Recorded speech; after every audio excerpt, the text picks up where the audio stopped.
keys to my successes. Greatness lives inside of me. Cut me open, bleed royalty. I've never known defeat. That's for the weak. For the throne, you better show loyalty. Nothing can stand in my way. I look it right in the face. I'm never slowing down. Yeah, I'm winning this race. Can't hold me back. Can't hold me down. It's time for me to own it now. I'm on a whole new level.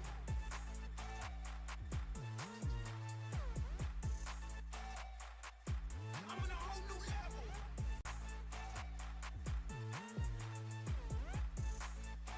I'm on a whole new level. Voltage rising, shock to see. Jury on the move, take the plea. I'm about to race, so take a knee. It's reality, not make believe. Making waves, can't stop me now. I'm taking names, then I'll take a bow. Never throw the towel, I own the crowd. And I'm coming in and I'm getting loud. Nothing can stand in my way. I look it right in the face. I'm never slowing down. Yeah, I'm winning this race. Can't hold me back. Can't hold me down. It's time for me to own it now. I'm on a whole new level.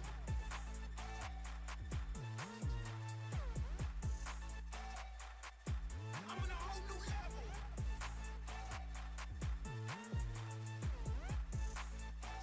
I'm on a whole new level. Never stopping, yeah, I got it. I won't slow down. Feeling mighty, got the power. I'm the king now. Never stopping, yeah, I got it. I won't slow down.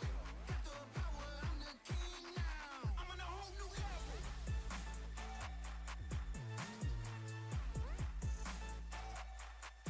I'm on a whole new level. I'm on a whole new level.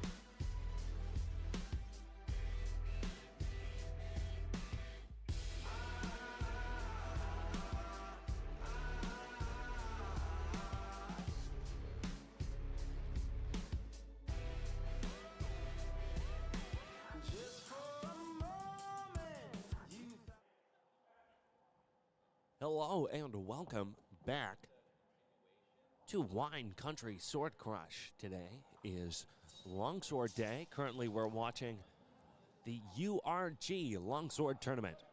And that is underrepresented genders. Yes, and we're a little late.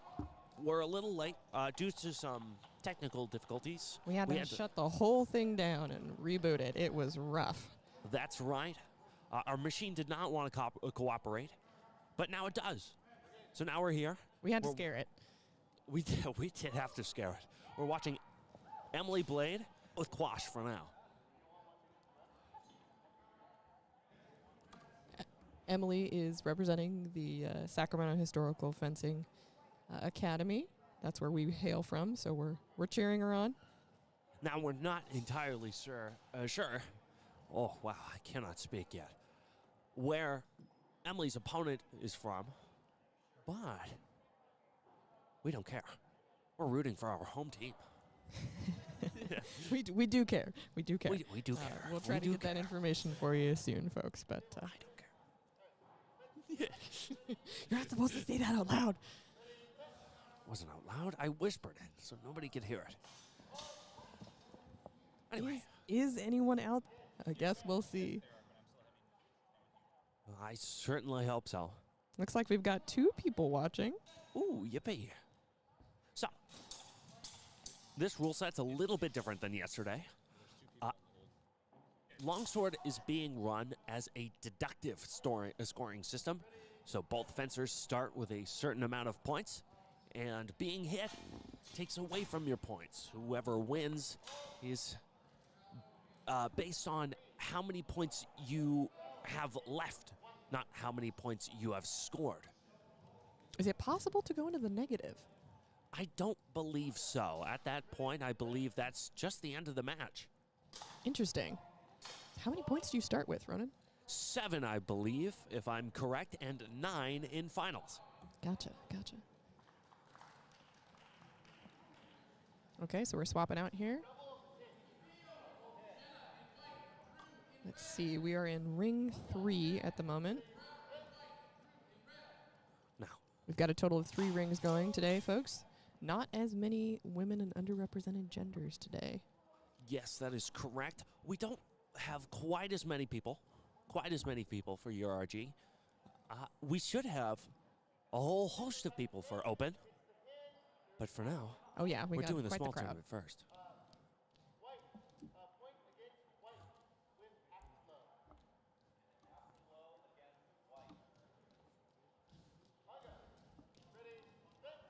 Wow. So little fencing. Oh, there we All go. right, so Finally. who have we got here?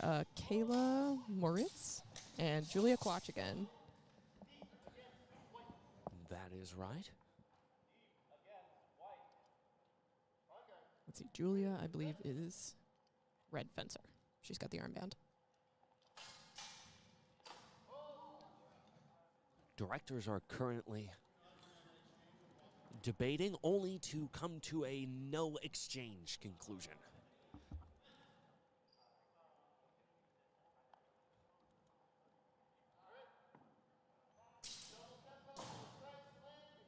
Oh, I like that overhead guard. Starting a little cautious. Testing each other here. Ooh, I saw a stab before that. Did it land? Oh, cut to head. All right.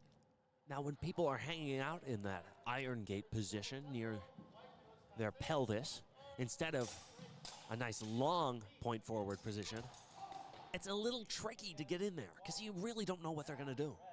They could bring that point forward really quickly, and it can ruin any potential action. It honestly makes me a little worried for a double, even if I don't find my opponent to be a double prone individual.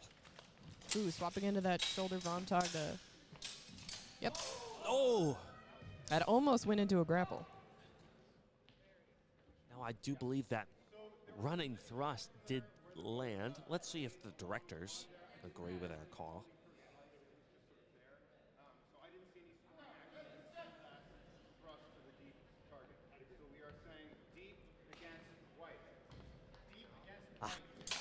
So, Deep target to white fencer.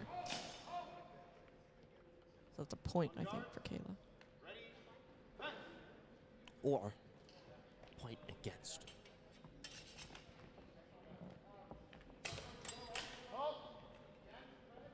Now, that looked like a double.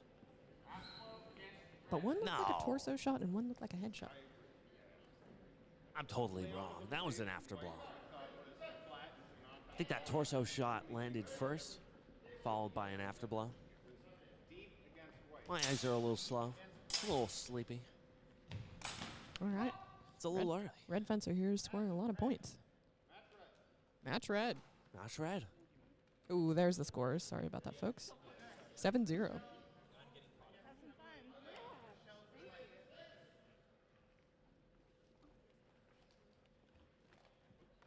All right. Stepping up the fence, we've got Rochelle DeBolt, a very high-level URG fencer. If we are correct, Rochelle DeBolt should be number one currently in the division.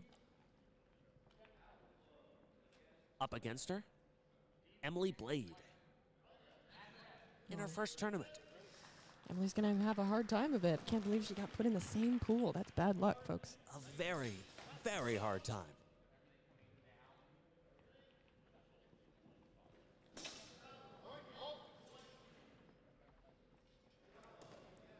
Now, Rochelle is a rather aggressive fencer. Rochelle likes to get in there close and deliver either a 1 or a 1-2.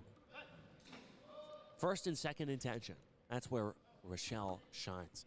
Ooh, fascinating. Sitting in that upper guard there.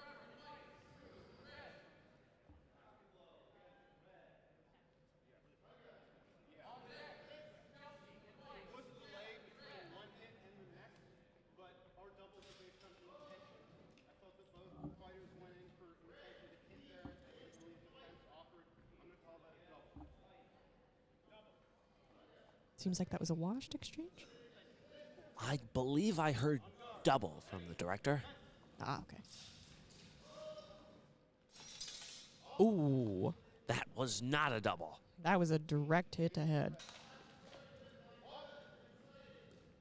Ooh, did she get inside the guard? Now, Rochelle, as previously mentioned, is very fond of getting in deep. And I don't believe that that contact is worth anything for Emily. If I had to guess, that'll be match Rochelle.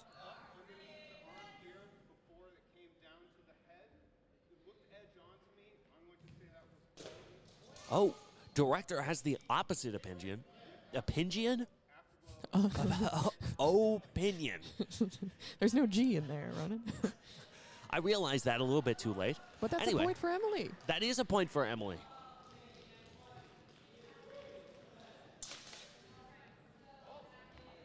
Hold wasn't called. They just kind of stopped. Oh, you always got to keep going. Now, I'm not sure if there was anything going on there. Maybe through guard, if my eyes fail me. Ooh, and that is match Rochelle. And the end of this pool.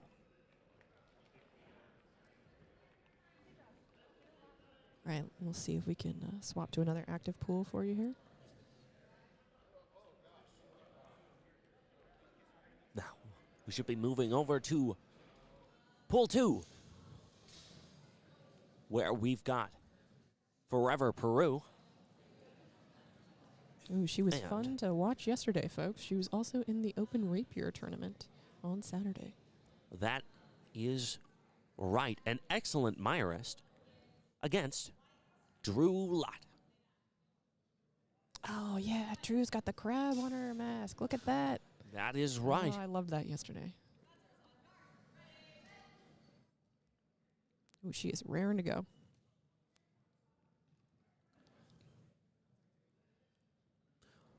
Both of these fencers have a rather rotational style.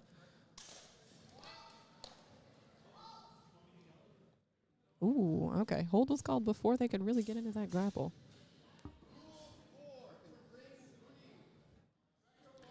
Now, Drew really seemed ready to get in there and disarm her.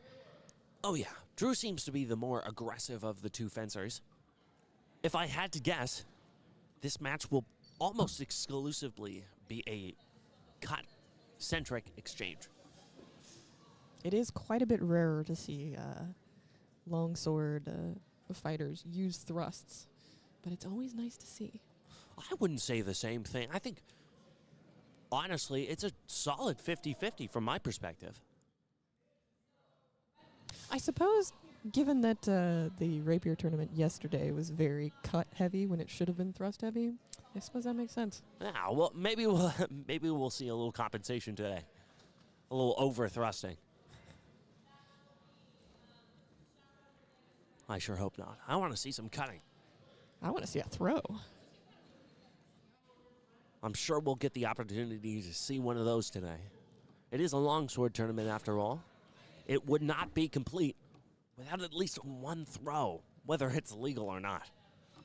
Ooh, sitting in a middle how.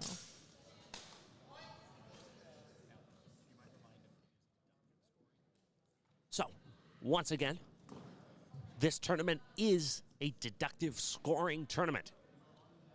So, both fencers start with 7 points, and they count down from there. Like golf.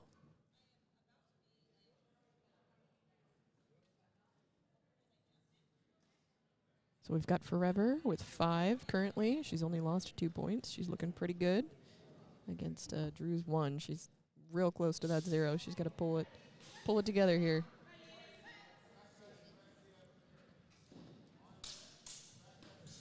Ooh, that was a cut. Looks like she got one. Looks like it.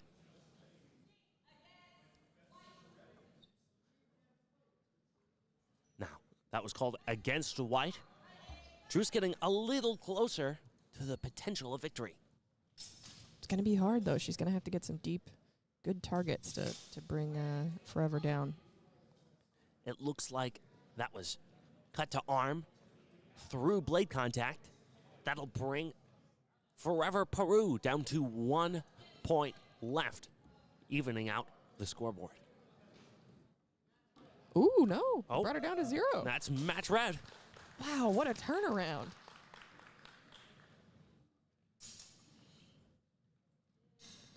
All right, who's up next?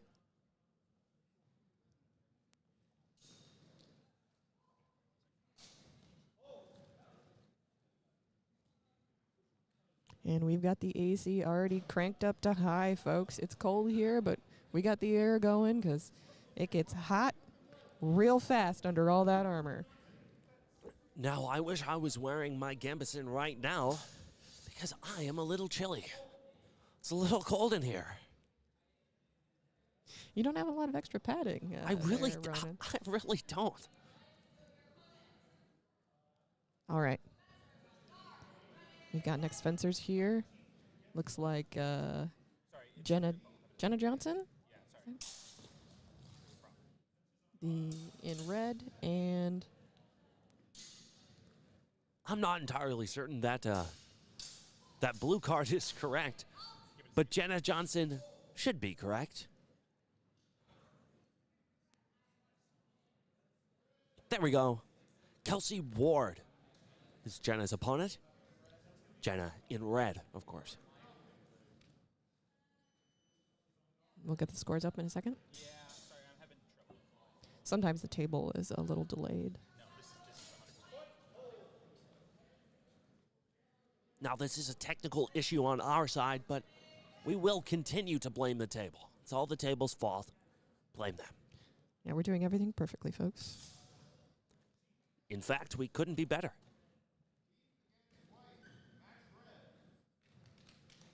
Hanging out in shoulder Vontag. You see that a lot from longsword fencers. They love to hold up, just hang out with their sword right next to their shoulder, just ready to attack. But the thing about shoulder Vontag is you always know where it's coming from. All right. Current score is 3-7 in favor of Jenna Johnson. Looks like a cut to arm. Wow. Jenna hasn't lost a single step. Now, current score 1-7. It's going to be a long comeback. Well, we saw that in the previous match, so you never know.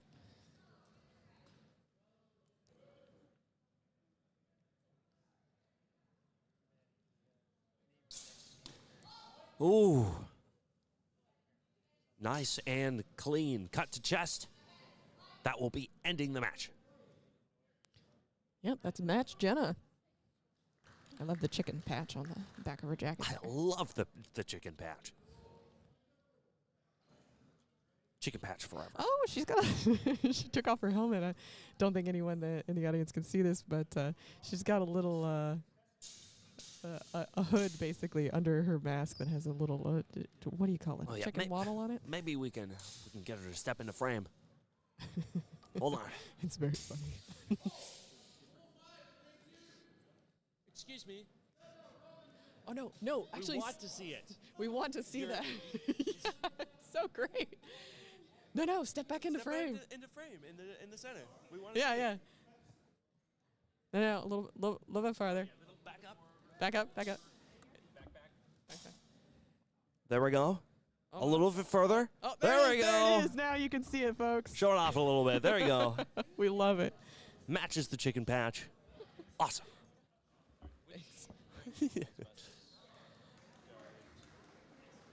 I'd love to see those little touches. HEMA fashion is very important.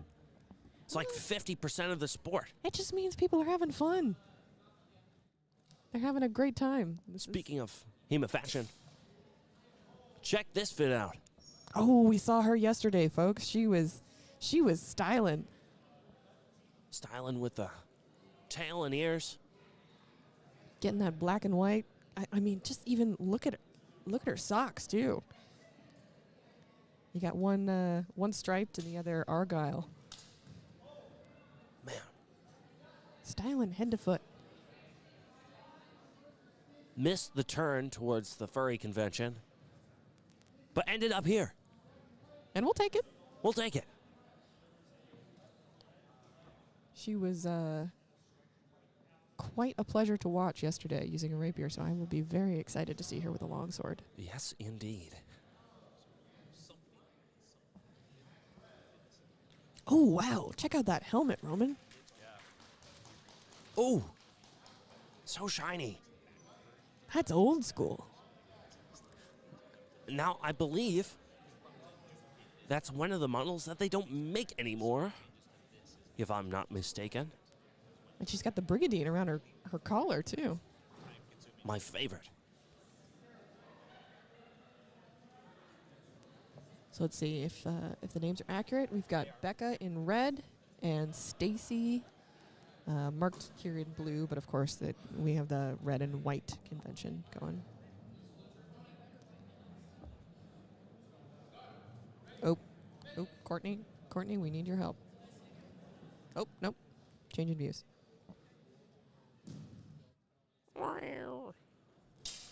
Now we gotta go yell at that silly man. Get out of the way of our camera.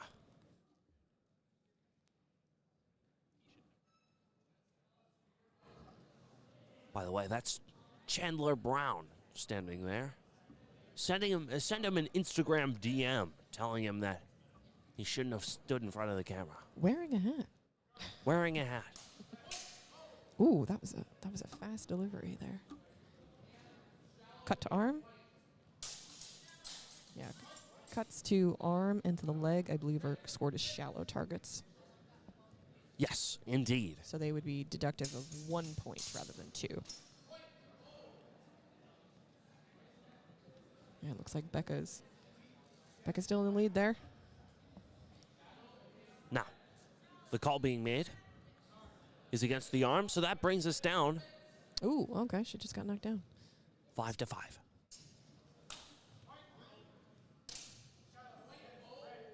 Ooh, that was like an undercut to the arm, I think. Shallow against white, bringing us That's being scored 3 to as 5. 2 points. Wow. Okay. Are all hits being scored deductive of 2 points? I do not believe so. I believe that higher target values are 3. Wow. Okay, that's Here we go. So, pommel to the mask is worth 1 point. Low opening cut or thrust is 2 points. And then upper opening, which is head and torso, either cut or thrust,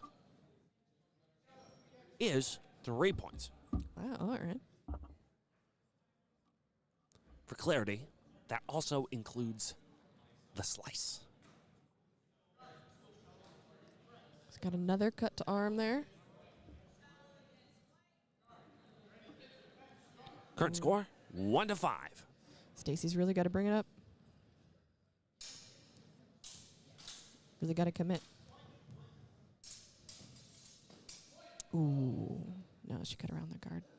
I do like the symbol on her mask, though. I think that's a reference to Ahsoka from Star Wars.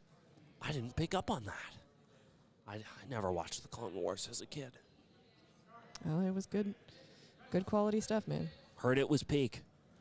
Anyway, current score, 1 to 2. This exchange should determine the match. This could be it.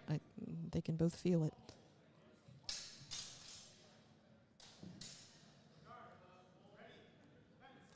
Okay, that was a late hold from the judges.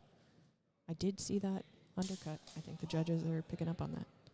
Now, it doesn't look like the judges were too keen on any of the actions presented, but So I think they threw it out. yes, Oh, no, she didn't get that guard up fast enough. That is the end of the match. Should be match white.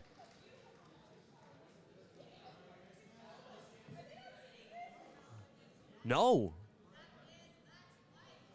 Wow, Stacy That- really pulling it out there. Okay. Just on that last cut. I was afraid there for a second that I called it wrong. Now, we got a little time. While we have a moment between bouts, let's give a nod to one of our sponsors, Black Oak Builders, proudly serving Sonoma County and North Bay. Not only do they bring unparalleled craftsmanship to custom homes, remodels, and outdoor living spaces, but today they're also sponsoring the refreshments table here at Wine Country Sword Crush. Their support is helping to keep everyone here at the event refreshed and energized. Huge thanks to Black Oak Builders for sponsoring the table. Discover more at blackoakbuilders.com, where your vision meets their expertise.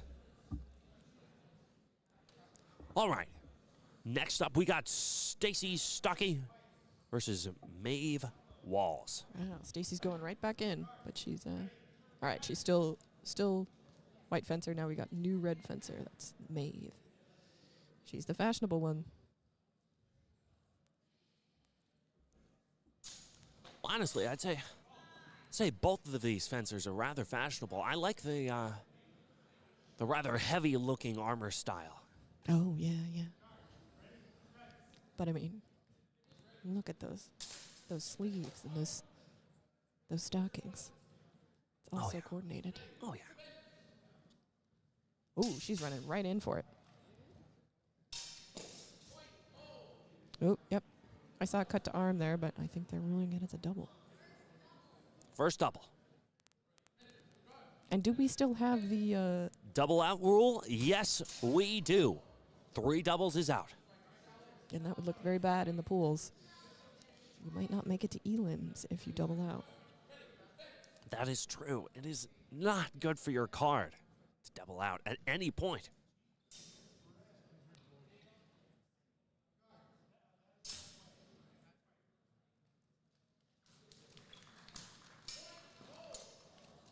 Ooh, she blocked that afterblow. I love watching her footwork. Maeve's yeah. footwork, I mean. It's like watching a dancer.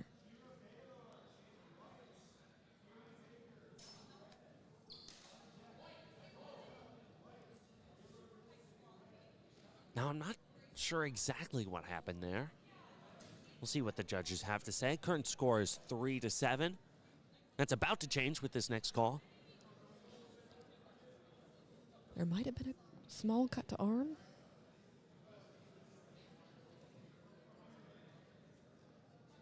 Yeah, we'll see whether or not Maeve keeps all 7 of her points.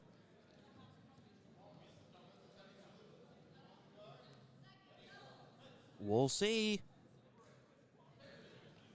Yep, it's 7-3. Just doing a good job of closing out lines and protecting herself.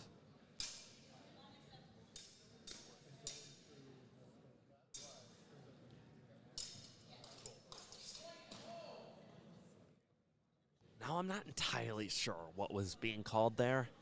Maybe cut to hand? Yeah, I think I saw a cut to arm or a cut to hand there.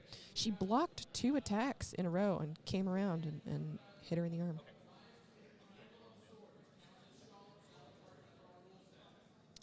So, that strike landed to the hilt of the sword, which in this particular rule set is counted as a lower target hit. Oh, okay, the angle wasn't right. Oh, I heard that.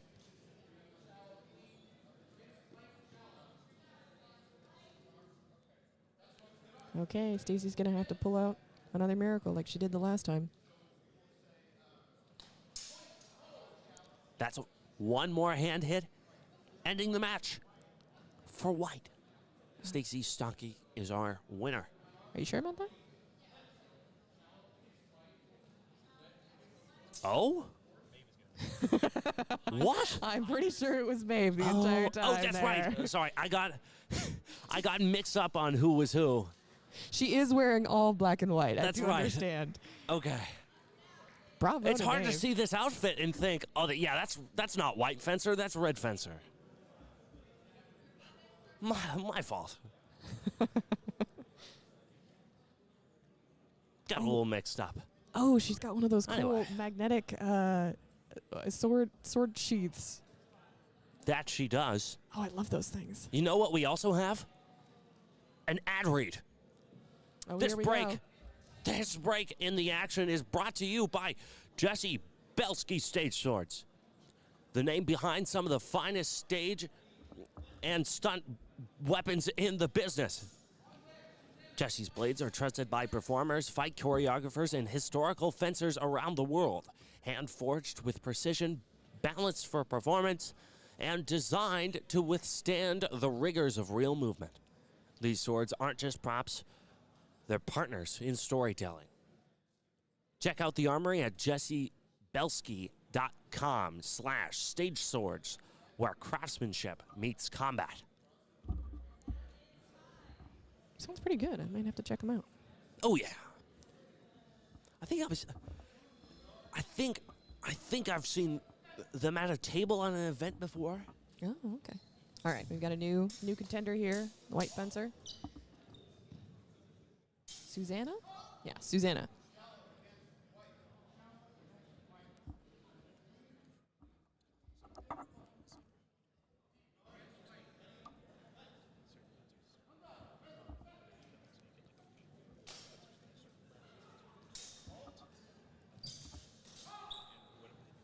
All right.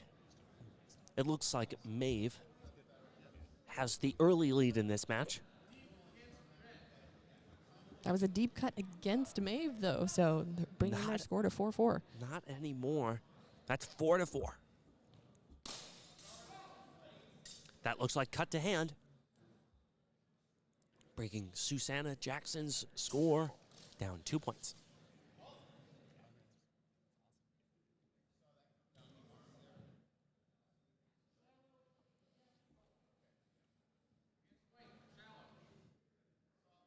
Yes, indeed, Tawny. In the chat there, she's so flowy. She definitely is. Can turn on a dime. Ooh, she really got her sword in there. Now, I'm not entirely sure what the call is on that one. It looked like both of those actions were passé. And if they weren't, they were both slices, which would mean a double. Are they going to rule that one came in before the other, though? Blow after blow or simultaneous? Maybe they'll say that thrust planted and then skid, making it full value. Often in competition, as in real life, if you can get a decent cut and then pull, that's counted as a cut. You can't just whack them. As if these blades were edged, you would need to actually slice. That is right.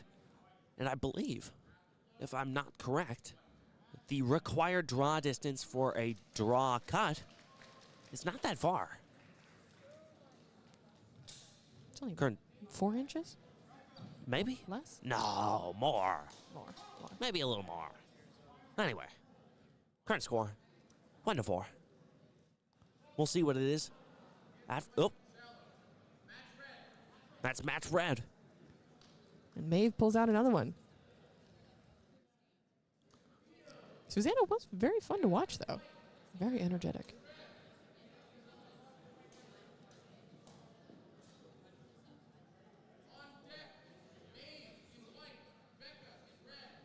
Wow, Maeve going for a third time.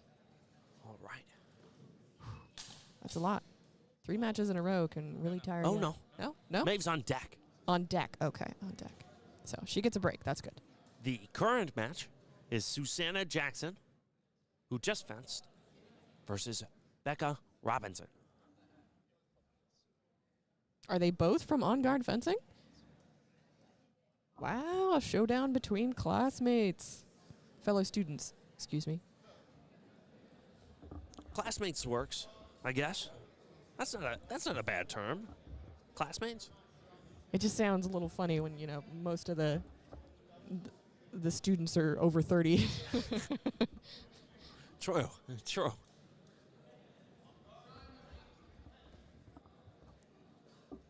All right. I really love Becca's sword. It looks like it might be a Siggy. Maybe. I'd have to get a better look at it. Yeah, looks like it. All right, here we go. Ooh, good refusal of that leg. Oh. She didn't get a cut at the end there, but did anything happen before that? Susanna was just powering into that. Now, I don't think I saw a scoring action from Susanna, but if they're willing to take it, I did see a draw cut from Becca. Yes, that was the end of the exchange there.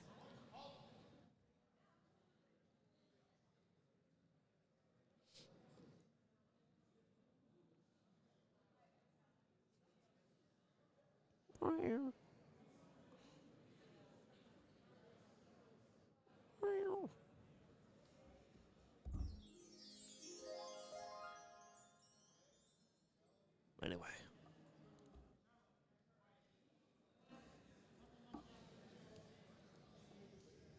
What's the call?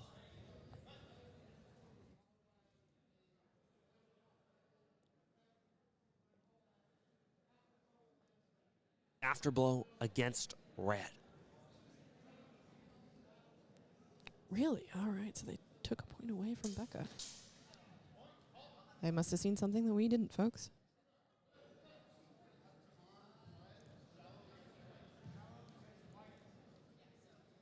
Susanna gets so low. She must have really good knees. That was a good thrust. Now, Susanna is the shorter fencer out of the two, and from this, she gets a slight advantage, and that Susanna knows exactly where her primary targets are. It's hard to hit her anywhere below the arms, especially when your shoulders are that far up compared to your opponent's.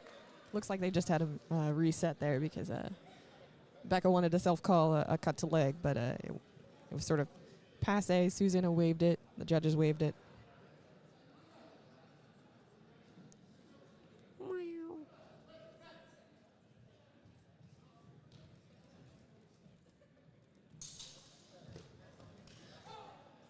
Going in for that shove again. Really wants to try to push her out of the ring. It looks like that might be Rebecca's point. Oh, that's being called as a double? Interesting. Interesting, definitely. Not exactly what I would have called it, but, you know. Love to just crash into each other right at the hilt. At the Susanna can afford to. Wow, all right. Match Susanna. Got some good camaraderie there from fellow students. It's always funny when you when you end up fighting somebody you fought before in school.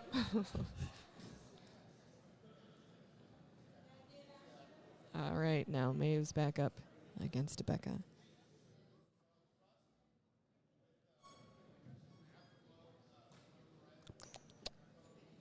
All right. Once again, that is Maeve Walls versus Becca Robinson. Becca in red. Now Maeve's had a pretty consistent streak of winning all of her pool matches. That is right. Maeve has been doing very, very well.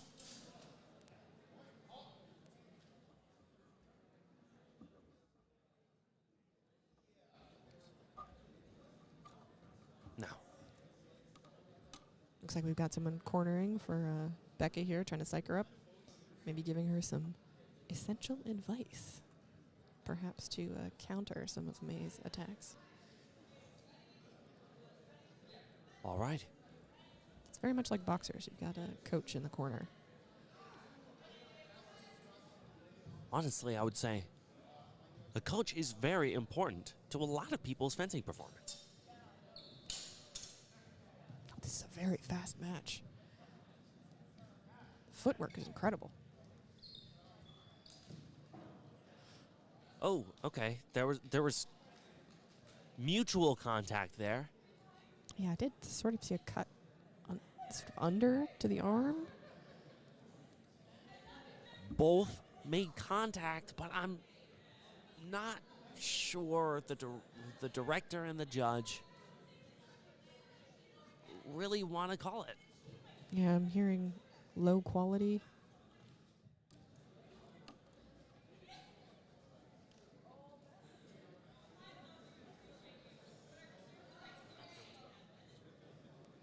Taking a little bit longer than usual.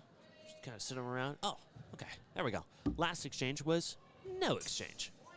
Ooh. But this one was not. Yeah, straight to that collar. Deep target. I think that'll be, yep, -3 points for Becca. Score is now 7-4.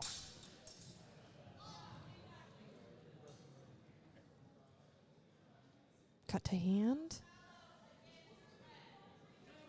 Okay, that's another. Oof, okay. That brings us down to 7-2 in favor of Maeve Walls. Becca's got to get her guard up.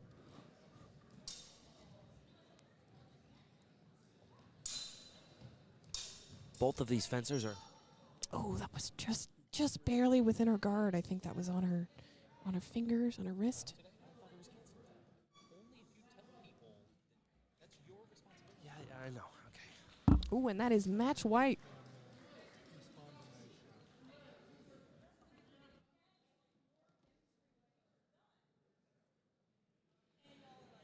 All right, we'll see whether or not this pool is finished or nope. Looks like we've got one more match. That's Stacy versus Susanna.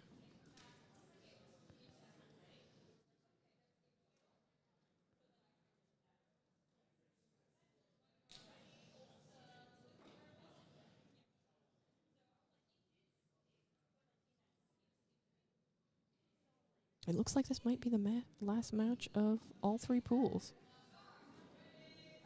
And here we go.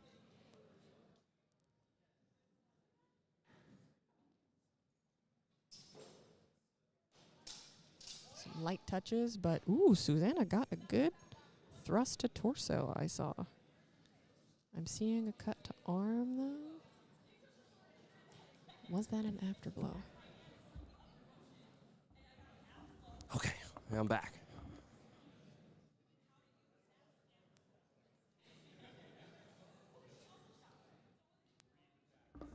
All right, fill me in on the last exchange. What just happened?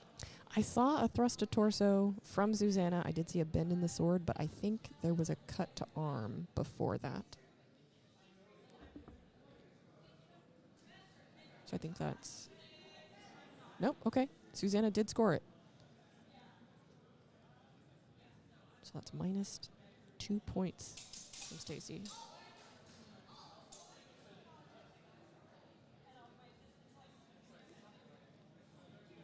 Just as a reminder, the points are deductive. So if you get hit, you lose points.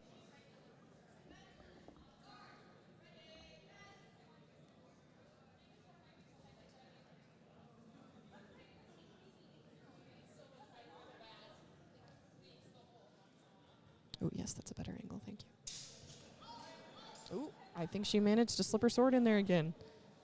Very similar to the first hit we saw.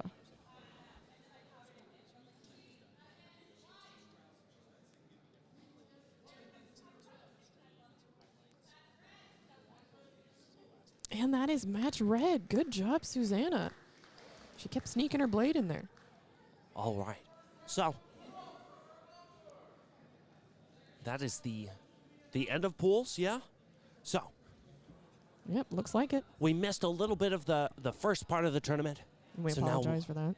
we'll be cutting to a highlight reel of that first part. I was a little sorry. And we'll be back. Take this as an apology. Enjoy right. the highlights. Have a good time. They can never match it, they can never stop. Cause I've been really giving everything that I got. Cause I've been working on a plan, on a plot. Over with the killers and we going to the top. We blowing up your city and you might get dropped. Cause we are never quitting, we are never giving up. So the enemies, I'm taking them apart. I'm a young boss, got me feeling like a rock. They can never match it, they can never stop. Cause I've been really giving everything that I got. Cause I've been working on a plan, on a plot. Over with the killers and we going to the top. We blowing up your city and you might get dropped. Cause we are never quitting, we are never giving up. So the enemies, I'm taking them apart. I'm a young boss, got me feeling like a rock. They can never match it, they can never stop. Cause I've been really giving everything that I got. Cause I've been working on a plan, on a plot. Over with the killers and we going to the top. We're blowing up your city and you might get dropped. Yeah, I'm the hunter, you're the prey. You'll bet that I never run away. Cause I'm the one that fights to the pain. I'm the new leader, it's time for a change. What you know about living in the rain, living in the cold, hating every day, but then you still want to do it anyway.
All right, and we are back, starting with, looks like ring 3, second round of pools.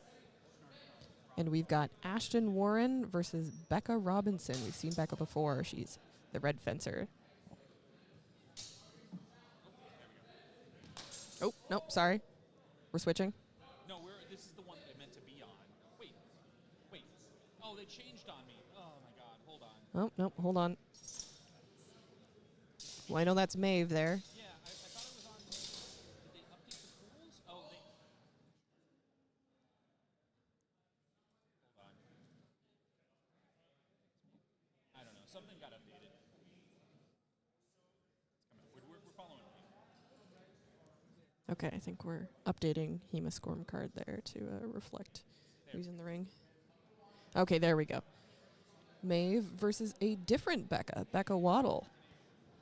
Waddell. Okay. Looks like Maeve's already scored a target, so that's deductive of Becca. Ooh, that was a nice deep thrust there. I think that was... Oh, but the judges are scoring that as a double. Okay. Guess I didn't see the additional hit.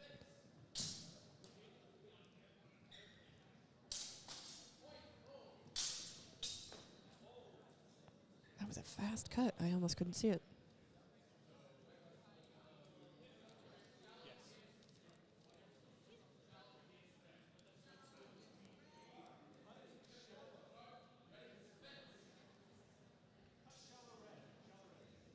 Okay, that was ruled as a cut to Becca's arm, so minus points for Becca.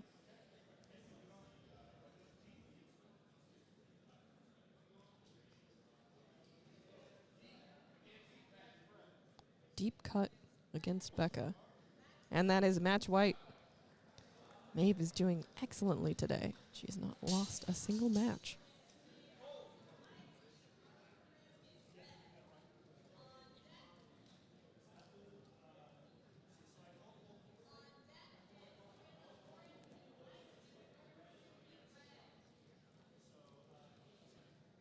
All right, so we are swapping out the red fencer.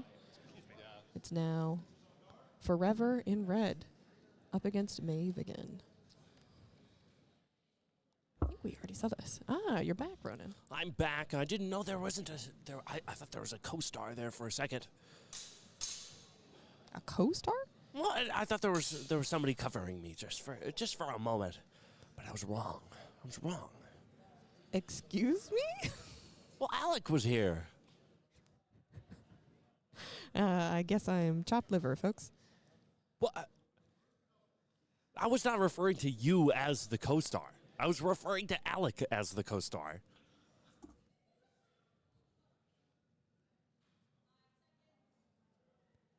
I still think that's an insult. Yes. To both Alec and to me. What? What? How? Wouldn't that? Whatever. You can just apologize for your mistakes. I've made no mistakes. Ooh, there was a little jump there.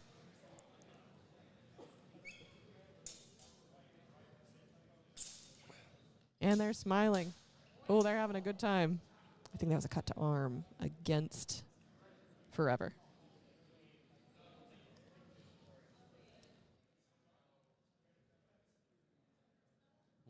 Yep, that's first double. Oh, all right. Simultaneous cut to arm then. Oh, I thought I did see a cut there, but maybe it wasn't enough of contact. I love the swapping of guards here. Never still for a moment. Ooh. I think a big problem with a lot of people's fencing in general is staying in a very particular guard and never leaving. It's usually shoulder vom tag. It's usually shoulder vom tag. Unfortunately, usually shoulder vom tag. Oh, we've got a self-call.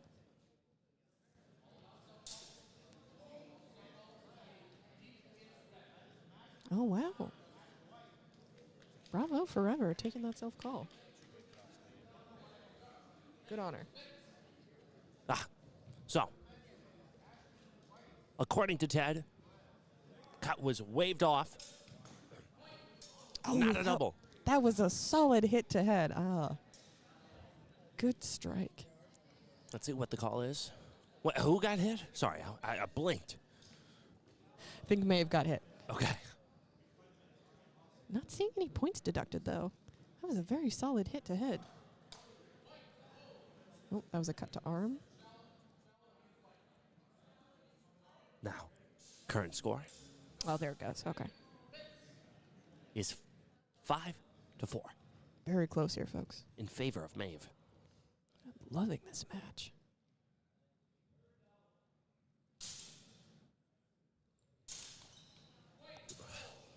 They're rotating constantly. I think I saw Maeve's blade get inside of Forever's guard there.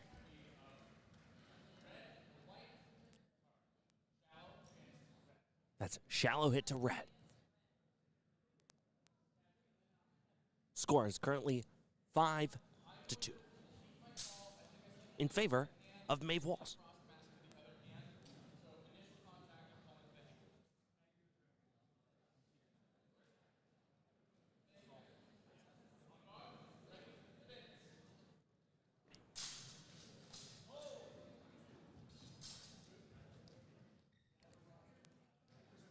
A lot of angling, trying to get around each other's guards.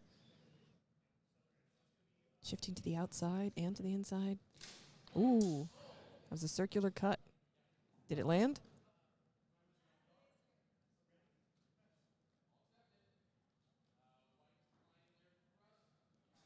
Oh, Maeve declined her cut.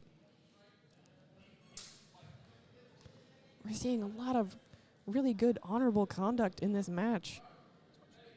These two fencers clearly respect each other a lot. So, it would seem that currently in this match, they have 2 doubles already. It's in the best interest of both fencers to ensure that there isn't a third double to protect both of their cards, even if it means taking a point deduction. Were we out of time? Oh, there was a ring out. We are out of time. Current score is tied. So that's Yeah, how 2 to we'll end 2. the match. My goodness. Yeah, they were pretty evenly matched. That they were. Start to finish. And they do seem to have at least somewhat similar style.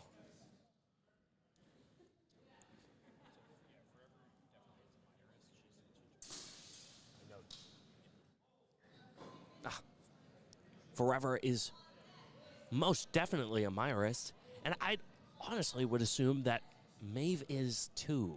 She's at least studied it, certainly. I would assume. And for those of you folks at home, that's the practice of Joachim Meyer. He's a German fencing master from the 1500s. That's what most longsword fighters that I've seen usually study. That definitely seems to be the popular school around here. In Sacramento. Not just in Sacramento, in the No. California area, Okay, I would say. But there's also some Italian, right? There's some Italian in California, but not that much, honestly. Maybe we're biased. We we at the Sakima school we have a lot of Meyer longsword. Yes, indeed we do. All right, here we go. Forever's in the ring again against Kayla. Oh, there's that little butterfly jump again. I wonder what that's about.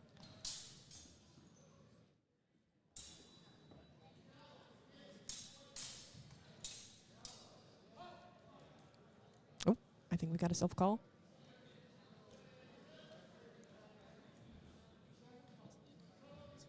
Now, seeing some of these fencers fence makes me nervous about my open longsword performance. Ooh, are you going to be fencing against some of them? I hope so. If I get the opportunity. Well, now you get to study their technique. Yes, indeed. I have an advantage already.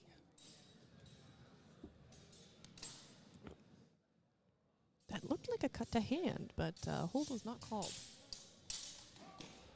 Oh, that was a good exchange.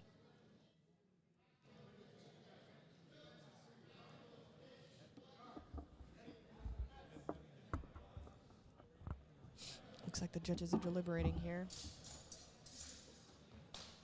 Current score is 5-7, about to change.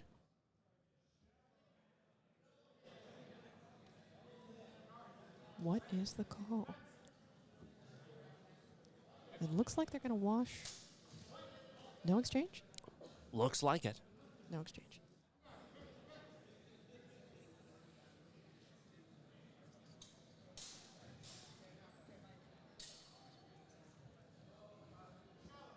Do like the skeletal motif.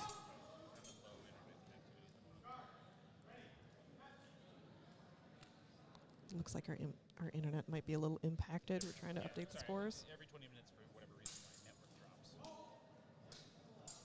There we go. Okay, what are they going to rule the cut as? Yeah, I have to figure out what's going on. Every 20 minutes, for some reason.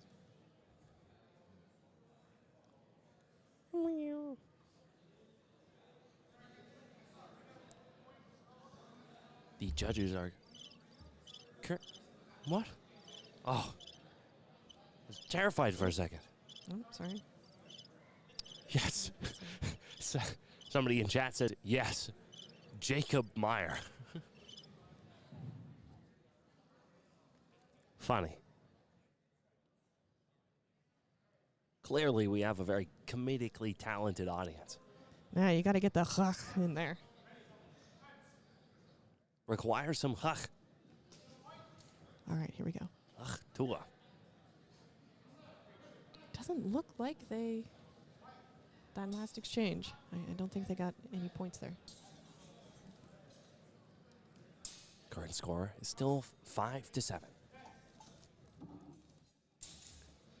If things keep going this way, they might just run out of time before either of them score any points.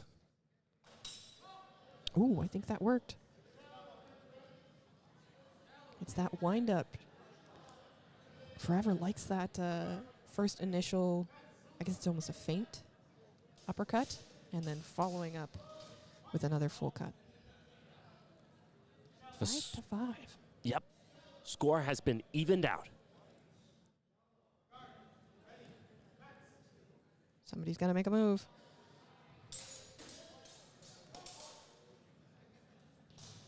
Will the judges rule that first cut? Okay. Kayla with 5 and Forever 3. She just got a shallow cut deducted.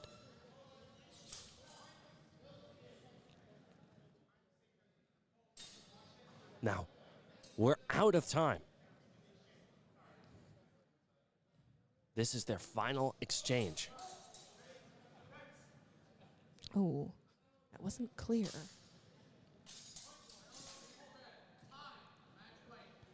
That's match white.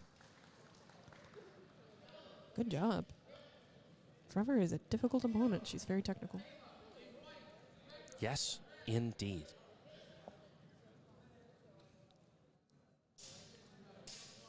And now we've got Kayla still in the ring, but against Becca Waddell. Becca Waddell is the red fencer. You can see her arm pad there. Waddell.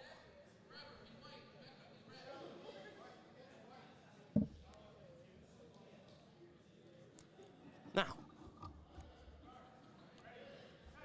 today's live stream is powered in part by Steel Armory, a premier maker of custom fencing swords trusted by fighters around the world. Whether you're training, competing, or demonstrating historical technique, Casteel's weapons deliver balance, durability, and beauty in every build. From longswords and rapiers to sabers and daggers, each piece is crafted with precision and purpose. Level up your kit at CasteelArmory.com. where performance meets tradition. Castile is one of my favorite sword makers. I love Castile rapiers. John B25, John B. It could be that Kira's bout was in a different pool that we weren't covering in the live stream, but we will be posting all of the other matches after this weekend. Yes, and that will be done on our Patreon, which you can subscribe to for access to all of the matches that have taken place. We're recording all of them from multiple angles, and you'll be able to check them out for a small fee. Well, occasionally we also post them just directly onto the Sacramento That too. historical. That too. The historical fencing network. Sorry, our Sacramento page is slightly different. We don't post them on the second. Oh, do we not? We post the important ones. I On the Historical Fencing Network page. yes. Sorry. All right. Back to the match.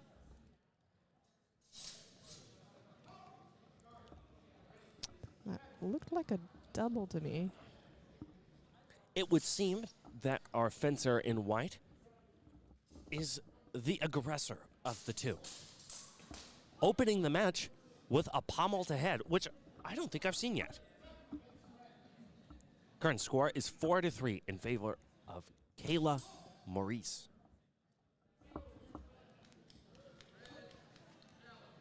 I think that's another hit against Becca. No? Score not updating. Okay.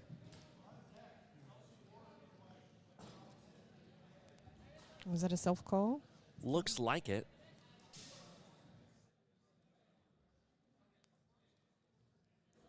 Judges are contemplating a little bit.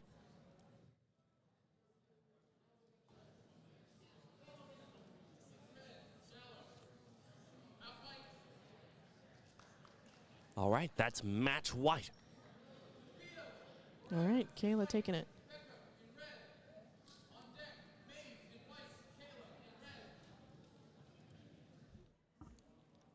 Looks like Becca needs that minute.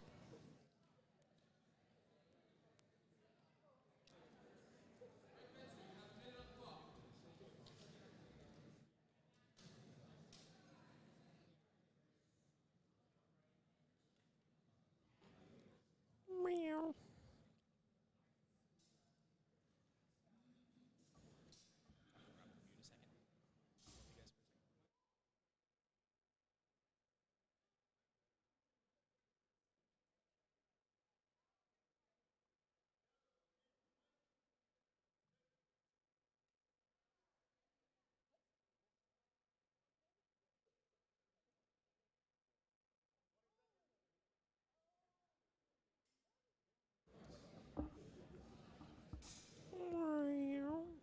We'll take this moment to remind everyone to like and subscribe to the Historical Fencing Network YouTube channel.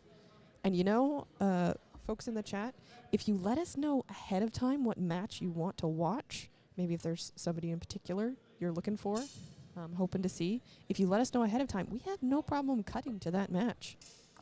We just need that a little bit of lead time. Let us know. Yeah, drop a name in the chat and we'll try to find it. Ted, do we know where Kira is? Yeah, Do we have a Kira? going on right now on one of the other polls. I will try and catch her last match. Okay, we'll try to catch Kira's last match. I think she's currently in ring 3. I think she's fancy Stacy. Now, it seems like our fencer is red. Our fencer is red. Our fencer in red is having a little trouble with Forever's attacks from longer range. Becca seems to have a bit of an issue staying a little bit too idle. Yeah, she's staying in that just forward-facing guard. I believe it's referred to as plow. Yes, indeed. I'm The judges have called hold for a cut that I saw, but I'm not sure that had quality. We'll see. Yeah, it looked very, very tippy. And if I would have to guess, unintentional. Okay, we've got a request in chat here. Hannah Hudson would like to see Isabel Loves matches. We'll see if we can get that on there for you. Oh, that looked like a deep thrust there. Yes, indeed. When this match finishes, we'll see if we can get to the other fencers that you in the chat would like to see.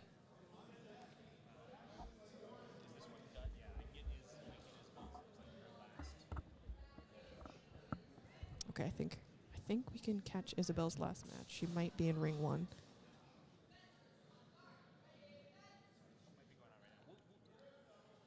Queue up and we'll play Isabel's match during the break because it's already going. I'm not gonna be able to get to it, but we'll get that queued up for play. Okay, that's a good deep thrust. Apologies, Hannah. I think Isabel's match is going on right now in ring 1, but during the break, we'll try to play it for you.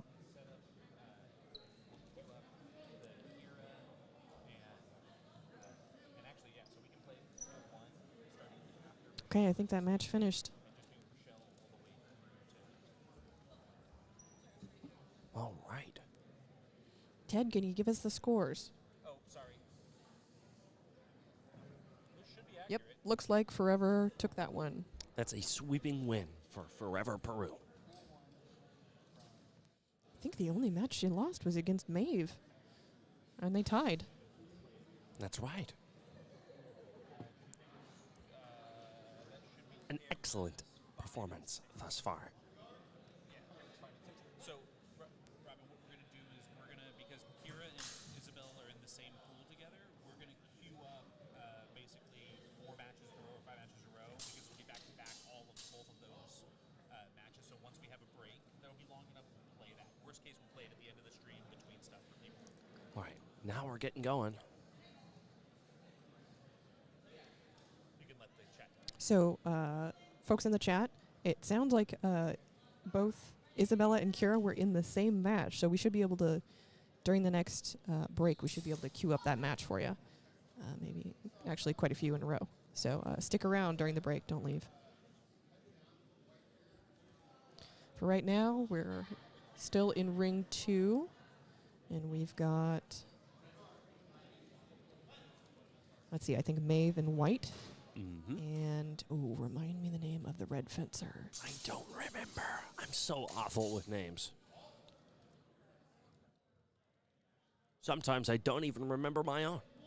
Is it Becca? No, that's not my name.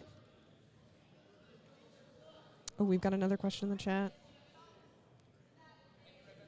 Any of Carrie Baker's matches left? Yes, and I can probably get to her last one. Okay, we might be able to cut to Carrie's last match. Against somebody who is named Becca. Oh, wait, no. Hold on. I'm going to go ahead and cut away now because Carrie's going to start soon. Okay, we're going to cut away to Carrie's match. There we go.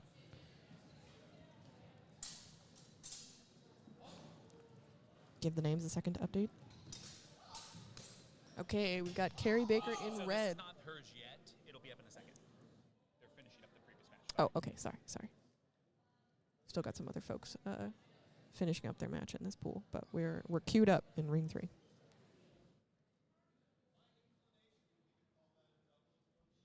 Put the current. There you go. That's current, and then we'll get proper as soon as Okay, these are current. Sweet.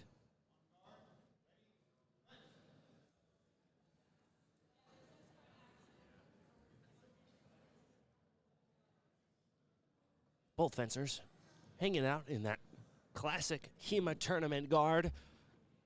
Shoulder montage. We didn't get a stab, though. I like the stabs. Thrust was attempted. Did it land? Seems like the judges are agreeing.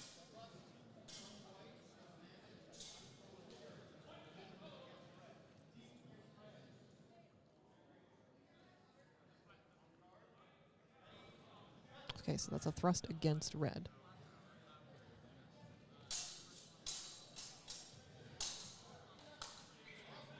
I think I saw 2 cuts against white fencer's arms there. A bit of a messy exchange. Lots of circling. Let's see what the judges have to say about it.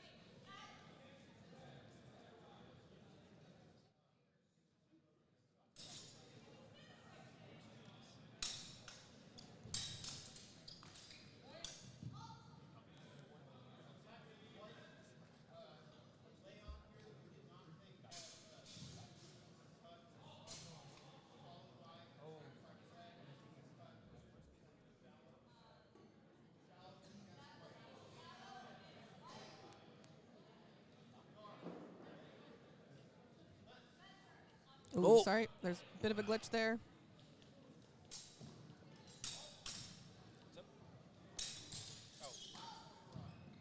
There we go. Thank you, Chad.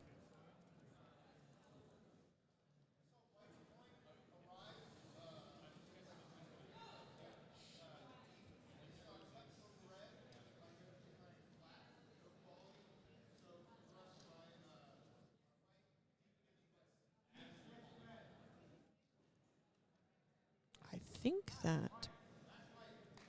Yep. Match white. Match white.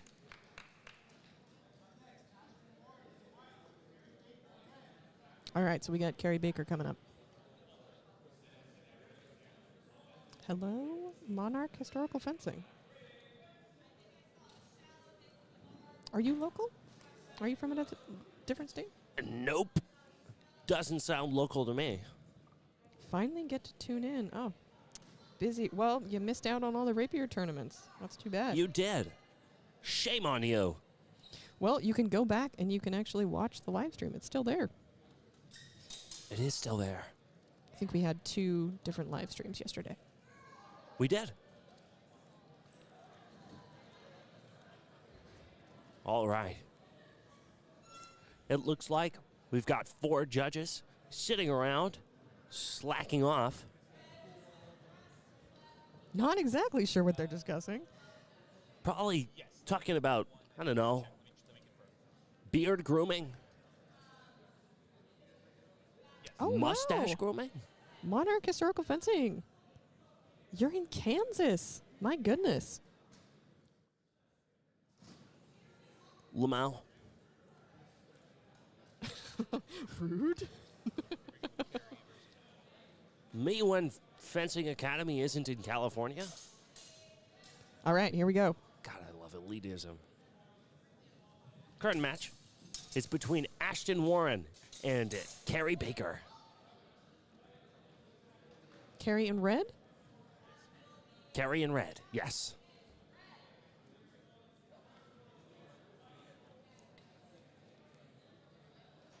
Loving the doublet and gambeson that Ashton's wearing. Very Oh, yeah. stylish. Ashton's always had a bit of a neon aesthetic going on. We've had a long conversation about those shoes. Those are basketball shoes, I believe. Nice and springy for this floor.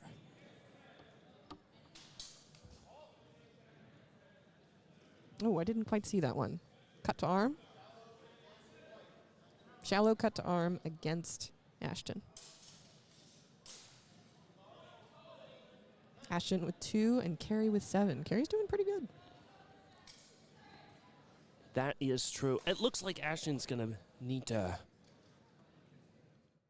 score. Oh, actually, that might be the end of the match. Yeah, it was cut to arm, but also cut to leg. Was it blow after blow, or was it simultaneous? Okay, simultaneously. They're ruling that as a double.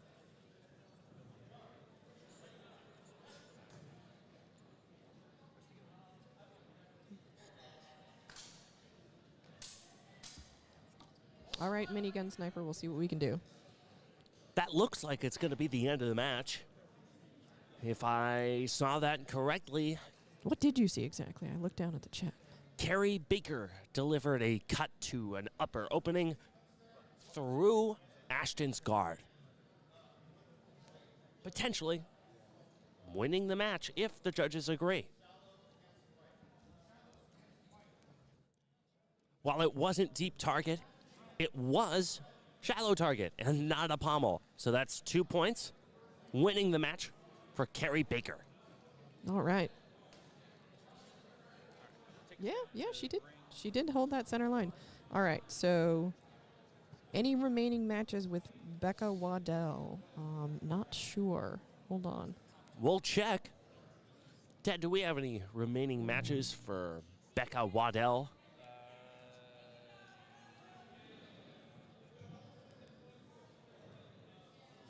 think she is done. Yeah, she actually finished up as well. All right, it looks like she finished up. Sorry about that, chat. Should have gotten here sooner. Early bird gets the fencing. You know, that's an interesting... We cut away from her for Carrie. I see the comment from Monarch there. Basketball shoes are underrated for fencing. They do a lot of explosive turning movements. I do agree about that, but you know, a lot of the people that I've met in my fencing school, they prefer flat wrestling shoes over, more springy tennis shoes. That is true. I am certainly a wrestling shoe person. I believe that nice, grippy flat sole is ideal for at least how I like to move. But I can see the basketball shoes providing a unique movement advantage. Ted, can we cut back to ring 2, please? We've got some action going on. Ted's occupied. Slacking on the job. Can't believe this guy. Anyway.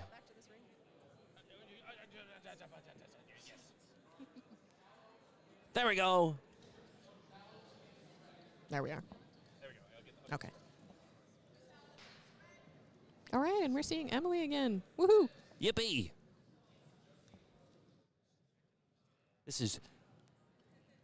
Oh, hold on. Who are we watching besides Emily?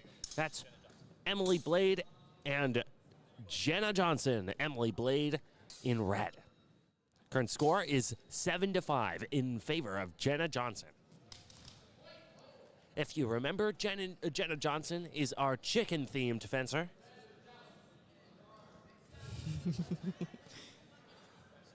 Yeah, and Emily Blade's got those purple and turquoise spalders there on her shoulders. You know, I was talking to Emily earlier, and this is her first tournament. So she was a little nervous, but she's getting into the groove of things now. That it is. That it is. Emily's got family that does HEMA.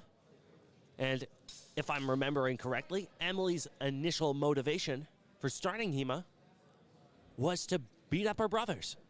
I like that motivation. Oh, yeah. Oh, yeah. And it seems like she's well on her way.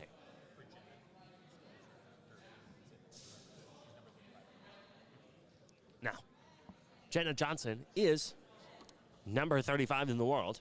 Wow. no, wait, that might be 75. Ah, number 75. Sorry. Okay.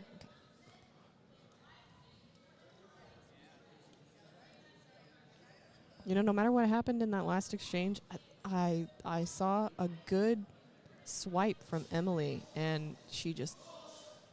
There was a thrust coming for her face, and she swiped it right out of the way. Good instincts. Good instincts. Who Now. did that match go to? Yeah, I went to Jenna. Okay. Jenna, 7-0. Jenna won that.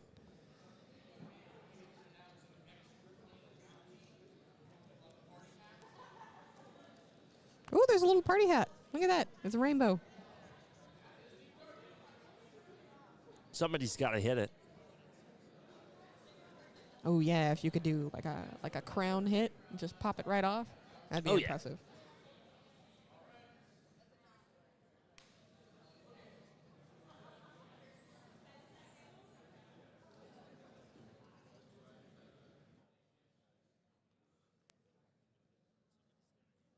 All right. It seems like we're keen on waiting around. Oh, now we're going. So we've got Jenna Johnson in the ring again in white against Jordan. Jordan's the one with the little hat and the bright yellow shin guards there. Yes. Jordan, what I think it's pronounced Hines. Hines. I'm going to go with Hines. In red.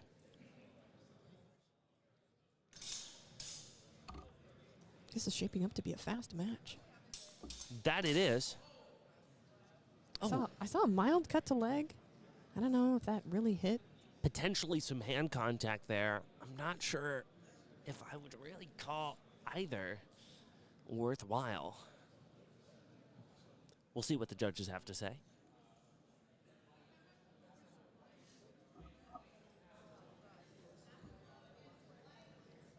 Okay, White got an after blow, but I think the cut. Yep, it's against Jenna, so she gets deducted some points. Really launching explosively out of that shoulder Vontag. Ooh, was contact made there? Did she get the cut to arm? I sure hope so. Because I believe she needs that point advantage.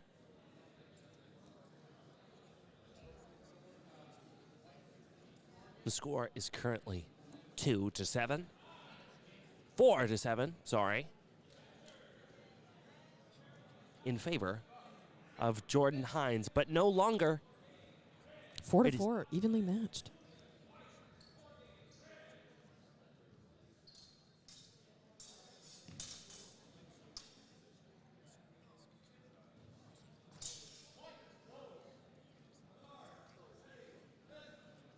Was that a strike through a guard? I believe so. Yes. Okay. That is against Jordan Hines. Score is now 4-1 in favor of Jenna Johnson. Now remind me, Ronan, is a cut to arm, does that count as a strike to upper opening? No. Oh, she did it! She hit the hat off the top. Did you see She hit that? the hat off the top. Oh, she crowned it! No more hat. My God, she tore a hole in it. What a tragedy. Step to your left. Oh, never mind. Oh, what a sight. And we're getting cheers from the audience there. They appreciate the accuracy of that hit as well. Oh, the poor hat. It had such a short life.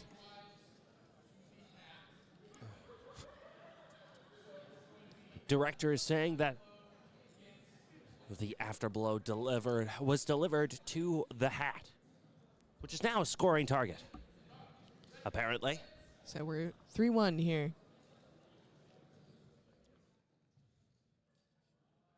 This is a pretty high intensity match.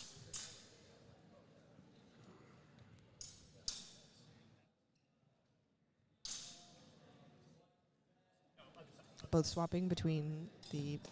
Ooh, she opened herself up. Was that a blow after blow? We'll see. Ooh, that is match White. So that first thrust did not land. It was the cut to head. Oh, the hat. The hat. Look at it. Torn asunder. It's so unfortunate. It's so cute and so sparkly. What a terrible turn of events. How could this happen? Oh, and they've got the piece. Maybe they can tape it back together. Man. Rest in peace, hat. Rest Something in peace. terrible has happened this day. We'll remember this forever. All right. Anyway, what just happened? That was match White. Ah, Now we've swapped out the white fencer. Jordan's fencing again, still in red, against Drew Lott.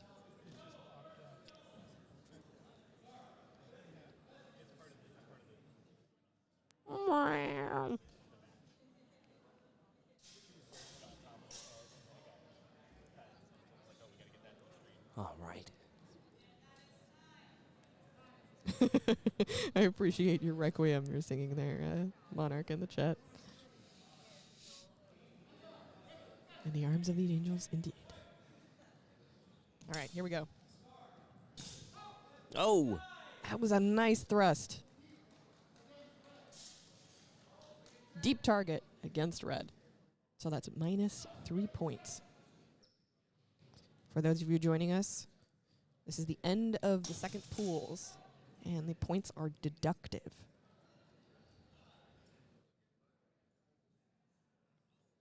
now the judges don't seem to completely agree on what happened there.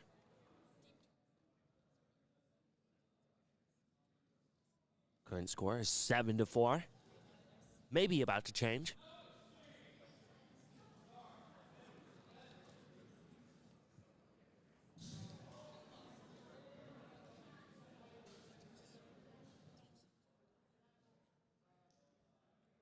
It's a lot of... John B. 25 John B., a funny nickname, says, why isn't the on-site EMT working on the hat? There's a simple answer to that, and that's because the hat is too far gone. The hat's already dead. Sorry, Already dead. John. We invite you to drive down and try and give that hat CPR, but I doubt it's going to work. Anyway, current score is 4-4. Tied. Judges are discussing the previous exchange, which I didn't see. Yeah, I didn't see a good... It looks like they're... Yeah, no exchange. No exchange. No exchange.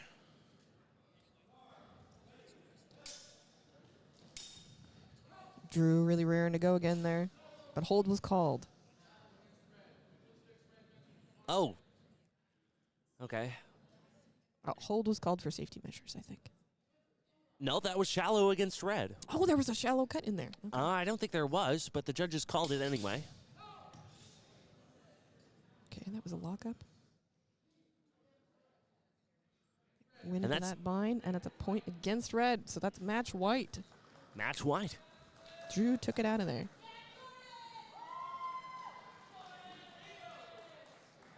We got cheers for Jordan, though. She's got a lot of supporters in the stands.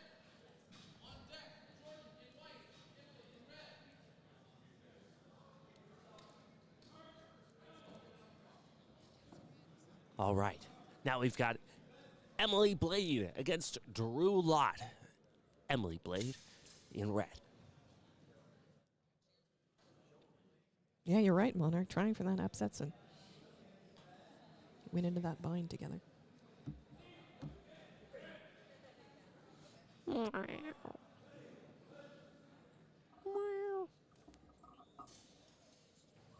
right, so Drew is... Yes, Kat. Yes, we're continuing on. Oh, okay. Drew's still a white fencer. Emily Blade is swapping in as the red fencer against her. Emily hasn't been doing great, but once again, this is her first tournament. So the fact that she's here at all is impressive. It takes a lot of bravery to come to a tournament and fence against people you've never met or seen before. Drew Lott is a very experienced fencer, it would seem, at least by Drew's performance up until now. Emily's going to have a tough time with this one. Looks like that first exchange was against Emily. Monarch Fencing says, look at Joel, all handsome in the background. Couldn't agree more. Look at that mustache. Okay, that's another shallow target. Yep. Mm-hmm. Current score is 7-2 in favor of Drew Lott, and it looks like that's the final exchange. Yikes. And that is match white. Match white. Although, Drew is saying something. Is she waving the cut? It was a pretty solid one. I'm not sure.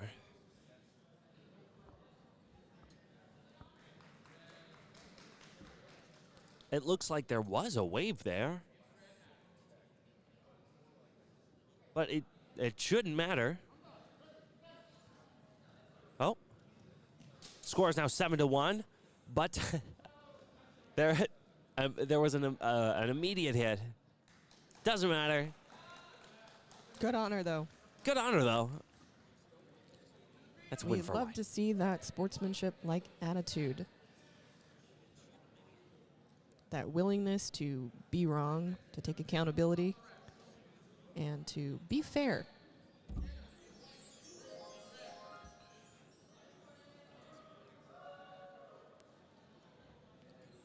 Makes the tournament better for everyone. Because it can go, because it's deductive scoring. And two, it's very respectful of the art, I would say. Yes. Yes, indeed it is. Because that does come from the honor and the chivalry, I think, of the original fencers from the 1500s. It's important. It's important to the context of what we're doing here. And one thing, too, anytime I see someone, being a buffalo, just plowing through somebody else's guard and just trying to use raw force to really just overpower their opponent, that's not really fencing. It's not really fencing. You could do Go that with wrestle. you could do that with a baseball bat in your hand. That has nothing to do Jiu-jitsu with is a thing. sword. No, jiu-jitsu people have the same thing. They have the same problem. Go do wrestling. Yeah, we're here to fence. Go do pro wrestling. Go do ironically named amateur pro wrestling. That's such a funny name to me. It sort of cancels They call, itself out. they call it amateur pro wrestling. I got to get on that. What would your amateur pro wrestling name be? Oh, that's a hard one. Think on it. In the meantime, we've got Jordan Hines versus Emily Blade. And that might be a point. Well, not a point from Emily. Might be a point from Jordan.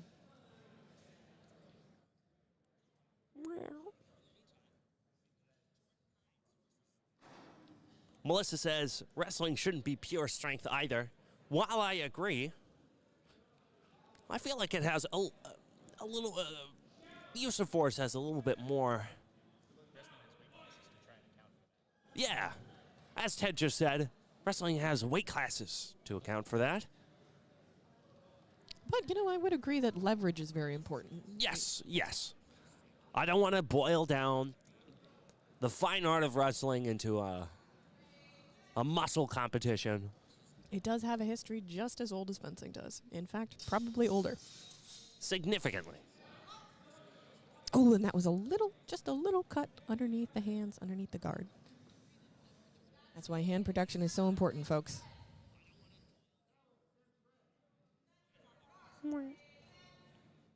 Current score is 7-5 in favor of Jordan Hines.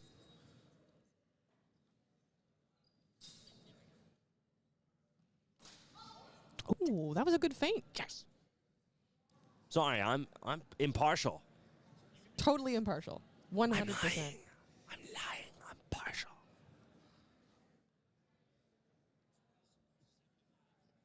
What will the judges rule?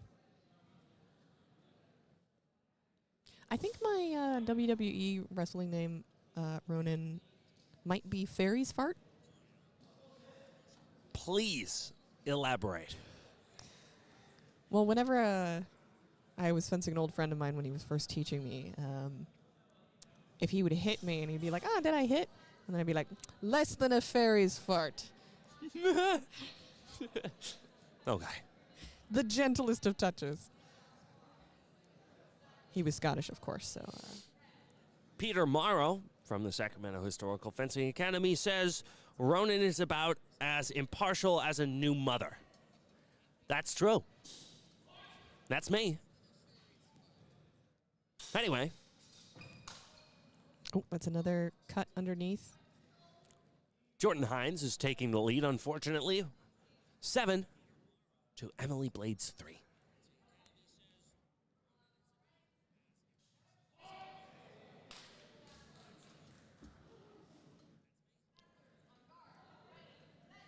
Do believe that's a shallow target, though, so that's not enough to end the match. Oh, that might be, though. That was a pretty quick hit.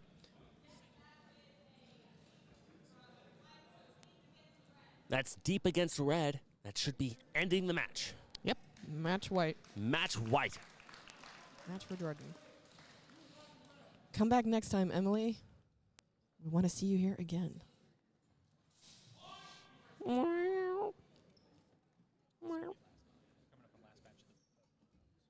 All right.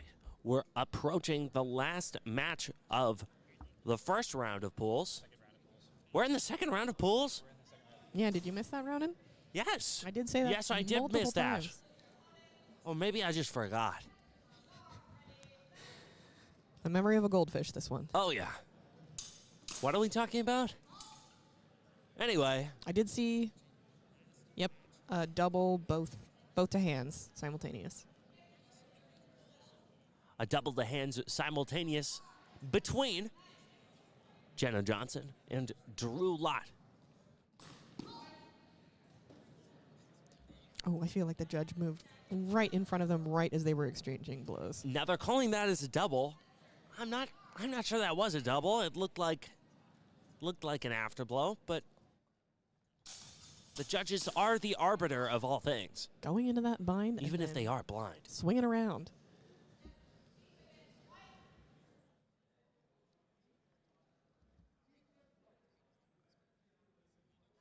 Yep, you're right, Peter. He didn't get a whole lot of sleep. Not a lot of us got a lot of sleep. Yeah, true. I did not get any sleep, actually. My sleep was more like waiting than anything else. I think that was undercut to torso.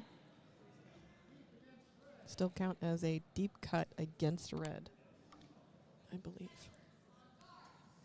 So that should bring them, yep. 4-4. 4-4.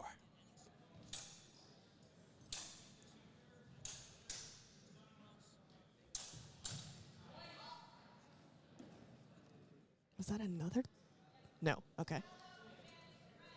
Shallow cut against red. I think that was cut to arm.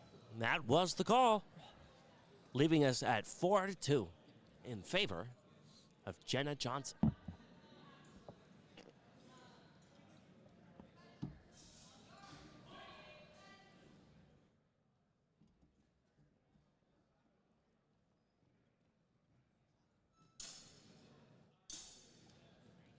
Testing defenses here. Did that cut land? Yes. Shallow cut against white. Okay, that might bring them back. Yep. 2-2. 2-2. Any action that is not a pommel strike or an afterblow will result in the end of the match. Oh, I heard that one. Was that against the chest plate? We'll see. Is that the third double? Are they doubling out? That's the third double. Ooh.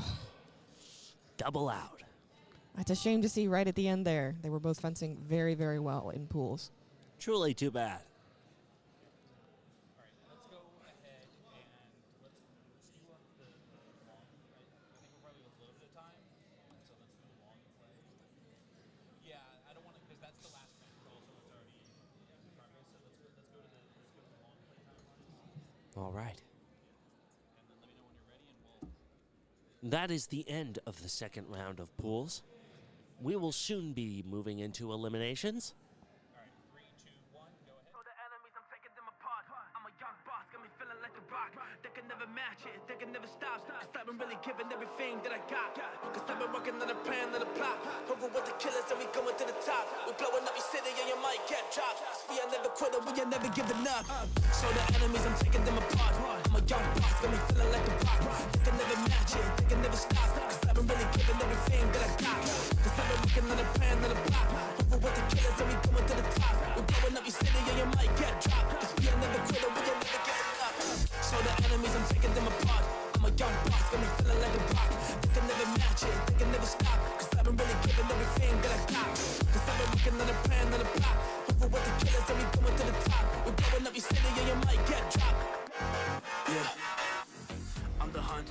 you're the prey. You're a breath that I never run away. Cause I'm the one that fights through the pain. I'm the new leader, it's time for a change. What you know about living in the rain, living in the cold, hating every day. But then you still want to do it anyway. But that's not you, yeah, we are not the same. I put the work in, you complain. I'm a rebel, I'm the main. I'm the alpha in this game. And that ain't never gonna change. Never gonna change, never gonna switch. Some in this game, yeah, I'm in this bitch. Sticking at the pay, yeah, we getting rich. Investing all the money in the bigger things. Yeah, we going heavy, yeah, we killing it. The steppers don't die, then we feeling it. They cannot hold us down, cause we never quit. We're the rebels of the town, now we getting shit. So the enemies, I'm taking them apart. I'm a young boss, got me feeling like the rock. They can never match it, they can never stop. Cause I've been really giving everything that I got. Looking at a plan, at a plot. Over with the killers, and we going to the top. We're blowing up your city, and you might get dropped. Yeah, I'm the hunter, you're the prey. You're a breath that I never run away. I'm the new leader, it's time for a change. Heading every day. I'm the new leader, it's time for a change. So the enemies, I'm taking them apart. I'm a young boss, got me feeling like a rock. They can never match it, they can never stop. Cause I've been really giving everything that I got. Cause I've been working on a plan, on a plot. Over with the killers and we going to the top. We're blowing up your city and you might get dropped. Cause we are never quitting, we are never giving up. So the enemies, I'm taking them apart. I'm a young boss, got me feeling like a rock. They can never match it, they can never stop. Cause I've been really giving everything that I got. Cause I've been working on a plan, on a plot. Over with the killers and we going to the top. We're blowing up your city and you might get dropped. Cause we are never quitting, we are never giving up. So the enemies, I'm taking them apart. I'm a young boss, got me feeling like a rock. They can never match it, they can never stop. Cause I've been really giving everything that I got. Cause I've been working on a plan, on a plot. Over with the killers and we going to the top. We're blowing up your city and you might get dropped. Yeah, I'm the hunter, you're the prey. You're a breath that I never run away. Cause I'm the one that fights through the pain. I'm the new leader, it's time for a change. What you know about living in the rain, living in the cold, hating every day. But then you still want to do it anyway. But that's not you, yeah, we are not the same. I put the work in, you complain. I'm a rebel, I'm the main. I'm the alpha in this game. And that ain't never gonna change. Never gonna change, never gonna switch. Cause I'm in this game, yeah, I'm in this bitch. Sticking at the pay, yeah, we getting rich. Investing all the money in the bigger things. Yeah, we going heavy, yeah, we killing it. The steppers don't die, then we feeling it. They cannot hold us down, cause we never quit. We're the rebels of the town, now we getting shit. So the enemies, I'm taking them apart. I'm a young boss, got me feeling like a rock. They can never match it, they can never stop. Cause I've been really giving everything that I got. Looking at a plan, on a plot. Over with the killers and we going to the top. We're blowing up your city and you might get dropped. Yeah, I'm the hunter, you're the prey. You're a breath that I never run away. I'm the new leader, it's time for a change. Heading every day. I'm the new leader, it's time for a change. So the enemies, I'm taking them apart. I'm a young boss, got me feeling like a rock. They can never match it, they can never stop.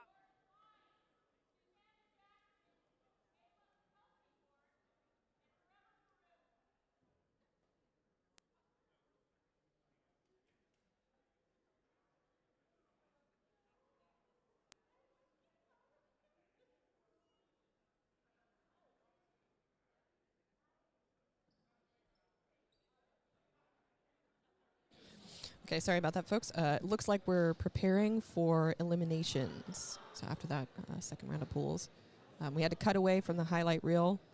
We will try to post it in the next break available so you can see those requested matches from the chat. So this will be eliminations for URG Longsword. That's underrepresented genders.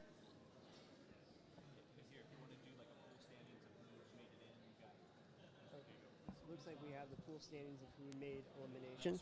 Oh, sorry. Say again. Looks like we have the pool standings of who made elimination. So we have Maeve Walls, Hillary Lipsig, Jenna Johnson, Ashton Warren, Drew Lott, Carrie Baker, Galen Maurice, Rochelle DeBolt, Jordan Hines, Susanna Jackson, Kelsey Ward, and Forever Peru. Top 12 fencers made eliminations will be moving on to finals. Hopefully. All right, so we've got the first brackets set up. I believe that's prior. So there will be eliminations prior to the quarterfinals. And then we'll move on from there. Yeah, pulling up the brackets right now. Yeah, I think Ronan's going to take a break. So it'll just be me and Alec here, Villanueva, the Honey Badger. All right, so brackets are up. We have Jordan Hines versus Rochelle DeBolt, Drew Lott versus Forever Peru, Kelsey Ward versus Carrie Baker, and Kayla Maurice versus Susanna Jackson. Okay, that's the first setup. That's the first bracket. First one. We also have 4 fencers that get buys and will be placed in the next round of eliminations. So that would be Maeve Walls, Ashton Warren, Jenna Johnson, and Hillary Lipsig. So explain that to me. Yeah, so the people that get buys are the people that scored high enough in the pool standings that they get a bye, so they get to skip essentially the first round of eliminations and move on to the second one automatically. They fight one of the winners of the first round of eliminations. Okay, so they automatically get into the quarterfinals. They don't have to go through regular eliminations because they scored so highly. Yeah, it's also a smaller tournament, so therefore it's the chances of people moving on to quarterfinals is a lot more likely. But no, that would not be the quarterfinals of that second round of eliminations. That would be second round of eliminations. Okay, I see. And then semifinals. Actually, no, you're right. That would be the quarterfinals. My bad. It says right there at the top, and I did not see it. It's cut off on my screen. Yeah, anyway. All right. Well, they're getting queued up here. Looks like the staff of Sword Crusher having a little powwow, making sure that everyone gets a short break. Our judges are working real hard here. And without their volunteering their weekend, we would not have a tournament. So shout out to the judges and everyone tabling.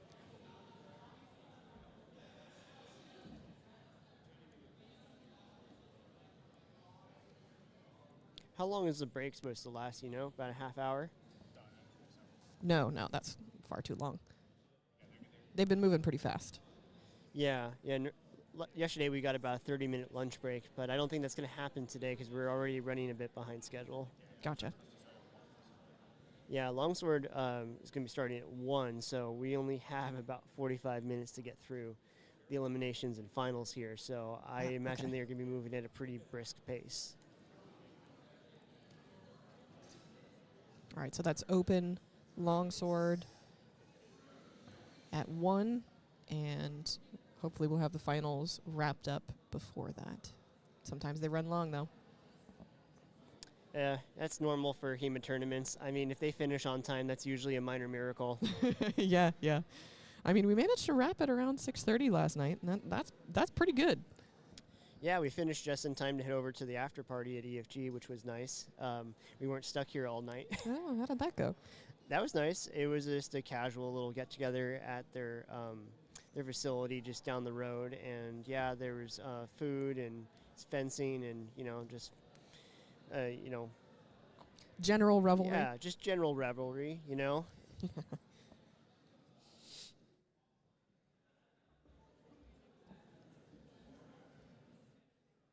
All right, so for those of you who don't know, On Guard Fencing is the local school that's putting this tournament on. So that's EGF. Yep, based in Santa Rosa, California. Good fencers, good people.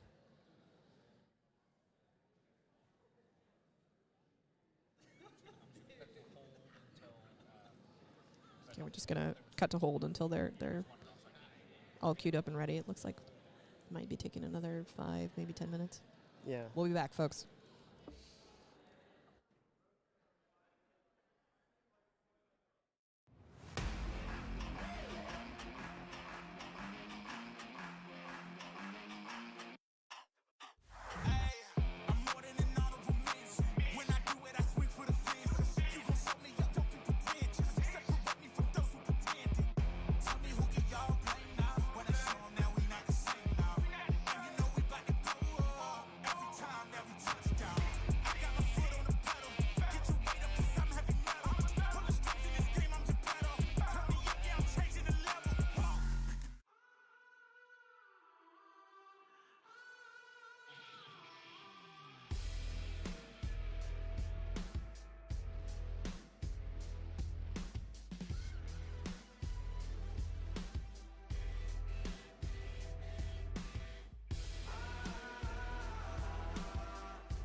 And we're back, folks.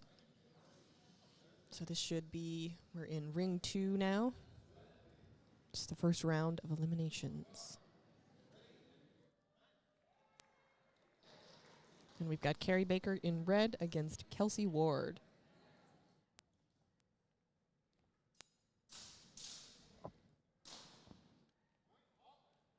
Okay. Yep. I saw it cut to arm. Judges agree. So that's minus 2 points for Kelsey. As a reminder, the points here are deductive. Going into that bind. There was a cut to head. After blow.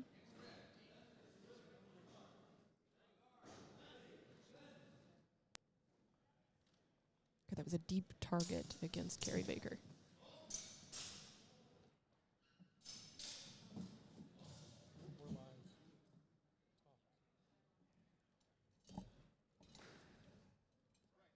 Okay, deliberating.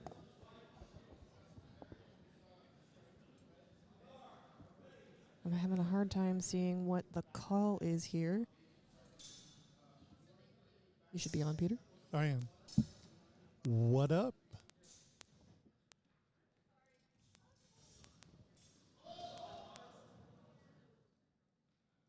All right, there's a good amount of deliberation here.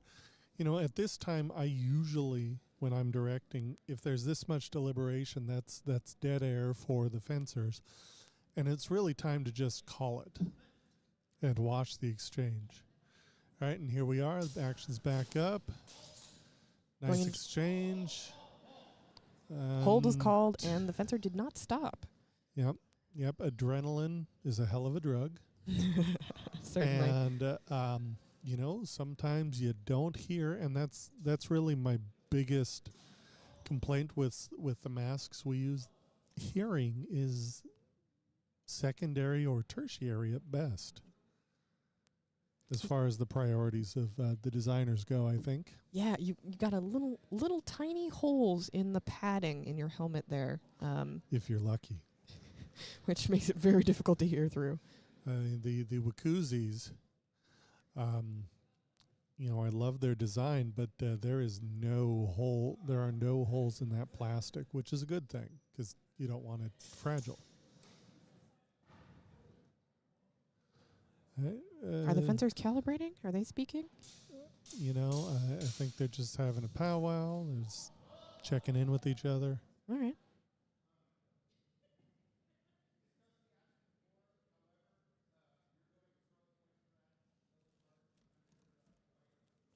Ooh, and that's a yellow card. Yellow card for white fencer. That's a yellow card against Kelsey for not stopping. Yep, which is fair. You know, we have these safety rules for a reason. I think they washed the exchange. Yeah. Scores are 5-4. Oh, there was a thrust there. Yeah, and looks like they're calling double. Or at least one of the judges. There's some deliberation. Okay, they're agreeing. And they're agreeing that is a double.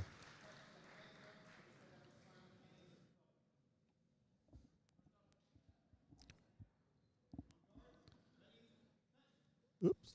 I turned the TV off. What have you done, Peter? My God. Press the button. Well, that's another thrust from Kelsey. Yep. Now there were some strikes in that Carrie was delivering. Now let's see what the judges say. It might be blow after blow, but that could have been a double as well. Sometimes it's really difficult. They're very fast in delivering their strikes. It's difficult to tell whether or not the blows are simultaneous or if it's blow after blow. That's correct. The tempo is sometimes hard to see.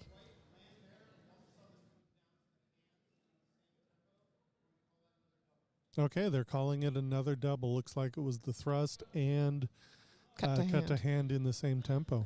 Okay. Still no points. Got to clean up their fencing. Attempted thrust by Carrie and counter thrust. I feel like the cut to head landed and that was Carrie's cut. Didn't really see Seemed like a short edge cut from Kelsey. Carrie is looking to self-call. I always appreciate self-calls. It shows a lot of honor and integrity on the side of the fence, or making those calls that are detrimental to themselves. Definitely, definitely. Ronan is back from parts unknown. Welcome back, Ronan. How was your trip? I'm back. I had to use the restroom. Oh. So he's a half an ounce lighter. Wow. Okay.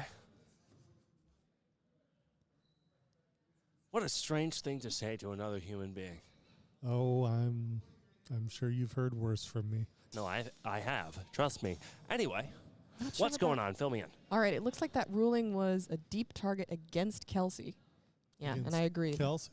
Okay. Yeah, so that's deductive. All So right. Kelsey's 2 and Carrie's 4. All right. I believe this is single elimination, and there was Ooh. a possible thrust. Looks like it might have been passe. That was a good grapple, And though. Yeah, that was a good grapple. Or at least Good blade instinct. grapple. Yeah, good instinct to drop your offhand and use Yeah. that. Match And red. Match red. Match red. Congratulations, Carrie. Well fought. I am going to go back to the replay editor station, and if you guys are liking those highlights that we're playing throughout the breaks, we're having fun making those and hope everyone's enjoying it. Remember to like and subscribe. We have a Patreon. If you want to see more matches, go to our Patreon and sign up. Please do. Bye, Peter. Every sub helps. All right, who we got next? Always good to have Peter pop in. It's nice dulcet tones of his voice. Dulcet? Yeah, dulcet tones. Beautiful, soft, comforting. I see. So dulcet. All right. We got Kayla Maurice versus Susanna Jackson. Susanna in red. And Susanna is a local. She's from On Guard Fencing.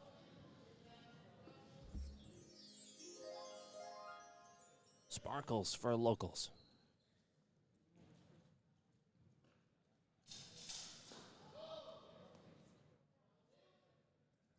Oh, and we've got a little hug there. Some good encouragement. I like it. Good for morale.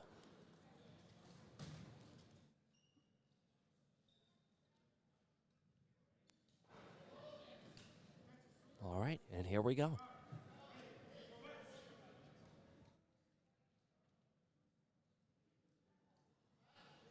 Now, Susanna has been very successful thus far.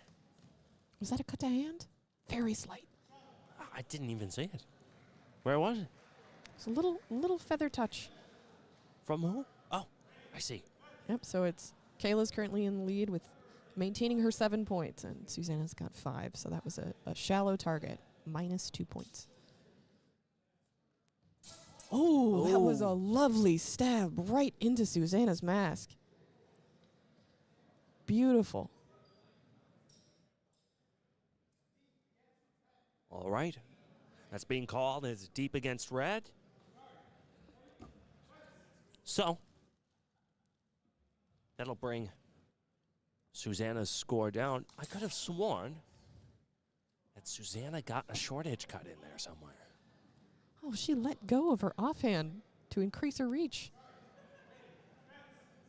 Didn't seem to work though.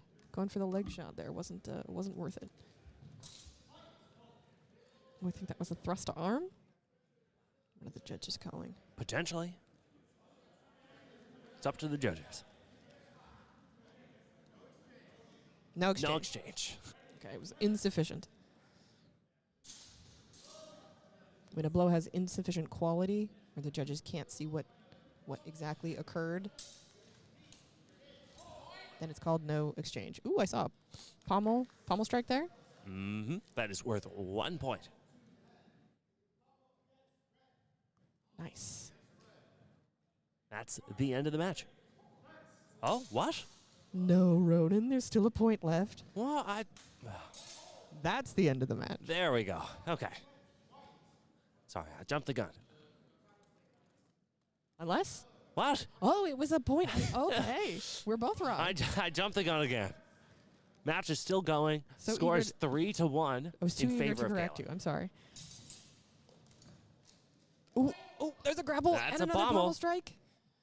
Now, This could be close.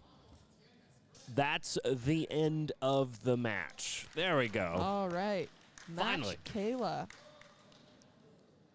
Good use of those pommel strikes. When you get into the grapple, sometimes you just got to take the advantage. I have not been seeing a lot of pommel strikes thus far. I've only seen a couple. Well, you love to see it. You do love to see it when it's delivered well. I mean, it's a reminder that all parts of your sword are the weapon. It's not just the blade. It's also a reminder that a grapple does not have to end in... Oh, hold on. If I'm not mistaken, elbows are required to participate. Carrie doesn't have elbows on. Carrie does not have elbows on. We got Carrie in red and Jenna Johnson in white, We're going to keep the even though elbows she's a technically secret. in black.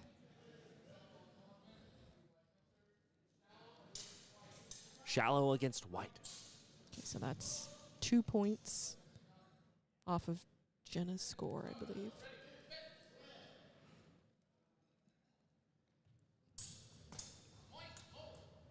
Is that another cut to arm?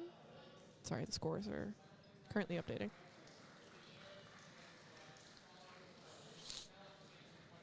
Another shallow cut against white. It's another minus 2 points. That brings us to 3-7 in favor of Carrie Baker. Oh, I think that's a self call. That's shallow against red. All right. Bringing Carrie down to 5. Good honor.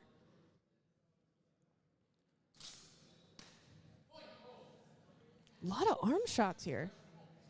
Gotta play it safe. We're nearing the end. It's surprising. I would have bet on Jenna Johnson here, but Carrie seems to be running away with it. Now Carrie can afford. Yeah, there we go. Ooh. That was a beautiful thrust into the helmet there.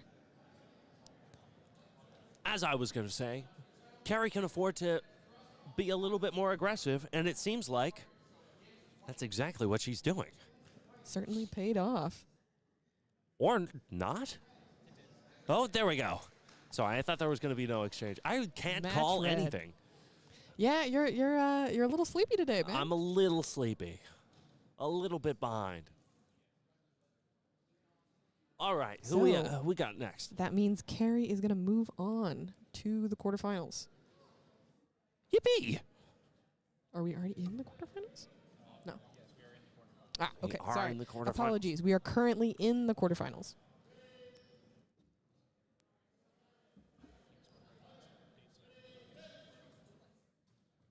So she will be advancing to the semifinals.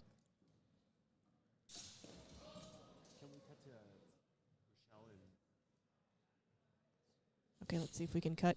Yep, we're cutting over to Rochelle. And Forever. Rochelle the Bolt versus Forever Peru. And this is a semifinal match, I believe. Mm-hmm. A lot riding on this one. They're both very high quality fencers. Very cautious. Now, Rochelle is very highly rated as a fencer. But Forever seems to be the quicker of the two. I think that was exchange was washed. I didn't see anything there. It's either wash or a double. That looks like a double to me. Both trying to simultaneously go around each other's guards. Now, I don't believe you can double out in this. Oh, I think they're ruling that a blow Finals. after blow. Oh, okay. Yeah, that's a point deducted from Forever. She got there a second too late. Fencers are semi-incentivized to be a little bit more aggressive and negligent of the potential double. because you no longer have to worry about doubling out. I think Forever's trying to psych her out there with false movements. But Rochelle's not buying it.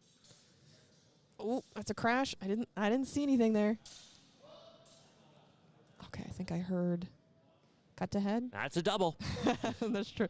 The judge is shrugging there, putting both his hands out. I think that signifies a double.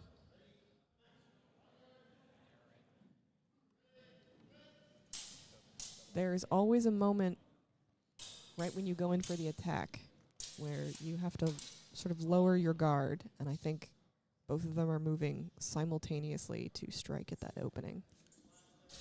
Honestly, it would seem that Forever is taking the initiative on attacking, and Rochelle's just attacking back. It doesn't look like Rochelle really cares. They've already reached 3 doubles, which in pools would have been a double out. But here it doesn't matter. Rochelle can afford to attack straight back at Forever because it doesn't matter. Oh, that's a shallow cut. Oh. Okay. Yep. It's minus 2 points. Rochelle DeBolt is currently winning with 7 points, Forever with 4.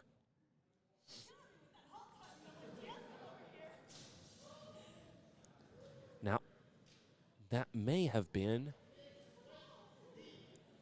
Yes! Deep cut against white. All right, that's bringing the scores to 4-4. It's going to be close.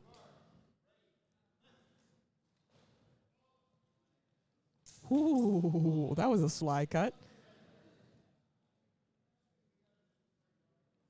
After learning each other's measure, Rochelle has dropped her other hand.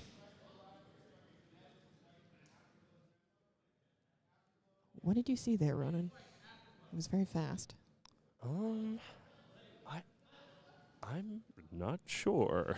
Looks like they took points away from Forever.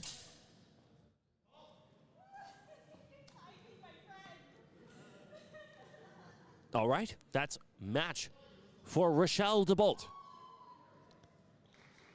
4-0. All right. Rochelle will be moving on to the finals.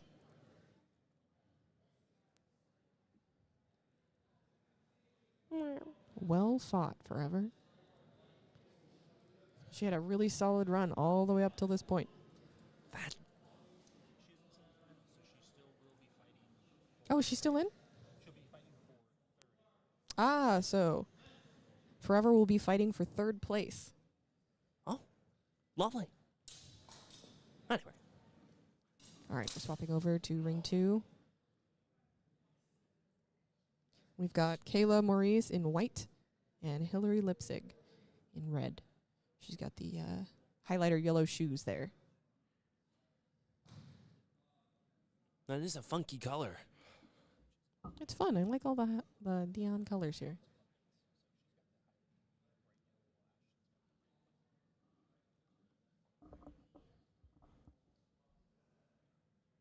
Okay, we're coming in sort of mid-match here. So much yapping. So little calls. The current score is 4-3. We'll see what... No, I know you're telling me to say it, but Okay, it looks like that was either no exchange or double. Not seeing a change in points.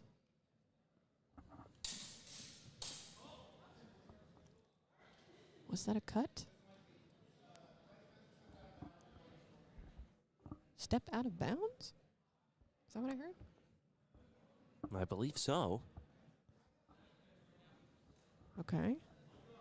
Any points deducted for that? I don't think so. Nope. Current score is 4-3 in favor of Kayla Maurice.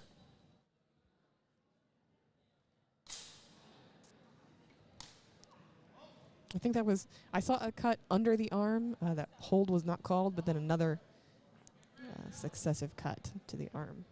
I think that's a shallow target. Yep. Both fencers seem to be taking their attacks at the same time. So that's 2 points minus. That last Right. point was scored by breaking that tempo. Let's see if she'll do it again. Circling and circling and circling, making the judges run around in the edges of the ring in order to see the exchange properly. Oop. Their grapple. What's going to come from this? Grapple took too long. Doesn't look like it's going to be anything.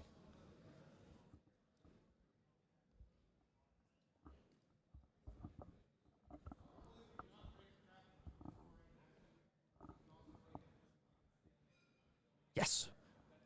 Director's telling us. Took too long. Nothing happened. Just a struggle. No exchange. But that's And match that's- white. They must have run out of time. Match white. That they did. They were 14 seconds into overtime. All right. I believe. Oh, no. We've still got a semifinals match, yeah? Yep. All right. Carrie Baker against Kayla Maurice. All right. In the meantime, Wait for a moment while they sit up. we gotta wait around with an ad read.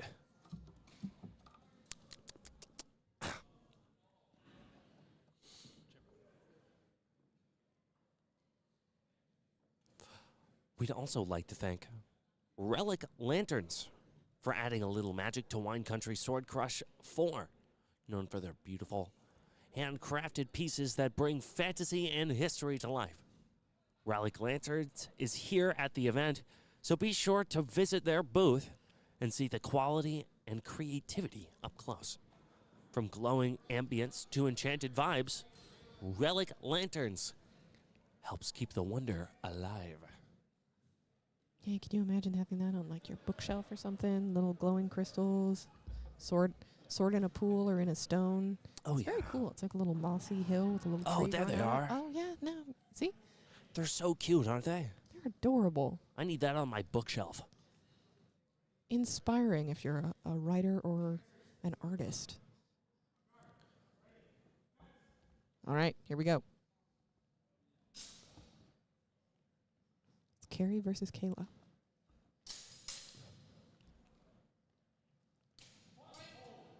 There we go.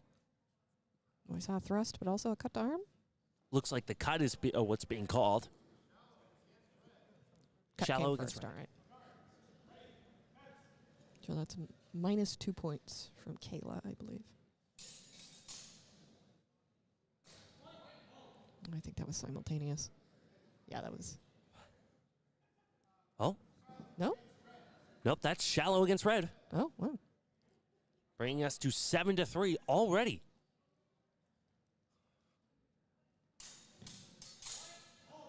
I did see a nice thrust there.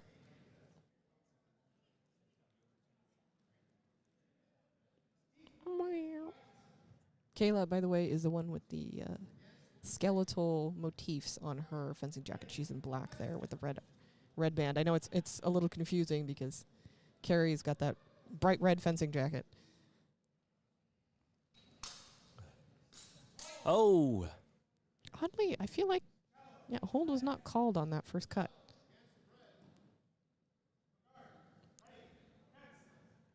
Now Kayla only needs to land one more strike of any variety, and it looks like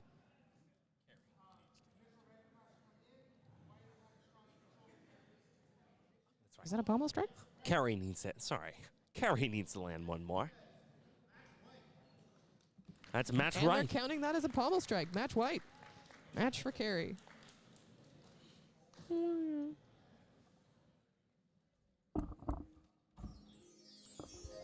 All right, so we should be updating the brackets That sparkle mat for the finals.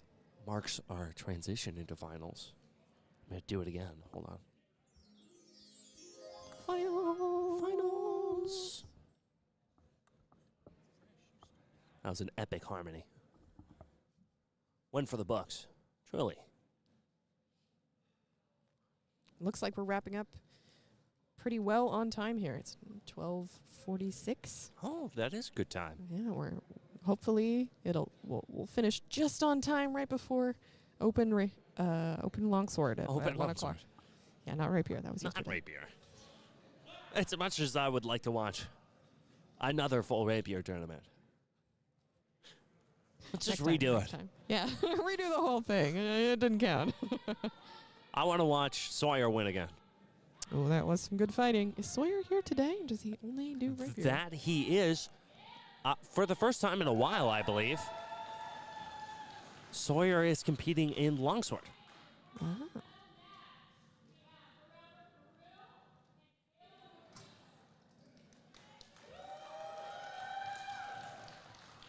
Hopefully you can hear him, folks.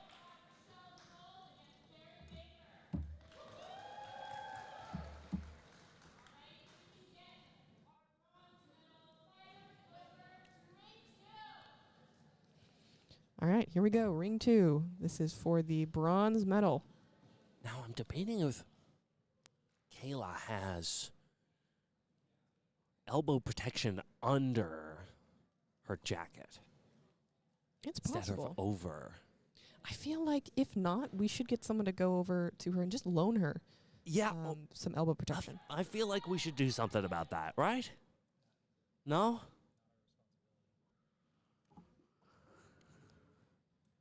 No. Gotta be under the jacket, right? Yeah, I mean, I feel like she's been cut on the arm, and I've heard a thwack. Yeah. So it's possible that she's got arm guards. And it's a and elbow baggy protection. jacket, too.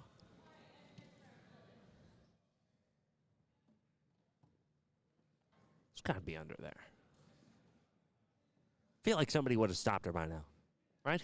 Yeah. It's a little obvious. Anyway, it looks like the idle waiting around for finals is coming to an end.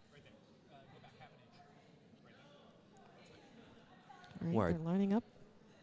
We're adjusting our cameras a little bit, getting ready for finals. Trying to get you the best view possible, folks.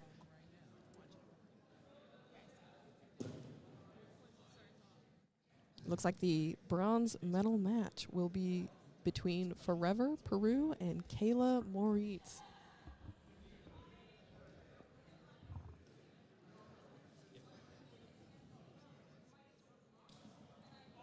I'm waiting. I'm waiting. Oh, there we go. Okay, Yep, they're lined up. they're lined up. Let's go. We got the fellows coaching. Everyone's ready? Here we go. Got that little kick. I would be so fascinated to learn what that's about. A little personal flair. Never hurt anybody. Yeah, I mean, she's been smiling the whole time. Maybe she's just having a hell of a time here. I would hope so. All right. First exchange ends in shallow against red.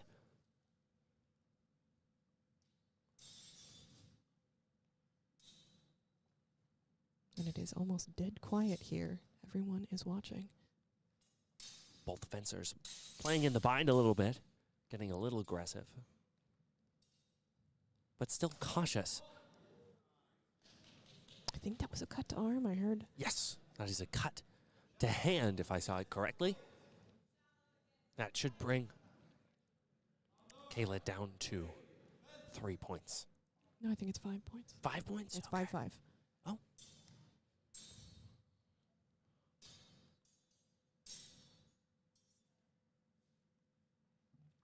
Ooh. Going into the long guard there. Wants to keep her away. Forever's playing it a little bit more safe, it would seem, compared to what we've seen from her previously.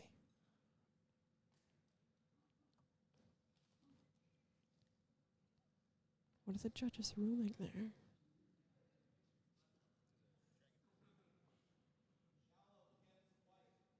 Ah,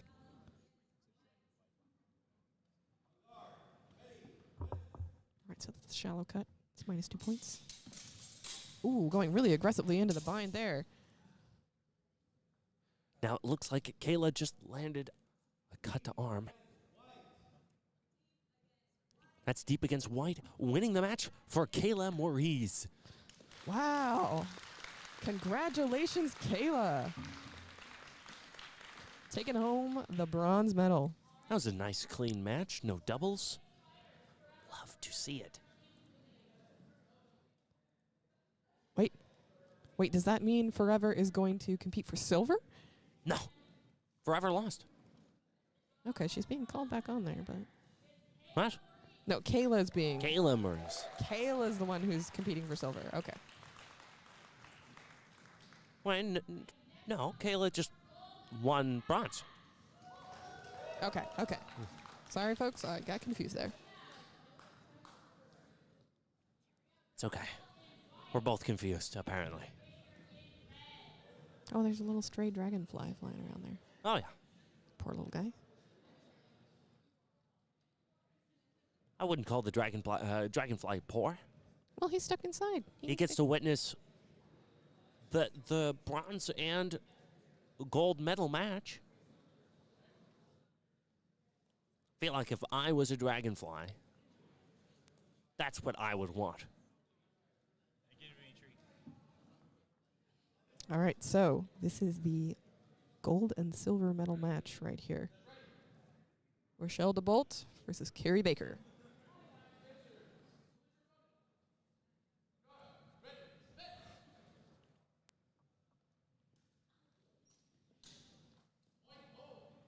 All right, starting off the match, Carrie delivers a cut to Rochelle's hand.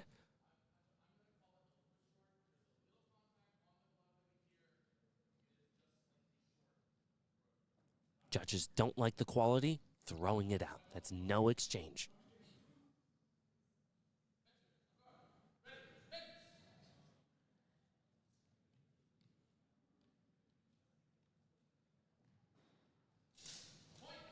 Ooh.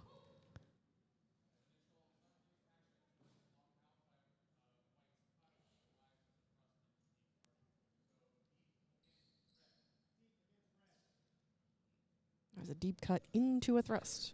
So that's minus 3 points, I believe. Oh.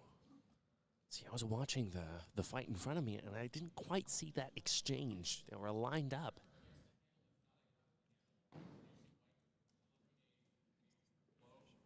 I think Carrie managed to land that cut.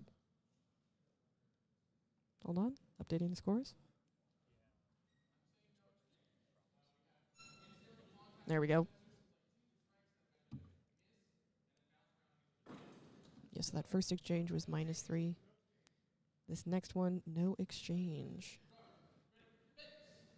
Felt like a good cut to me, though.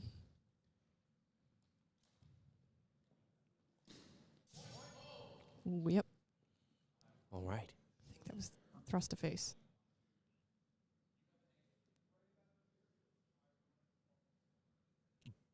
Judges debating about where it landed.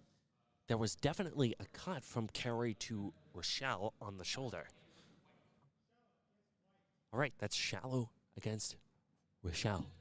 Bringing the Really? scoreboard to 5-4. Yeah, it was pretty clear. Well, I saw, I guess it was an afterblow. Good thrust.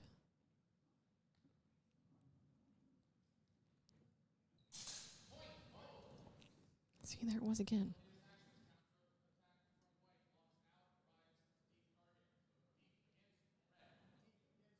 All right, Rochelle lands a deep thrust. So that's minus 3 points from Carrie. Rochelle only needs Going for one more point. for the leg guard. Thought leg cuts weren't very. It's a shallow cut against red. That's match That's Rochelle. a win for Rochelle. The gold medal going to Rochelle. And silver going to Carrie. What a wonderful match. All right. What a thrilling Tournament in general. Yeah. All of it.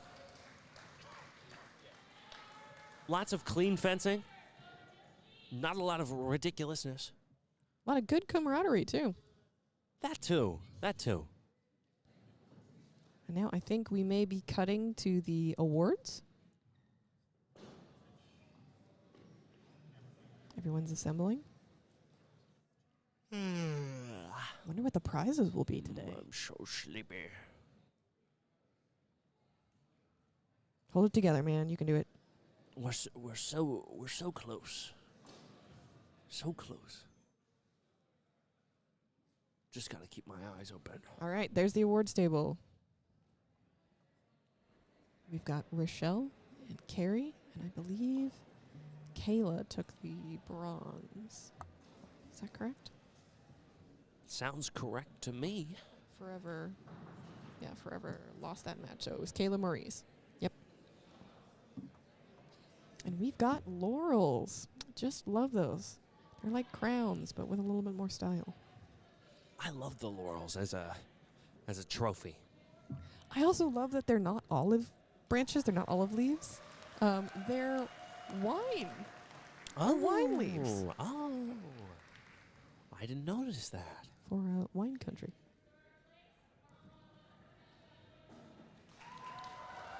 Kayla Maurice taking the gold. Oh, that does Bronze. Sorry. Franz. Bronze. Looks good against her curls.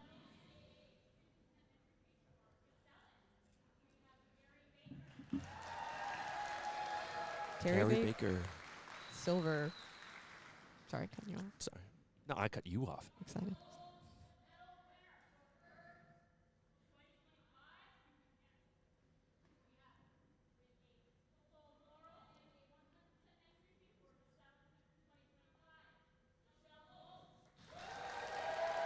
Rochelle DeBolt takes gold.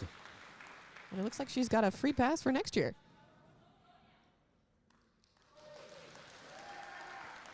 Bravo, ladies.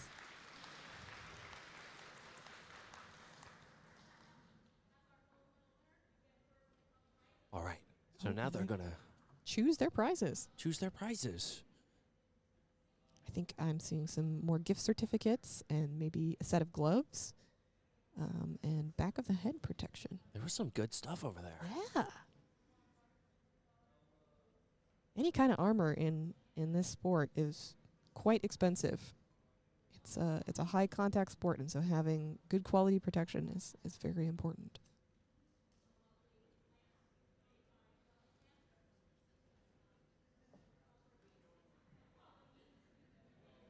Spending a little time yapping about what the prizes are. Looks like Rochelle gets to choose first. Oh, think she's going for the back of the head protection and the gift certificates. Good choice.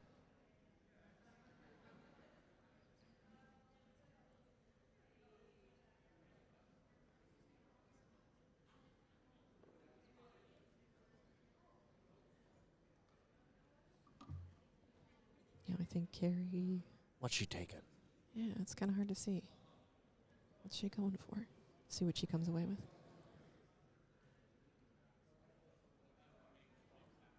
Oh, she took one of the lanterns. The relic Aw. lanterns. That's a good choice.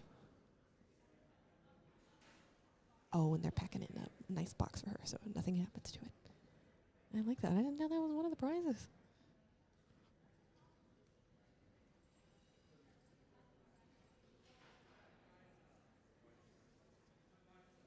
Kayla's going for, the arm protection. It's gauntlets and elbow protection. Plus, I think some gift certificates. And that leaves Forever with looks like the gloves.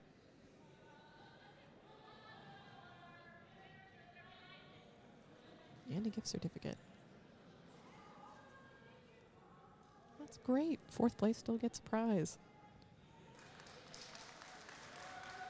There we go.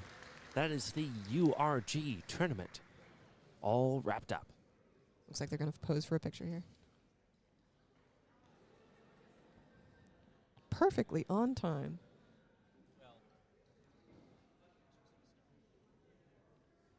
Well, perfectly on time for HEMA standards. Yeah, only a couple minutes behind. On time is usually has a margin of about an hour late.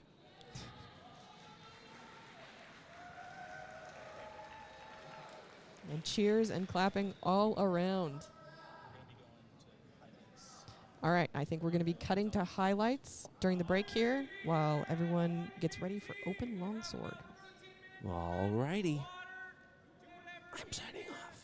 I gotta go grab my...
We come alive. Legends never die. Legends never die. Legends never die. We come alive. Legends never die. Legends never die. Legends never die. We come alive. Tell them play this song. When you tell them to dream on. 'Cause we not afraid of a giant. Bring them down 'cause we sling stones. All these problems and none of emotion. Full throttle, I'm passing with monsters. Can't slow me down. You need a W, I got you. All I plan to do is win. I don't really see an end. And it ain't news that I got it in the bag. When I see them, tell them this. We can never finish last. Yeah, we got it in the bag. Yeah, we got a different drive. You know that legends never die. 'Cause we come alive. Legends never die. Legends never die. Legends never die. We come alive. Legends never die. Legends never die. Legends never die. We come alive. Here we come. We come alive. Legends never die. Legends never die. Legends never die.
turn me up.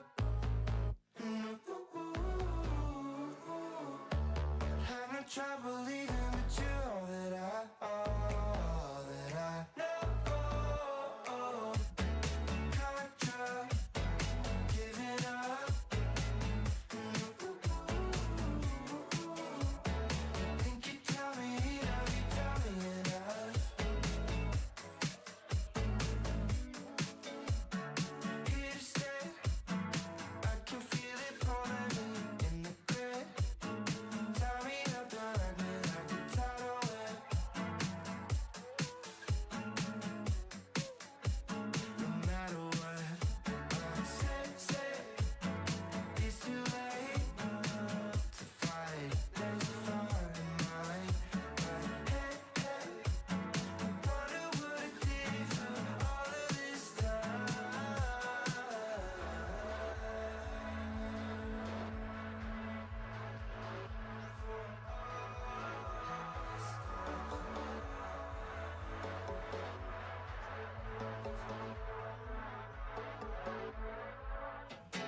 Contra, turn me up.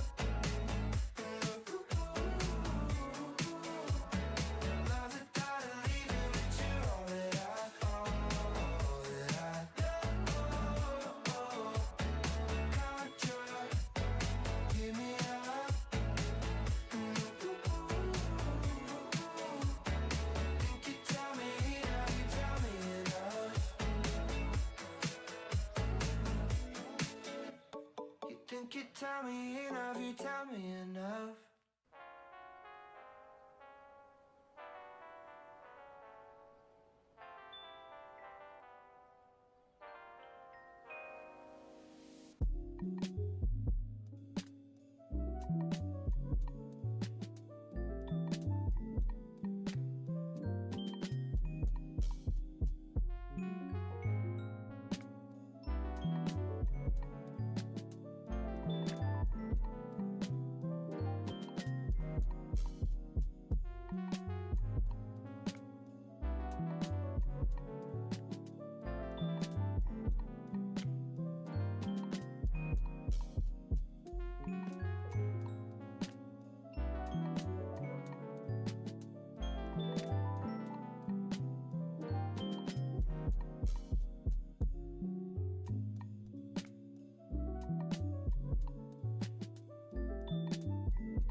I'm reaching for the top where the stars collide. Fought for what I'm worth, now it's my turn to shine. Started from the bottom, now I'm rising from the grind. Hustling through the darkness, vision clear in my mind. Dreams ain't just for dreaming, I've been scheming on the low.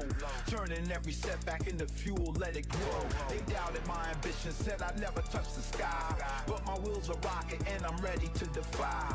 Look at all these mountains, conquer each and every one. Came from nothing, now I'm here, witness how it's done.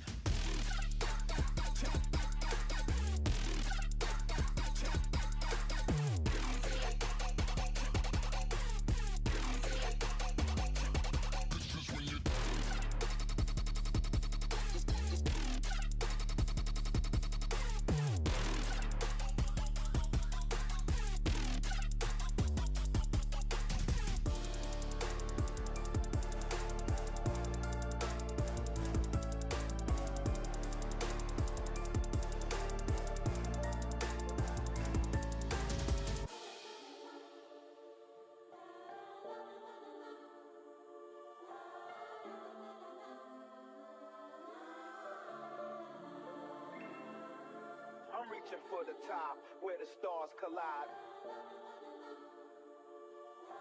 Fought for what I'm worth, now it's my turn to shine. Every trial was a teacher, every fall was a rise. Kept my head up through the storm with my eyes on the prize. They can't hold me down, I got fire in my soul. Destiny's my partner, we out of control. Heart of a lion, I've been clawing through the fight. From the trenches to the towers, now I'm basking in the light. No more looking back, it's my moment to seize. With the world in my palm, I'm the king of my dreams.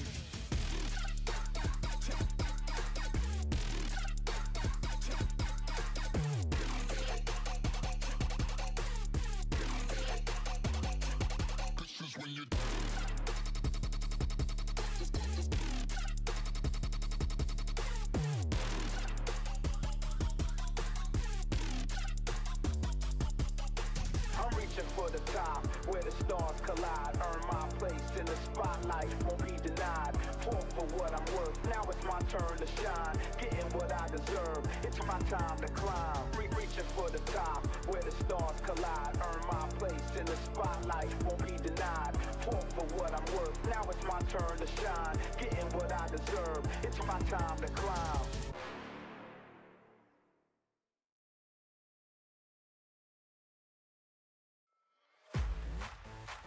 Yeah. Let's go. They can see that I'm the legend. Got the gold in my possession. No doubt in my mind, no question. I hold the keys to my successes. Greatness lives inside of me. Cut me open, bleed royalty. I've never known defeat. That's for the weak. For the throne, you better show loyalty. Nothing can stand in my way. I look it right in the face. I'm never slowing down. Yeah, I'm winning this race. Can't hold me back. Can't hold me down. It's time for me to own it now. I'm on a whole new level.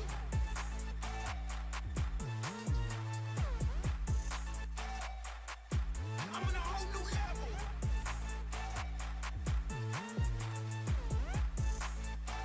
I'm on a whole new level. Voltage rising, shock to see. Jury on the move, take the plea. I'm about to raise, so take a knee. It's reality, not make believe. Making waves, can't stop me now. I'm taking names, then I'll take a bow. Never throw the towel, I own the crowd. And I'm coming in and I'm getting loud. Nothing can stand in my way. I look it right in the face. I'm never slowing down, yeah, I'm winning this race. Can't hold me back, can't hold me down. It's time for me to own it now. I'm on a whole new level.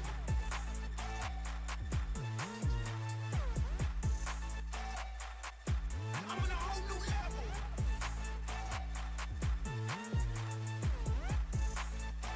I'm on a whole new level. Never stopping, yeah, I got it, I won't slow down. Feeling mighty, got the power, I'm the king now. Never stopping, yeah, I got it, I won't slow down. Got the power, I'm the king now. I'm on a whole new level.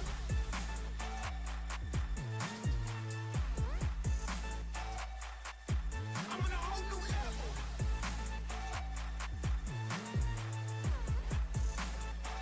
I'm on a whole new level.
And hello. This is Robin Nightingale with Historical Fencing Network. We're approaching the beginning here of Open Longsword. And joining me today is Kieran. Oh, wait, hang on.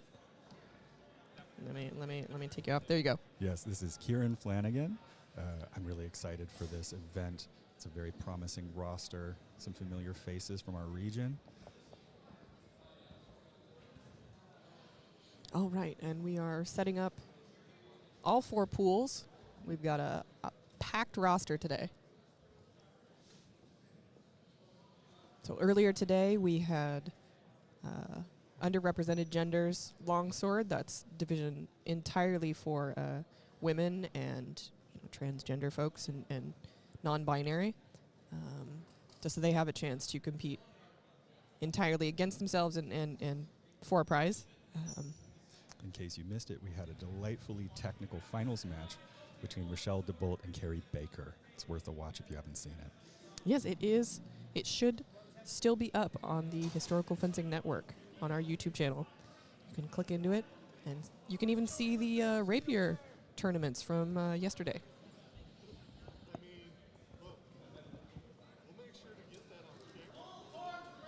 All right, they're calling the pools now. We should be underway shortly.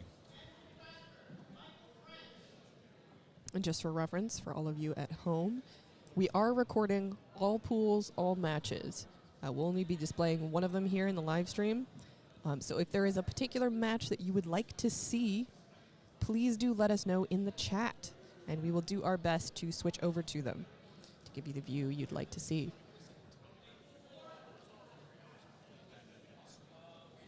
I believe right now we're on ring 4.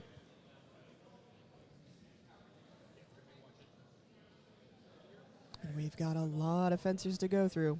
Longsword is very popular. Right. As it stands in Pool 4, it looks like we will have Michael French, Goose Lafetra, Kayla Moritz, Andrew Bradford, and that's all of them.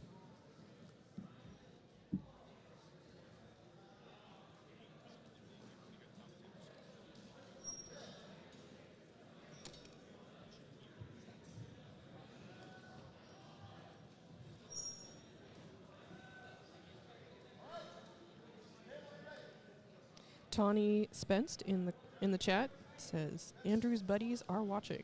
Good luck, guys.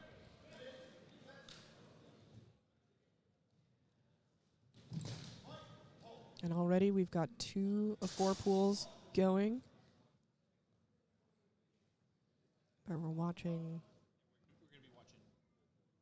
going to be watching ring 4. As a reminder, if there are other pools you'd like to spectate, at least in spirit, you can go to hemascorecard.com and watch live score updates for each pool. Good point, good point.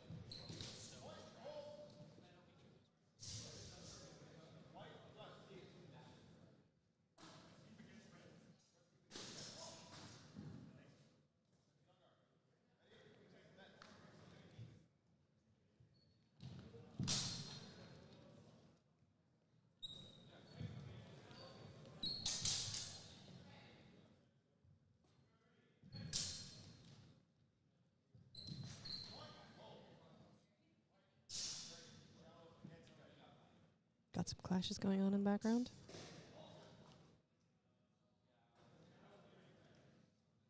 Hold on, are we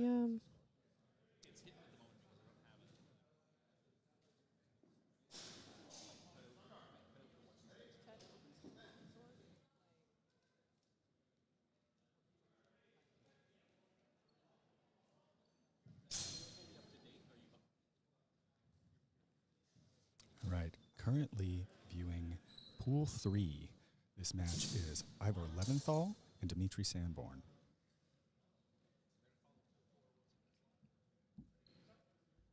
Dimitri visible now with the green jacket. It's nice. He's got his name right across the back. You can see it perfectly from here. Well coordinated. Hema drip, as the young ones say. Yes. That is, as the kids say.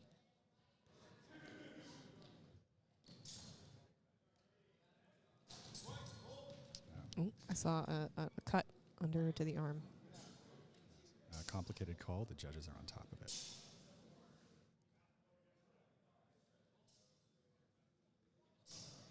Looks like they're awarding the point to Ivor with an afterblow coming from Dimitri. Gotcha. Ooh, a beautiful controlled thrust on Dimitri. Oh, yeah. It went right into the neck. Maybe not quite controlled, but the intention was there. Yes, the intention. More often than not, the intention does count. All right, we're switching. Hold on. Hold, please. Ring 4 is about to start.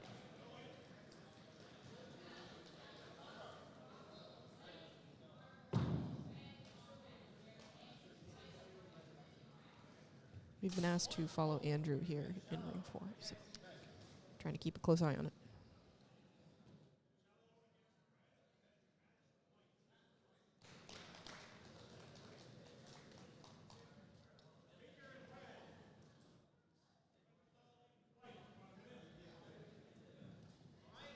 Okay, line it up.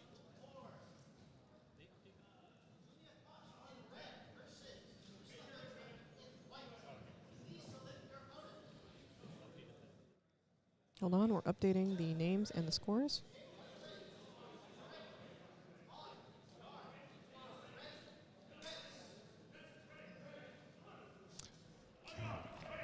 Looks like we've got Julia Quash in red, and I'm not sure how to pronounce his name there.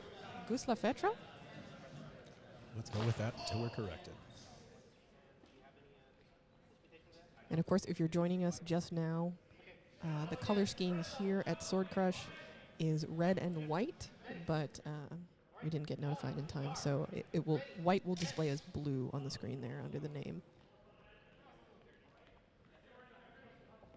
Another reminder too, if you're unfamiliar with the scoring, I believe it is deductive. So fencers begin with 7 points, and depending on whether it's shallow or deep cut or thrust, a certain number of points are deducted from the fencer who receives the hit.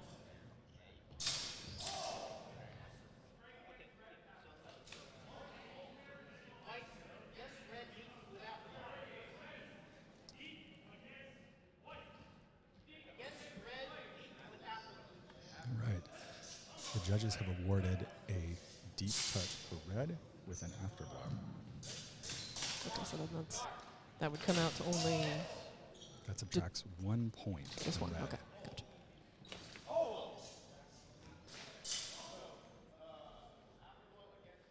Hold call. Did you see that cut? Didn't quite have the angle on that one. Let's see what the judges think. Sounded like a double. That looks like a double.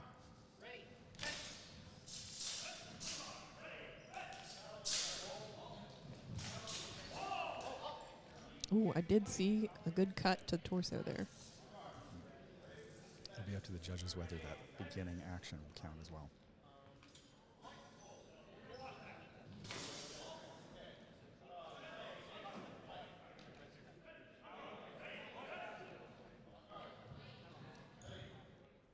Some deliberation going on here. What will be the call?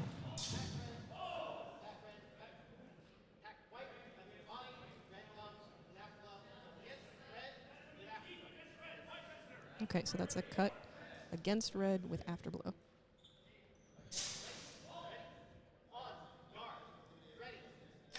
So then that's what? Minus another point? Minus 2 points? Yes, red has now lost 2 points with 5 remaining. It looked like another good cut from Julia there.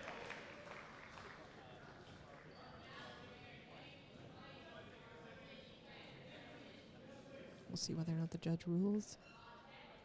If it landed in time.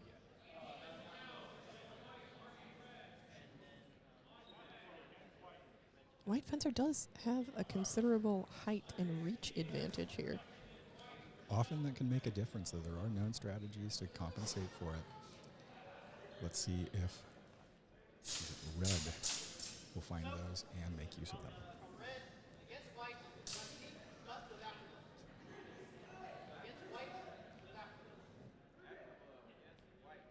That's another blow after blow. Right.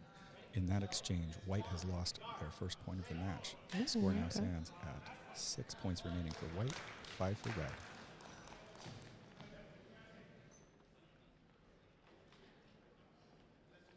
Being very cautious here. Ooh. Lots of action there. Our angle didn't quite pick up exactly what was going on. Let's look for the judges. I think I saw a sort of upward thrust from Lafette. That's definitely a scoreable action. It'll depend on whether they count it as in tempo or out of tempo from the hold. White against red, it sounded like. Cut to torso? Yes. All right. That was a full cut to torso against red, losing 3 points. That's a deep targets are -3 points. Shallow targets are -2. And I believe pommel strikes are -1. Yes. And then in the case of after blows, the initial action will count for a maximum, I think, exclusively 1 point against the person who received the initial blow. Gotcha. Okay.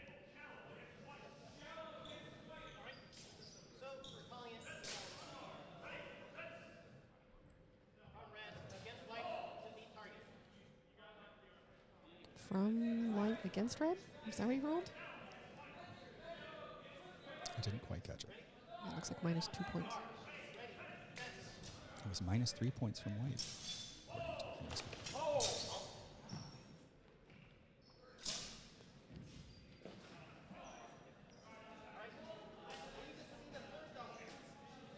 Ooh, are they going to double out? Ooh, that is 3 double hits. They have doubled out. Ooh, okay. So for those of you just joining us or who have forgotten, have goldfish brains, it is possible for 2 fencers to double out, which means if they both hit simultaneously, they get a double. And if they get 3 doubles, the match ends. And that's, I don't know how that's exactly scored against them, but it's the ranking will be marked down in the pools. There will be some sort of penalty in their aggregate score before we go to the eliminations. It's generally discouraged for fencers to double because that means they're not fencing very cleanly. While they're attacking, they're leaving themselves open to too many attacks. And that means that they're poor quality. Yes, it's a matter of contention in the community at large if you're not familiar with it. All right, Stepping. so next match here. Gustav Fetra staying in white fencer against Andrew Bradford in red. Now, I've seen Andrew fight before, and he's quite competent. Early on, putting a lot of pressure on Goose. Looks like he may have secured a nice thrust to the torso.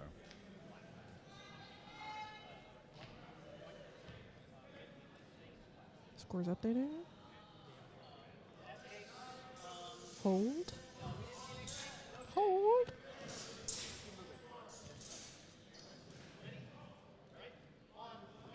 Yeah, table didn't update. Okay. Oh, okay. Fetra getting a little bit more aggressive. Really diving in there for the thrust. Judges deliberating.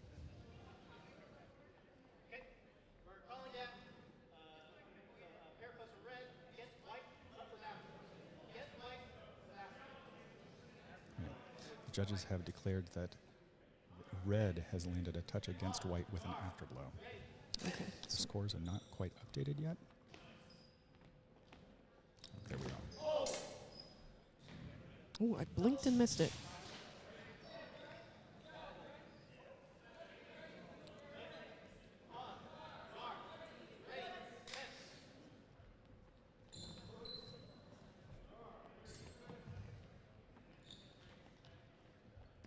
Both fencers moving to a more patient game now, having estimated each other.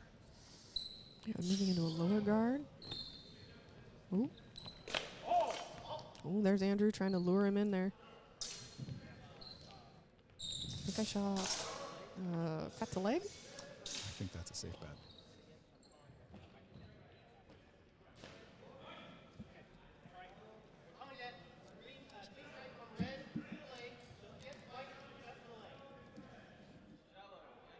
shallow cut to leg.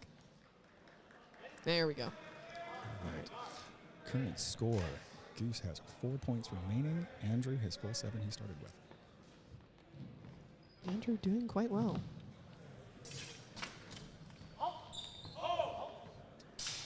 Ooh, that's a bit of a messy exchange there.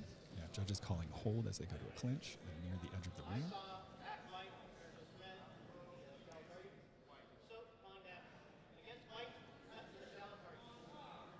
Shallow cut against white, it looks like. I believe that's minus 2 points. Is minus 2 points. Goose has 2 points remaining.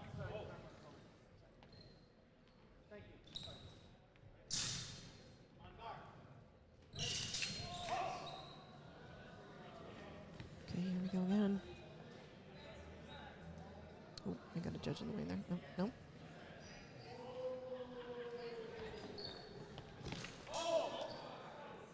Ooh, was that a double? I think they're confidently calling that a double.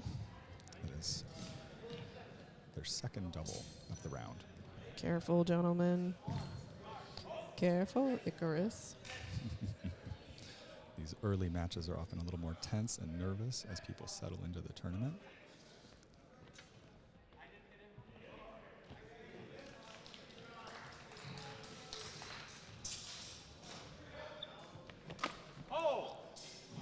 There's an interesting wind-in play from Goose there. Is it going to be ruled as an afterblow, though? Let's find out. Shallow cut against white. That may be it. Let's see. Maybe. Yep. All right, that is Match red. Excellent.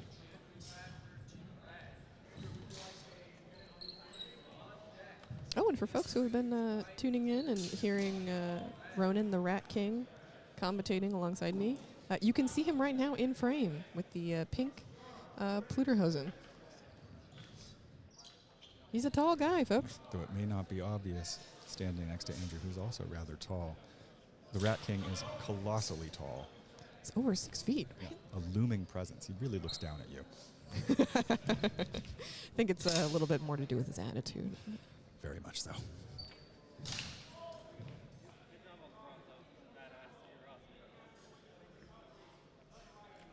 All right, so I think Andrew is up again, still in red against Kayla Maurice. Now, I'm fairly certain Kayla took silver?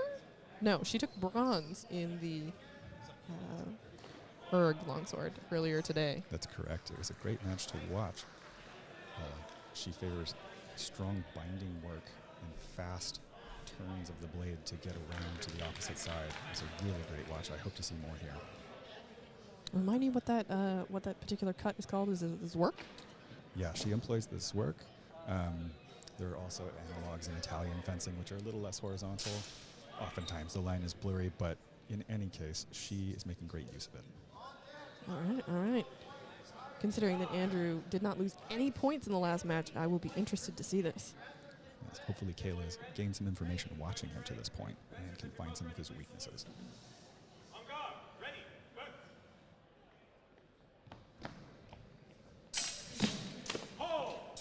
Oh, it looks like Andrew blocked that, but I couldn't see if Kayla landed anything.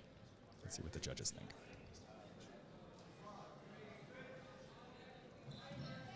Some deliberation. What's the call? After the fencers come together, I see a cut from white against red. I did not see the afterblow land. Yeah. Great, thank you. We'll take the self-call. In that case, this is our first call. Ooh, there's a self-call, so they're ruling that as a double. Oh, ongoing conversation here. Ooh, hold on. Clarification from Andrew, perhaps? Will that change the ruling?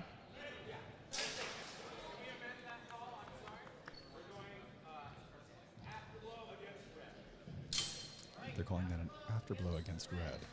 So maybe Andrew felt the blade come through his guard there. Yeah, that cut around really worked.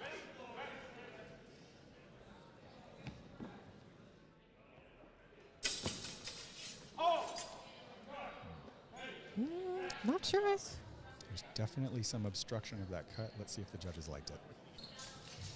Could be insufficient. Looks like they're gesturing for an arm cut.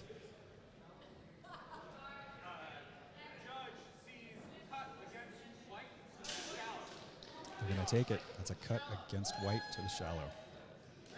All right, that's bringing the scores for Kayla down to 5 and Andrew with 6. Oh, Oh, that was a lovely thrust. I've seen that before from Andrew, and when he sees the opportunity, he just lunges right in, commits fully. it's so sudden. He has his order of operations down just right. You don't even know it's coming before your head.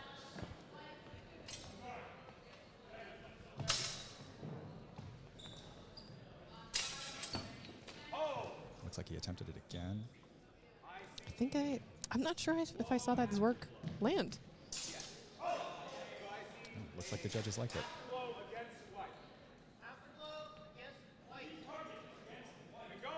Okay, I think that's minus 1 point, so Kayla's very close here.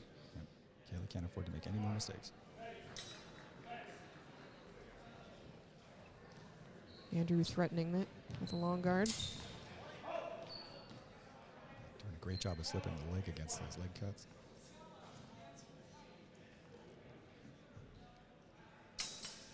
Very cautious. Andrew's taking his time. Oh, Self-call? self-call. Love to see it.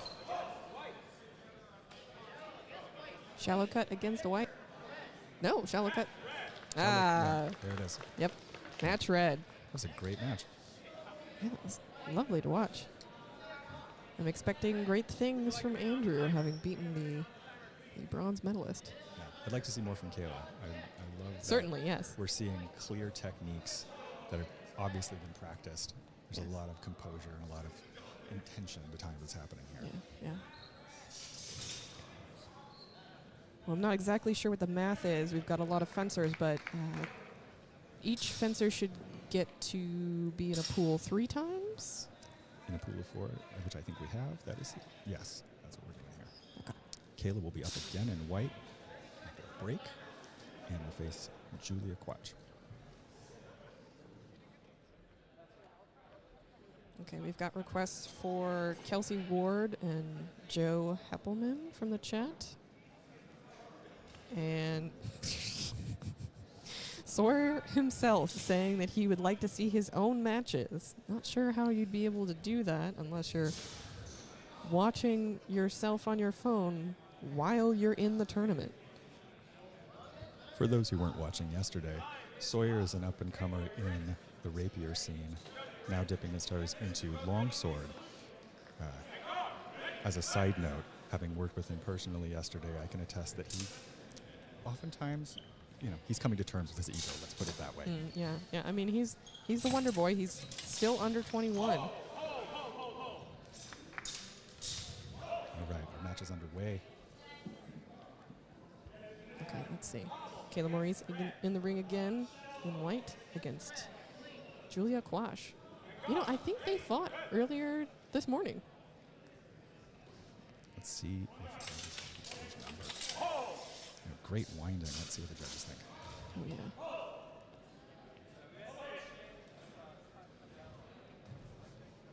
I'm not exactly sure how to describe winding for somebody who doesn't have the context for it, but it feels very much like using your sword against your opponent's bind and pivoting around it. Yes, leverage is absolutely of utmost importance in winding. It's a difficult skill to master, and I love to see it in tournament play. A lot of people avoid it because it requires some commitment and outright bravery, honestly, to expect that your opponent will play that game with you, and they are both willing to play with each other, which is wonderful.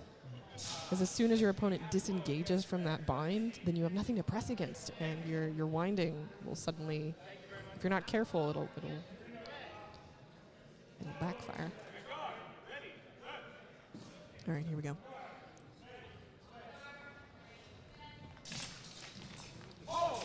Let's look at the possible pommel strike.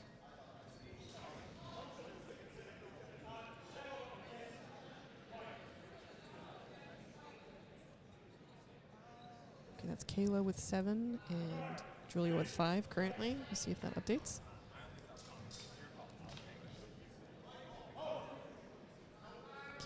tell what they're deliberating about.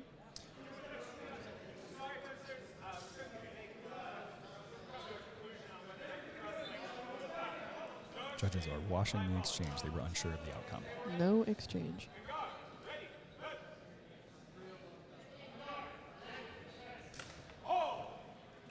Looks like a little cut to arm. Possibly. Judges seem to think so. So that's minus 2 points.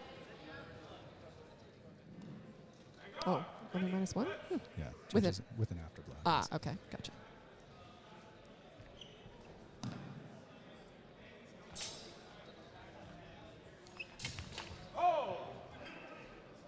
Did that look simultaneous? It was close. One judge seems to think so. They're calling it a double. That is the first double of the round. You've got to keep track of them. Oh, we got some grappling. Ooh. Judges have called a hold for grappling. It might have gone too long without a pommel strike or anything coming of it. No exchange.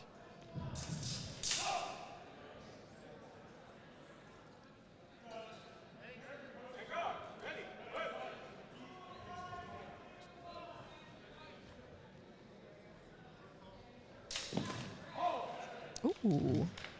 Got some high hands there. The timing will matter on this. It might have been another double. What is the move when you wind around? It's like a windshield wiper. Oh, and possibly the crump how. Ah, yes, the crump. It looked like they both sort of did simultaneous crump house. It's funny how that happens. Looks like we've got a request to see Jenna Johnson's matches as well. All right. Current score stands. Kayla has 7 points remaining in white. Julia has 1 point remaining in red. It's down to the last part for her. Oh, they're both wearing black. It's hard to tell who landed it first.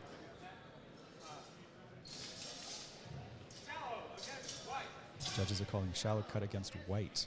Okay, that's good news for Julia. Still in the game. See if she can dial it in.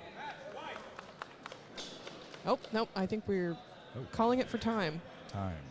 Right, there's a win for Kayla in white. Dang, she was starting to pull it together too. If only more time.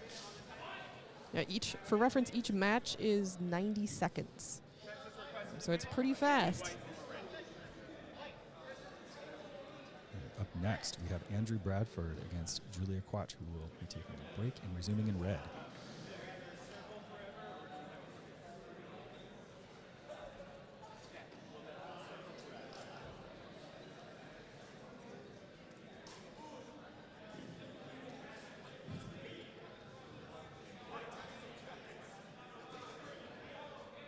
Just pausing, taking a little break here. In the event that a fencer is asked to compete 2 rounds in a row, they are offered a 60-second break, which they often take, but are allowed to decline if they feel like they'd rather continue without the break. Yeah, more often than not, use that time to hydrate. Because underneath all those layers of armor, you know, the padded jacket, the plastron underneath that's the hard shell, and then probably at least a layer of clothing, I would hope. You get sweaty really fast. Yeah, heat buildup is one of the challenges of these sorts of events where you just keep on going. We've got some pretty decent weather for it, though. Ooh. Right. Great thrust offline from Julia. Yeah, I saw the really deep bend there. It's just whether or not they rule it as upper opening, arm, or torso. I see simultaneous action, thrust from red land. I think the cut from white is past that. Right, they're saying the cut from white, Andrew there, is passé. That is a thrust to the torso from Julia. All right. So that would be, I think, There's a 3-point deduction for Yes. Andrew. deep cut. Deep target, sorry.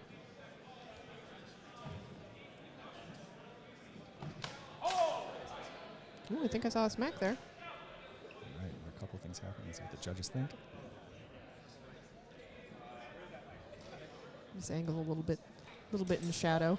There you go. They're saying a cut to the arm against red. With afterglow? So the afterglow is out of time, I think. No, okay. Not quite fast enough.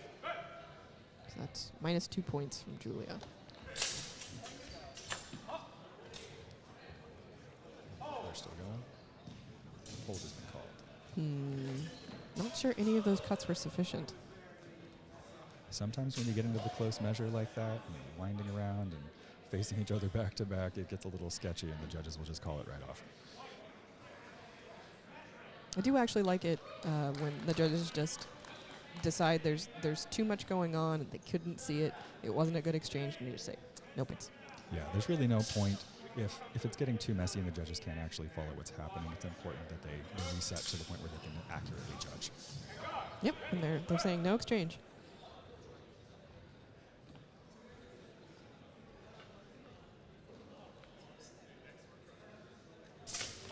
Ooh. Very deep thrust from Andrew. Possibly some other action. Let's see.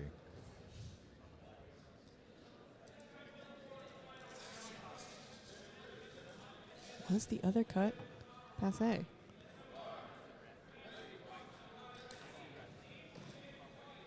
There's that deep target.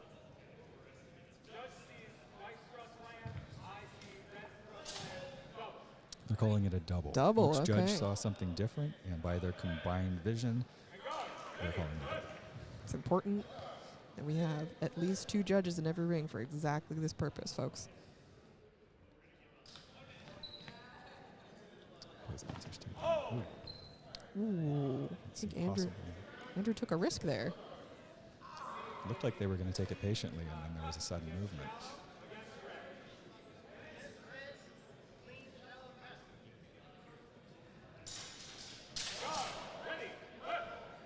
They're calling that Andrew with a cut to the leg.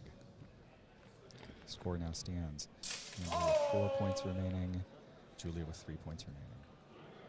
There's that thrust again. Andrew just loves jumping right into those. And if he's scoring points with it, it'll incentivize him to keep doing it. Right. That is match white. That thrust ended the match. Nice. I have seen Andrew train with us here at Sacramento Historical Fencing Academy. He's a great guy. He runs all of our in-house tournaments. Just loves fencing.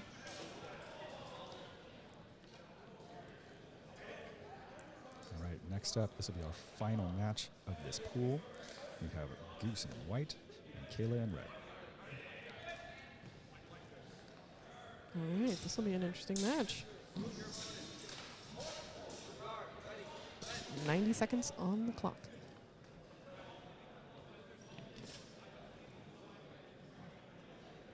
Some attempted leg cuts. They're finding each other's measure. Looks like a possible Zwerkow. I feel like Julia successfully blocked that. Let's see what the judges think.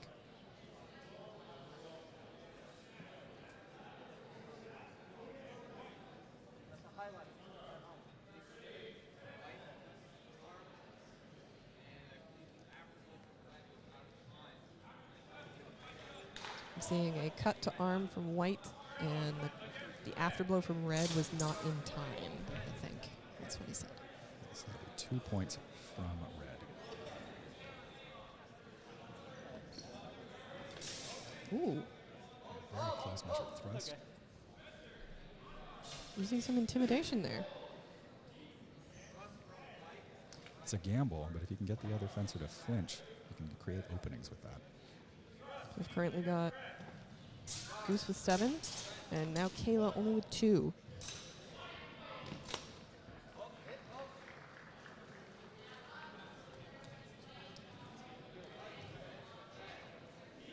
Judges are calling white cut to arm. That'll be match white. Wow. Hard to beat that reach. That guy looks like he's monstrous. He's got to be like 6'6". Yeah. I do enjoy that he was using those pressure tactics with that retracted reach. He wasn't only relying on hand snipes like you sometimes see with taller fencers. It's a good range of technique that he's displaying. Yeah. Yeah, using that, using the intimidation to make the other fencer flinch.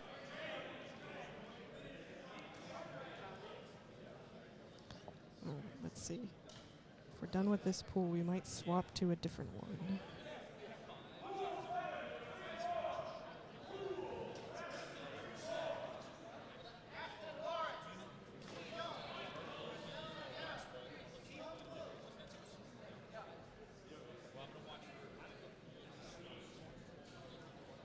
I know we had a request earlier for Kelsey Ward and Joe Heppelman.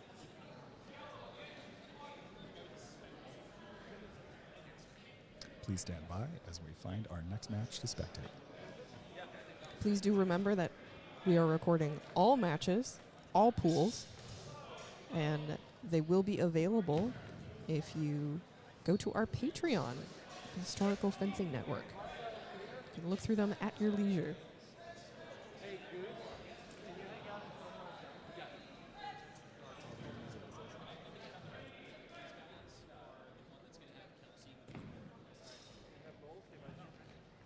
Hold on, I think we found Kelsey.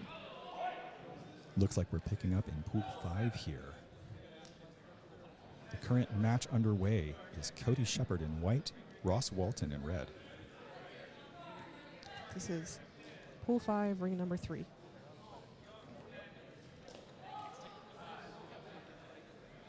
Ring 1? Ring 1, sorry. Score for this match currently stands at 7 points remaining for Cody in white, 4 points remaining for Ross in red. Oh, I thought I saw a cut to head there. Maybe it didn't land.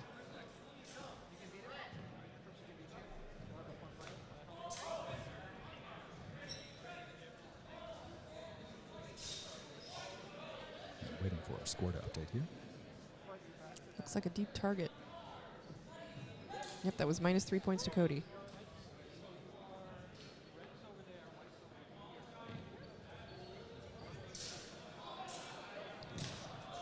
And is that a wind around the guard? Sorry, folks, it's getting quite loud in here. We've got so many pools going at once, so many people talking. Looks like Finn, the judge at this ring, is calling that a deep strike to red. Red has 1 point remaining.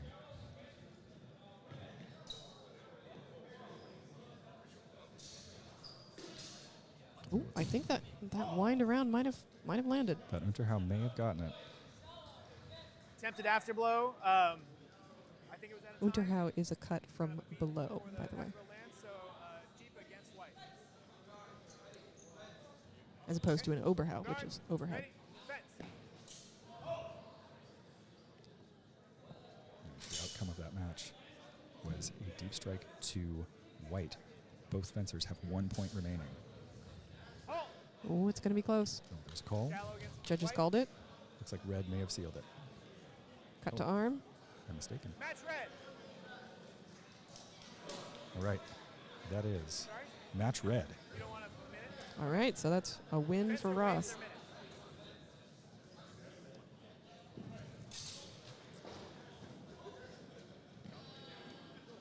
So I think in this pool, the next ones up are, yep, Okay, we're there's in. Kelsey Ward, Judge ready? as requested, against Cody. Fencers, please All right, salute. Kelsey is in red. On guard. Ready. Fence.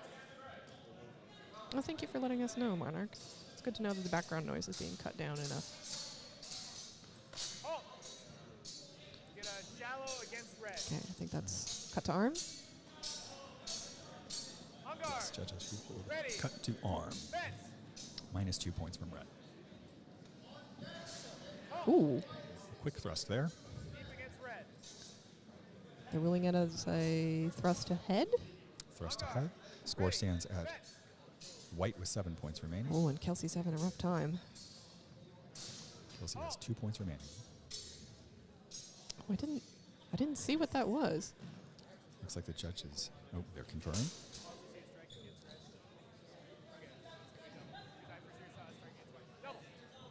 Double? They're calling it a double. On guard. First Ready. double of the Fence. round.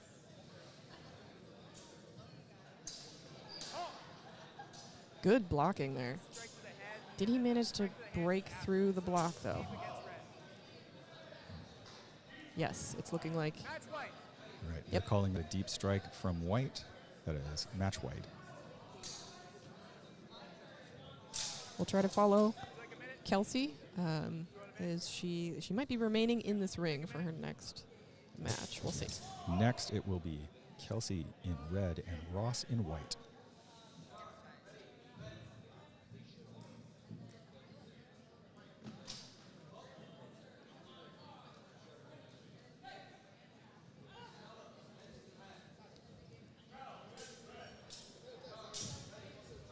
Okay, she's probably taking the break there. Waiting for her opponent to step into the ring. Getting some advice from our corner coach.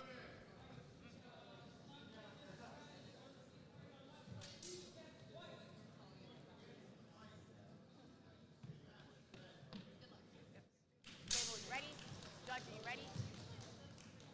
Fencers, salute your All right, opponent. Ready? we're saluting. On guard. Ready. Fence.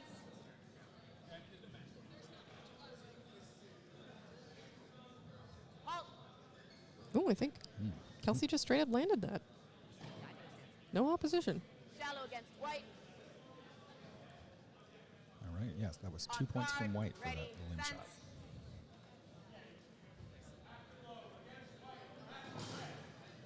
Halt. And they're playing Oh, I think that was distance exchanged right back. Shallow against red. game. All right, they're definitely playing with each other's measure at this point, trying to see how close they can get to each other while just being in range to hit. On guard. Ready. Fence. So the score is currently 5-5. Halt. We have a clash here, I'm sure. Let's see what the judges think. Didn't look sufficient to me. I wasn't seeing a whole lot of good contact. The judges don't seem to think so either. Let's see. There was an initial clash and then a cut from white to the arms, but I think it was kind of flat. So we're going to say no exchange. They're watching the exchange. On guard. Ready. Fence.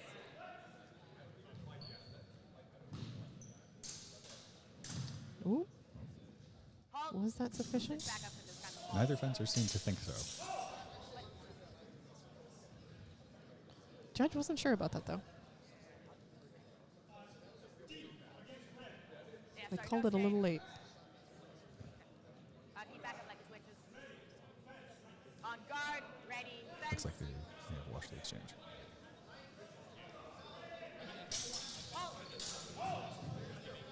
Okay, I think Kelsey's landed first. See whether or not it was sufficient. Might be ruled as a blow after blow. Well, thank you for letting us know, Jesse. It's Kelsey and Joe's first competition. Shallow against So red. we have people in the chat wanting to cheer them on and watch. Excellent. On guard. Ready. We Fence. appreciate the support. For a first tournament, I love to see all this technical work, this high-handed winding. I saw Cut to arm. red. Do you think the white is I say a blow from red. I'd say the one from white is a bit too late for the afterglow tempo. So it's shallow against red. Shallow cut to arm. That's minus 2 points. Current score stands 3-3. Pretty evenly matched. We might actually run out of time. Only got 30 seconds left. Oh, that may have done it. Oh, I think White Fencer is backing that off. He continued to fight.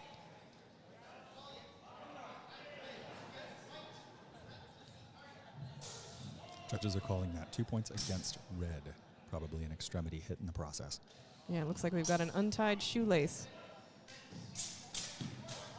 A lot of these matches are quite furious, so gear can fly off. Shoes can start untying themselves. The gear is always a challenge. All right, headed into these final tense rounds. We have 3 points white, 1 point red remaining. Oh, it looks like it may be a cut to red's arm. Yeah, it looked like a shallow target to me. Might have been like a short short edge cut. Possibly. I didn't False quite catch edge. it. Okay. Looks like the judge is calling that. Yep. Cut to red's arm. That is match white. So, unfortunately, Kelsey did not win this round, but it is her first tournament, so she's doing quite well. Yeah, the score doesn't tell the whole story. Commitment to your principles counts for something in a lot of people's book, mine included. Yeah, being a good person to fence against does matter in this community. If everyone's smiling and having a good time, the respect shared between fencers really does matter. Absolutely. You want to be the person that people love to fight against. You don't want to be the jerk who wants to take every opportunity to hurt you. That's no fun for anyone. Nobody likes you. No. HEMA is just a wonderful sport for the fact that it has such a different culture from so many hyper-competitive sports. We're gaining a level of competition here. I'm being interrupted by Small Sword Pete, proprietor of Small Sword Pete's Quality Meats. I think I had a dream about that last night. There were some meats, some bacon. I was being distracted by a large cut of steak. I don't know. Somehow his commercial crept into my dreams last night. Okay, here we go. We're watching Ronan the Rat King. All right, this is Pool 8. I think this is ring number 2. Forgive me if I mispronounce this name, but we have Chiyu Zhang versus Ronan Richards, Ronan in red, also distinguished by his very large poofy pink pants. Ooh, going for an appel there. Ronan is so fast. A lot of people just don't expect it. In combination with a very long reach, he's a very difficult fight. He can also, I've fought against him a couple of times, and he can also just tend to be very squirrely and unorthodox. You can't really pin him down. All right. Yep, that was a cut to arm. A volley of exchanges where both fencers came apart and back together. It looks like Ronan secured a touch to the arm in the end. Oops, sorry, we're trying to adjust the brightness there. Judges are calling that a cut to the arm against white. Ronan trying to dominate the ring there. I think that was another cut to arm. Maybe to leg?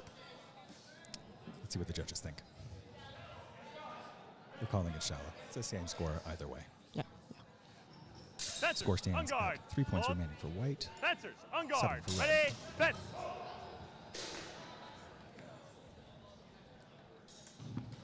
Hold. Possible thrust. Might have been a cut to arm. Yeah, I did see. They're calling that a cut to the arm. The score stands at 1 remaining for white, 7 remaining for red. It's not over yet.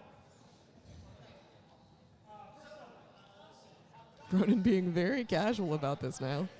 In a sort of iron gate defense. Moving back up to shoulder Vontak. Energy is rising. Sparks. Ooh, I think that was a cut to torso. All right, lots happening here. Let's see what the judges think.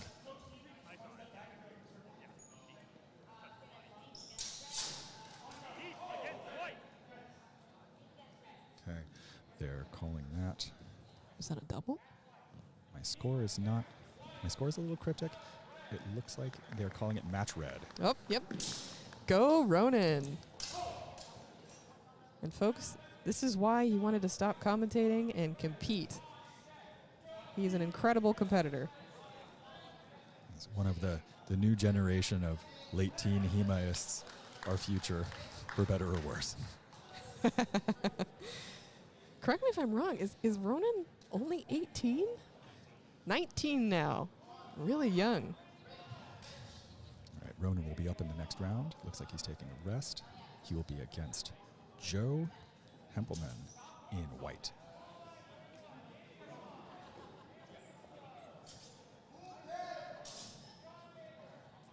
Just a quick reminder, quick plug. Like and subscribe to Historical Fencing Network for all of your NorCal West Coast HEMA needs. We try to go to as many tournaments as possible, at least in and around California.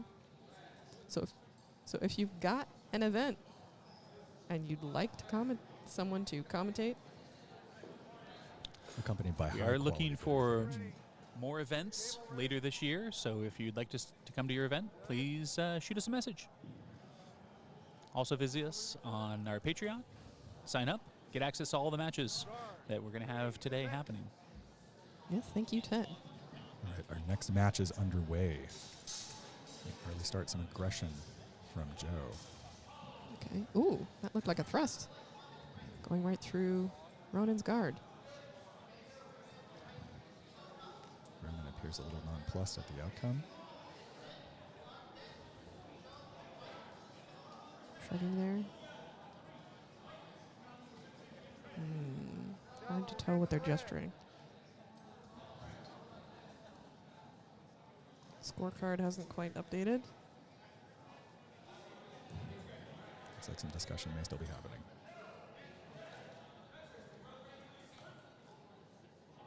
Right, they were calling that a shallow cut to red. So that's minus 2 points against Ronan. Was that a cut? It may have been obstructed by the blade. They're calling that a shallow. Score now stands at 5-5.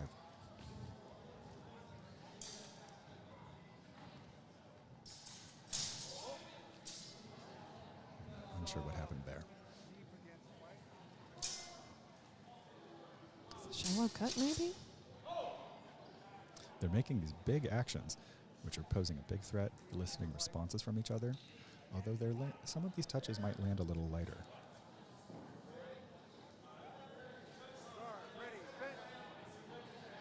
Oh, I didn't see a call there, but it looks like that was a deep target against white. Yeah. That looked like a head cut there. Might have been flat, though. Let's see what the judges think. One judge is saying he did not have visibility.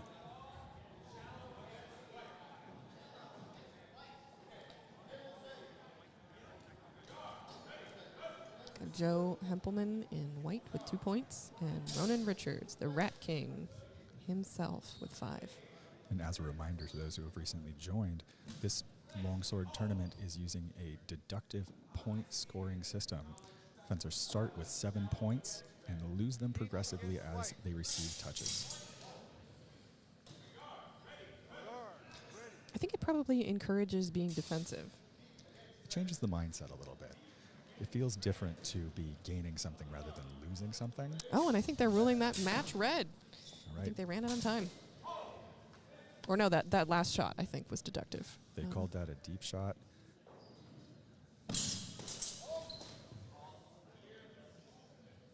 All right. Okay, our next match will be Elliot Robinson joining us in red, Joe Hempelman staying up in white.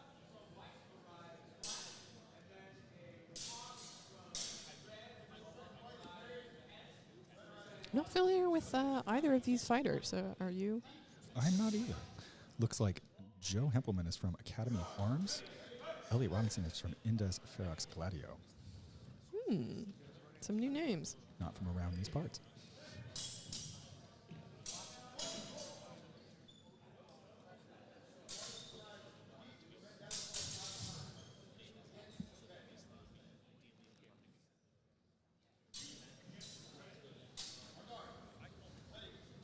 Got some good sportsmanship there.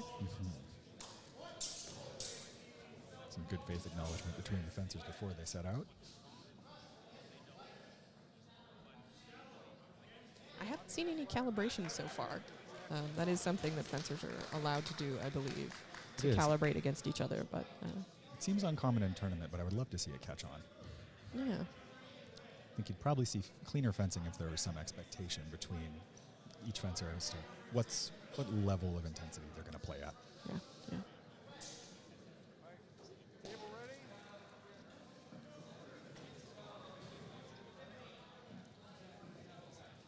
All right. And here we go.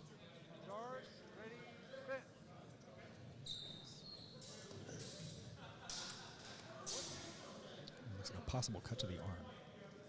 Yeah, he was exposing his arms there for doing a lot of thrusts.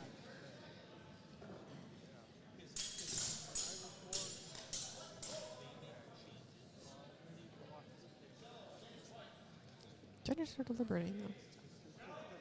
Was it sufficient? Looks like they're coming to a conclusion. Watch exchange. Guard, ready, fence. They call that no exchange. They were unsure of the outcome. What? Oh! And both I men, I think I saw a cut there. very possibly. They're both staying in very close measure. Lots of cuts flying back and forth. Yeah, they both seem to want to get in really close. Alright. I'll go with it. They're both also keeping their hands quite low, exposing their arms. Judges are calling that blow after blow, 1 point deducted from white.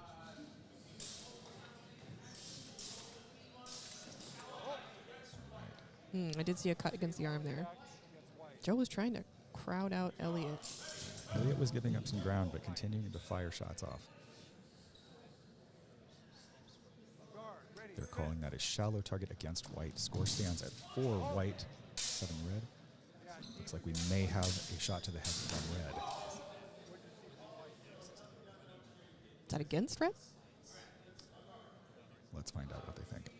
I think I saw Elliot in red deliver a cut to the head.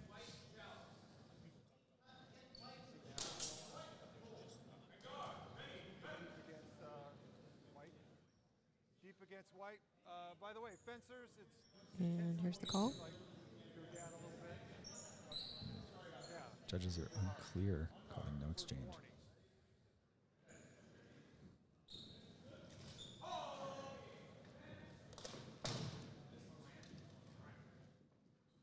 Waiting for the table, I think.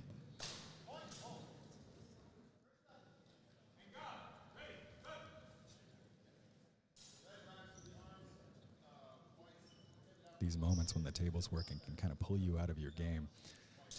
There's a skill in staying focused while you're waiting for the next round to begin.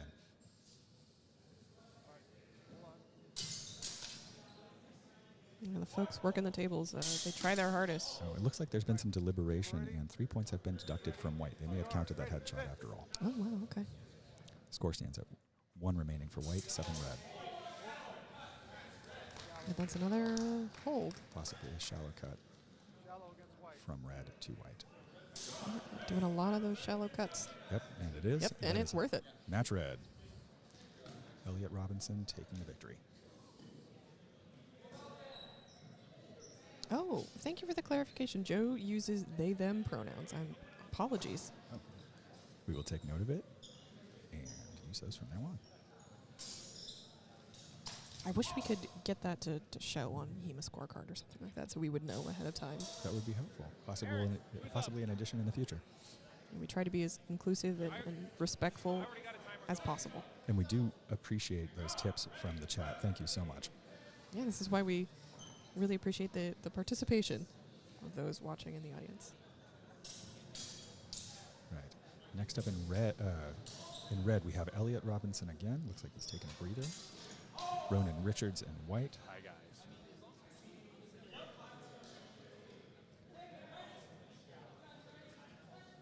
Okay, it looks like we've got a request for the Lonan crew. So that's Justin, Amy, Iz, and Reed. We'll see if we can cut to them. Pools are still very active, ongoing. We'll see if we can catch some of those for you. Time. Fencers, if you're ready, salute your opponent. Fencers. But you know, Jay, if we don't catch it here, you can. That was some good sportsmanship Oh. as we get around. Sorry.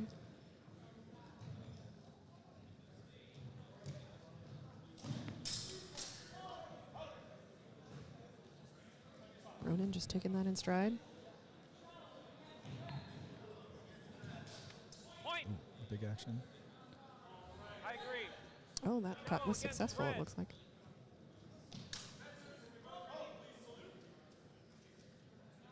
Okay, that is 2 points from red. Fencers, on guard. Ready, fence. Oh, wow. Ronan in that very tall Tog guard. I can tell you from experience that's an intimidating thing to face. You would think it would leave you very open, but you can strike so fast from up there. Yeah, there's always the threat. It's even though you can account for what might happen, there's something psychological about it that holds you off.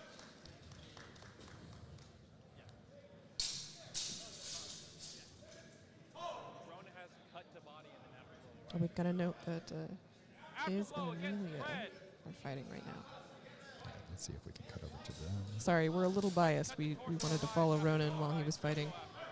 Fencers, on guard, pretty fence. Currently, Point! Big wind and bind there. I think Ronan won that exchange. looks like that concluding cut to the head may have been good.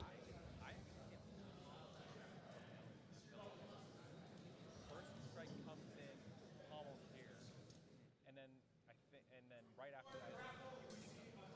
I think that's good. Sorry, I'm going to explain it real quick. Upon the initial clash, I see red come in with the pommel, and then there's the continuation of two cuts around. Pommel against white. A pommel. Right, the pommel will count for 1 point against white. Sorry, it should be. Sorry, this is. Score the correct stands hand at signal. I apologize. Fencers, on 6 guard, points ready, remaining white, fence. 4 points remaining red. Sometimes folks forget if you're already in the wind and bind there where you're very close up against each other's guards, your pommel is right there. And instead of winding the blade around, you can simply strike with the pommel.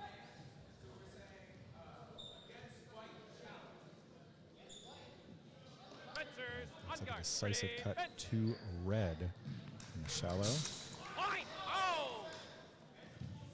Ooh, red really trying to go in there and make up those points, but I think Ronan might have punished him for it. White comes in. I see it on my side. Oh, I appreciate that. Barugala. What a fun name First, in the chat. white cut arrives deep side ahead, deep against red. Afterblow is out of time. And then, penalty, yellow card red, Ready to excessive see an force. updated score here. Here we go. Judges ruling there.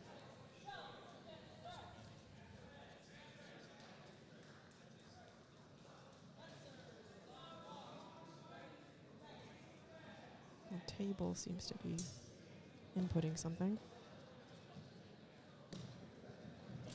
Stand by. If you need to take a second, take your mask off, take a Oh, break. it looks like we've got a yellow card being issued against Elliot. May have been an excessive force penalty. I did see a lot of excessive force there. He really went in for it. Yellow card, excessive force. Red goes. Yeah. So, For those not familiar, excessive force penalties can be leveled against a fencer who's using too much strength as they attempt to strike their opponent. We do take safety seriously in HEMA. In the past, accidents were more common and they have been reduced due to a greater expectation that fencers will take each other's safety into accountability. It's been a very positive change. And I think it's a lot about control. Yeah, there's a misconception that you have to swing hard to hit fast. It is absolutely possible to land decisive, quick strikes without delivering a lot of force in the end. And that does require that restraint and control. Yeah, you've got all this safety gear on, and sometimes fencers forget that you can still get concussions. You can still get really bad bruising. Excessive force really can hurt and injure. And we do have an EMT standing by at all of our tournaments for that reason. Accidents do happen. We try to reduce them as much as possible. Yeah. These penalty cards, initially you'll receive a warning as a yellow card. Escalated to a red card, there will be greater penalties. Let's see if the fencers take it into account. Yeah, we're both pausing here. I think maybe cooling down a bit while the table inputs it and confers with the judges.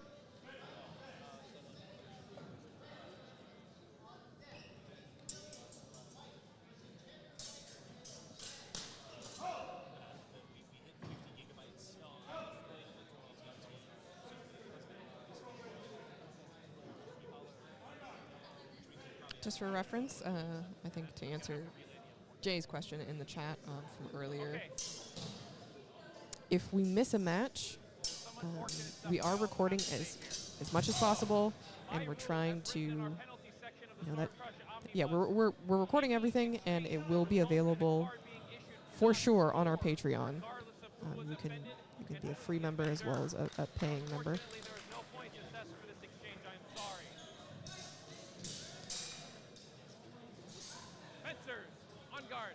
Looks like the judges have short up. Okay, here we go.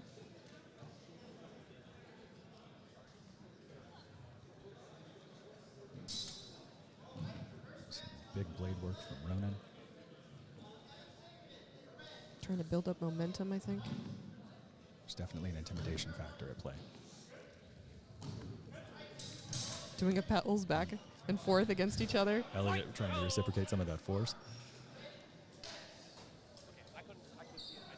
Was there a blow before that cut? No, I think they're ruling it as a double.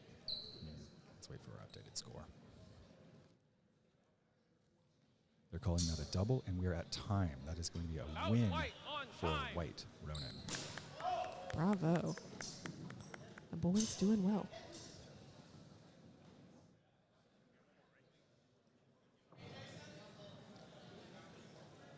All right, at this ring, the final match of this pool will be Chiu Zhang in white and Joe Hempelman in red.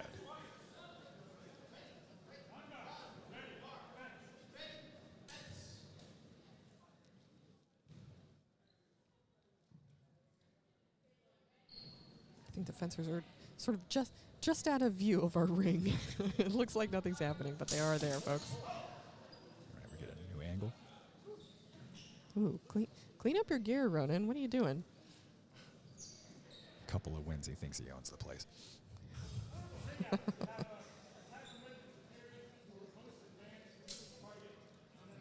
Looks like our fencers are approaching the ring.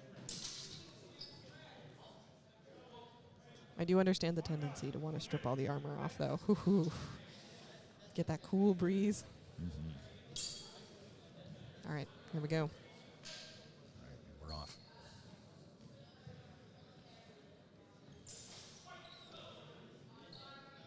Our view is obscured. Let's see what the judges think.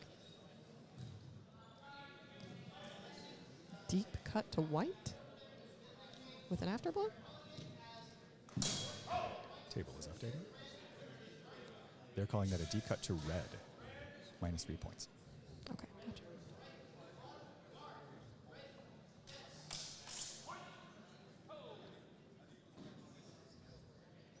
No, I didn't see anything there. I think the judges are agreeing. It just slapped right on the guard. It didn't hit his hands. All right, they're watching the exchange. Okay, that's good. Judges seem to be very on top of it today.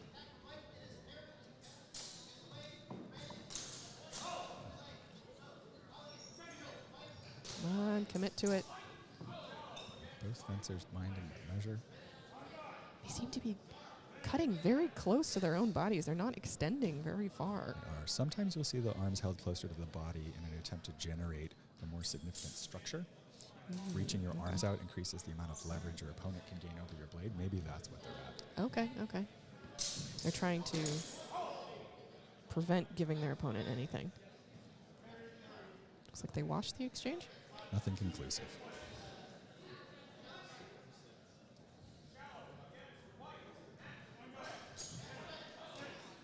Ooh, did that thrust get through? Looks like the judges have an opinion. Deep against white. Looks like a deep target against white. Score stands at 4-4 remaining.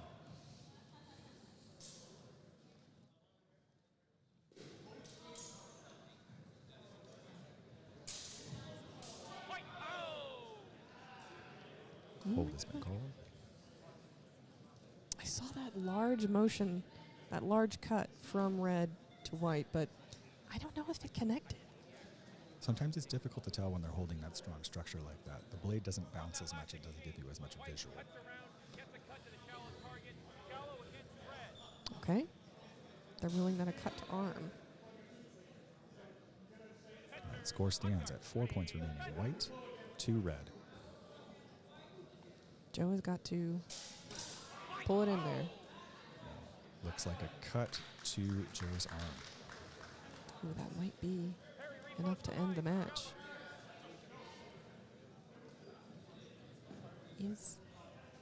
Are they okay? Looks like they're shaking their arms out.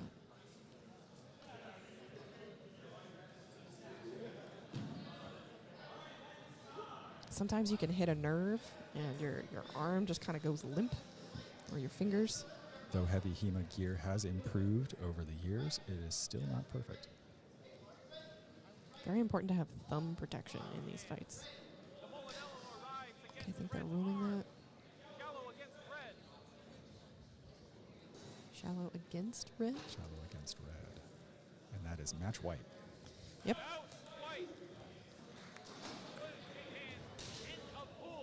Good match. Oh, and they're hugging. Very distinctive style with those close arms in that one. That concludes that pool.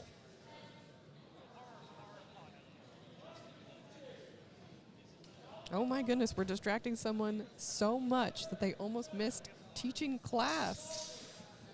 That's high praise.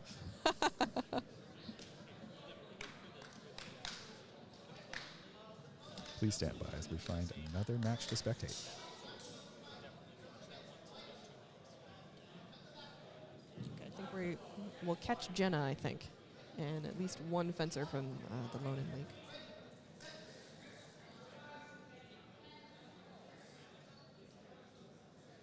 So we'll be swapping over here shortly.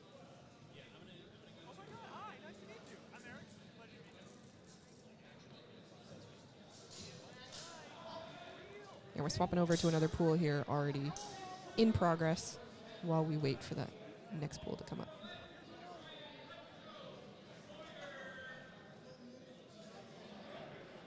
Oh, is that a utility kilt? I like that. What fencers choose to wear on their lower extremities is often one of the areas of self-expression in HEMA. Oh, yeah. Yeah, you can wear the really fancy bright Pluderhosen or pseudo-hosen, as I think they're referred to. They often have sort of pads built into their floof. Or you can choose a kilt. I can say, having fenced in a skirt before, it does offer you a surprising amount of mobility. Sometimes it's worth it. I imagine it's quite easy to put additional hard protection over there as well. Oh, yeah, yeah.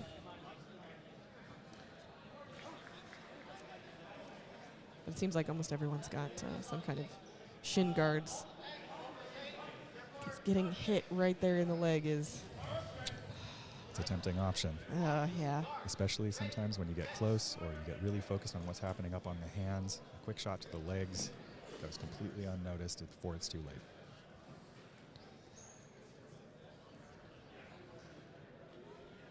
I don't have names here on these fencers, but I did see a cut to torso there. Some nice offline footwork with the rotation.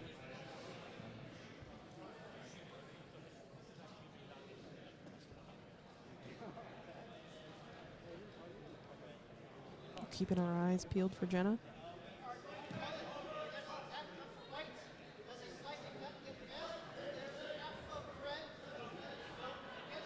Trying to figure out what that insignia is on the fencer in blue there. It looks like Rebellion? The Rebellion symbol from Star Wars? I'm a Lord of the Rings fan myself. Oh, yeah. Who here isn't? I'm wearing Aragorn's Anduril as my earrings today. So you are. Very subtle.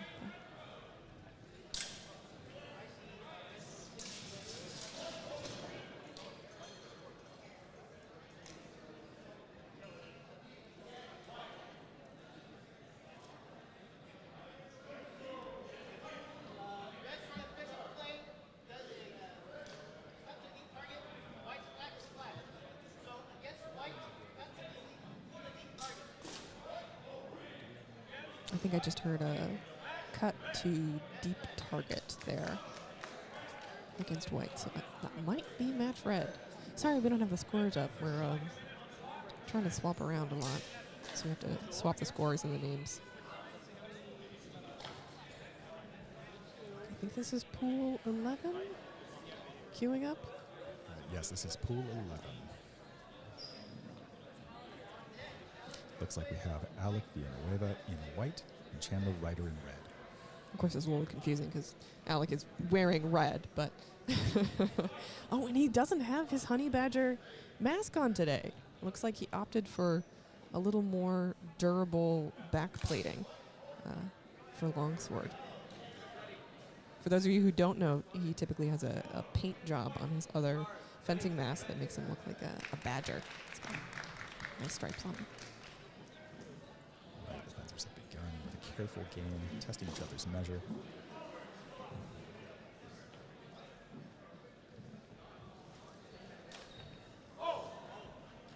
Alec is quite small.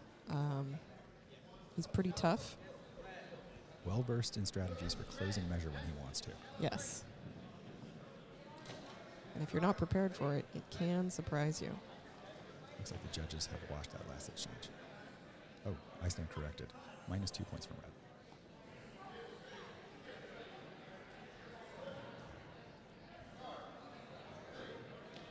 He has a tendency, too, to really bend his knees and get down low. He So does. a lot of people don't know how to guard very low because they're not used to it. He has the advantage of facing taller opponents often, so he's used to them.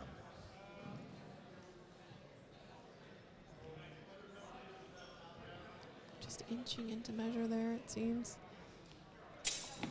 Oh, I think I saw a cut there to arm. They seem to be favoring shallow targets in this match. All right, score stands at 5-5. It looks like that was a strike against Alec there.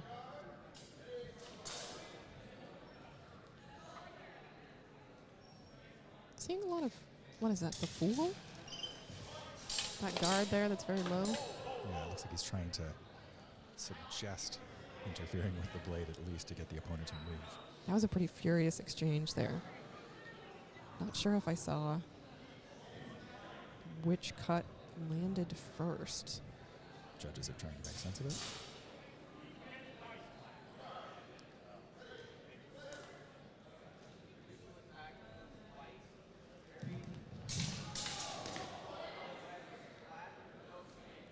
They're saying whatever strike looked to be good was flat, no exchange.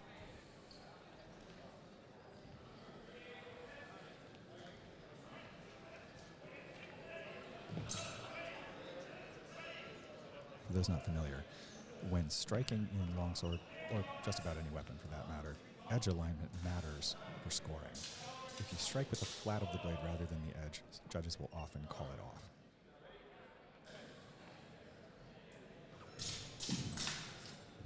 Both being very cautious here.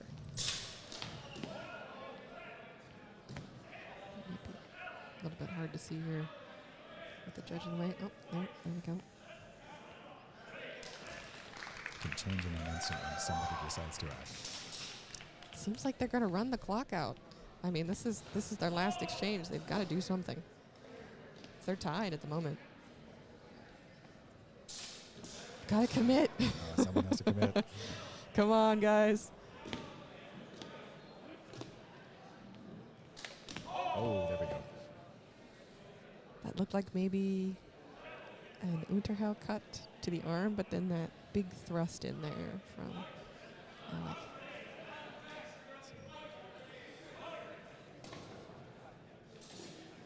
Judges are making sure. This is the last exchange, so it does matter quite a lot. They're ruling that a double.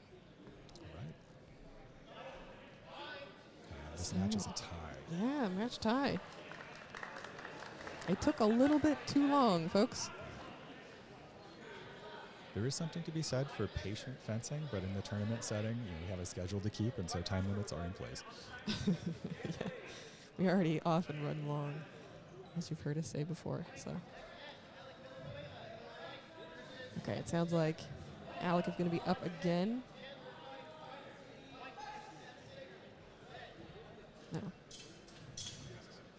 Alec will be switching. He's still in white. Okay. He'll be facing Evan Sagerman from Tassetti Institute of MMA and Fitness.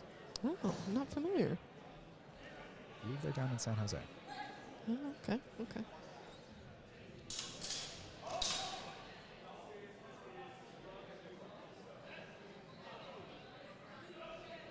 All right, getting set.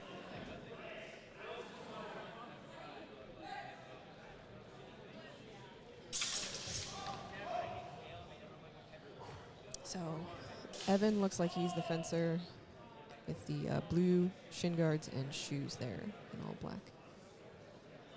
Alec taking a break to recuperate from the last match, getting some advice from Andrew there. Andrew, if you'll recall, won all of his matches, so he's a pretty good corner coach to have. All right, looks like we're about to begin.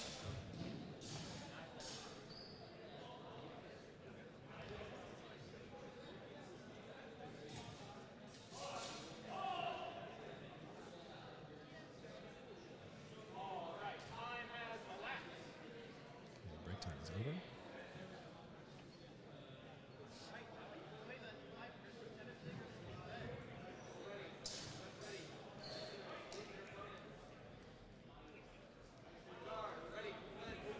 And we're off. Again, a patient, careful strategy from Alec. Some large movements there. Nothing coming of it. Trying for a beat. Both pausing there for a moment before the exchange went off.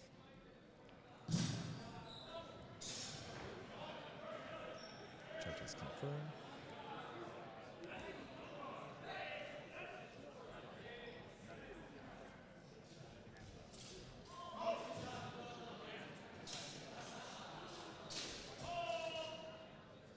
Will it be blow after blow? Simultaneous? Looks like they're acknowledging two spare cards have happened. Sometimes when there's a big flashy move like a Zverkow, what the other fencer's doing gets lost a little bit. So I think they're trying to be careful not to miss what the other fencer has done. Any slightly more subtle actions. Because Verk is it's pretty pretty.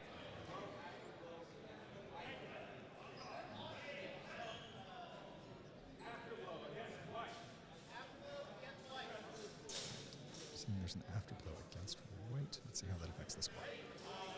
That is minus 1 point from Alec in the white.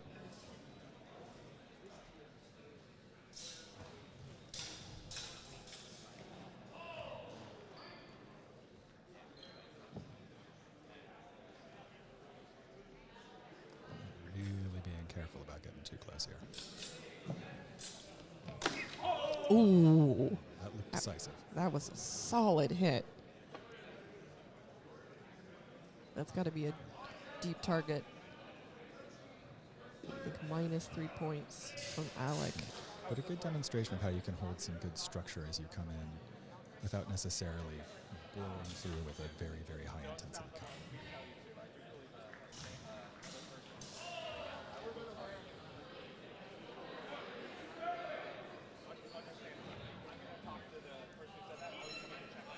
Alec conferring with the judge about something.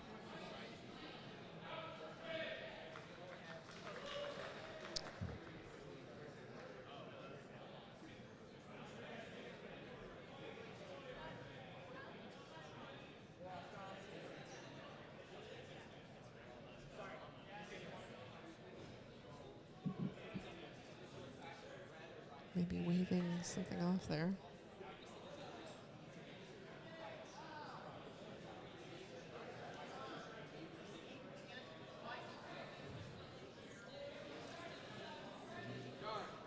All right, the outcome of that was 3 points from Alec. Score stands at 3 points remaining for white, 7 remaining for red. He's really got to get in there. Oh, that's something. Let's see what the judges think. Is he okay? That was a pretty strong hit.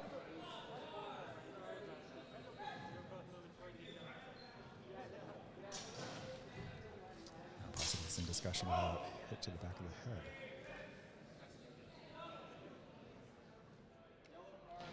It definitely can mess you up. For those unfamiliar, strikes to the back of the body and head are usually forbidden in tournaments for safety concerns. That is where your spine lives, folks. You need it to live. Unfortunately, there are several techniques throughout the weapon disciplines that can expose the back of the head. Sometimes an offender steps around in order to get a strike. Looks like a penalty was assessed for that last one. It might have been a cut to arm. Yep.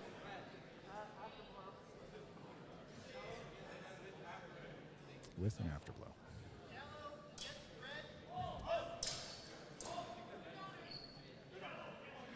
That will be -1 point from Evan in red. Score stands at 6 white, or 3 white, 6 red.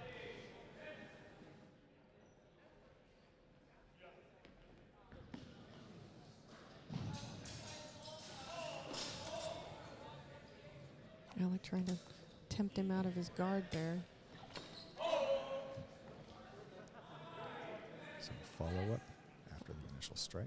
Was that blow after blow, or was that strike out of tempo?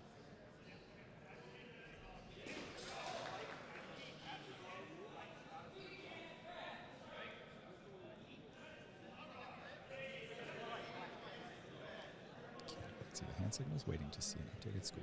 And that is match red.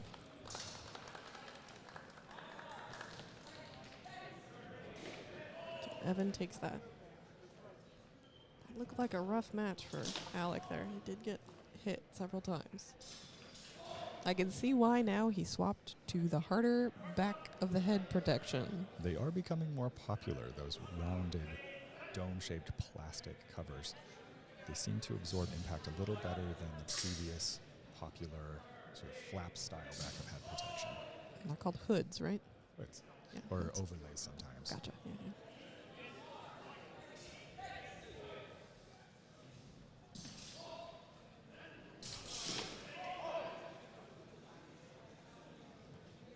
All right, so looks up. Next up, Evan's still in the ring, still red. This time against Chandler Ryder. Looks like Evan is taking a 60-second break to rest before the next match.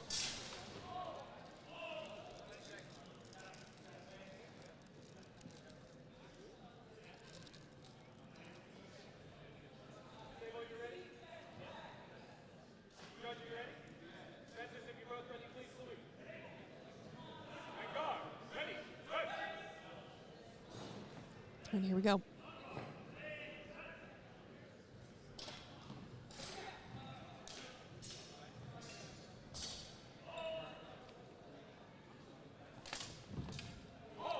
Looks like an Unterhau to Red's hands.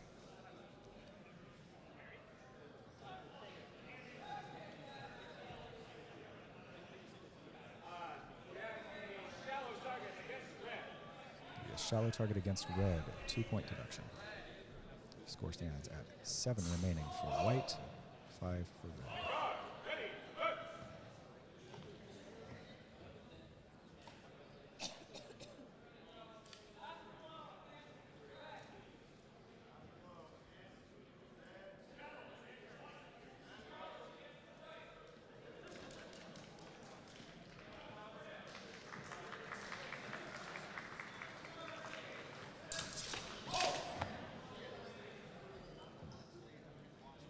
Is that a blow after blow? Looks like at least one judge seems to think there was a good strike in there. Second one might have been passing.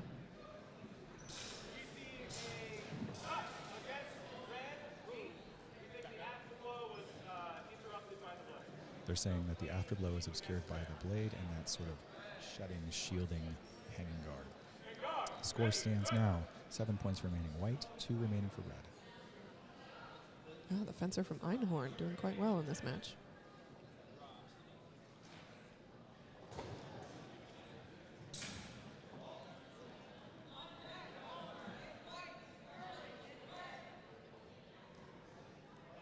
As a reminder, shallow targets are the arm and leg. Ooh. Back onto a little grappling. Not sure if anything came of it, though. Fencers checking in with each other to see if either thought the force was over much.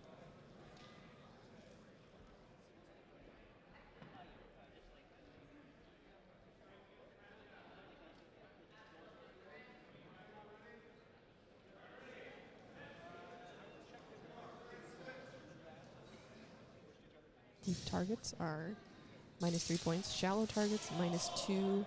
Pommel strikes are 1.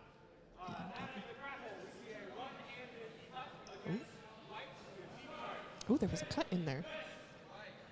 Looks like that happened in the course of that grapple. All right, score now stands at 4 points remaining for white, 2 for red.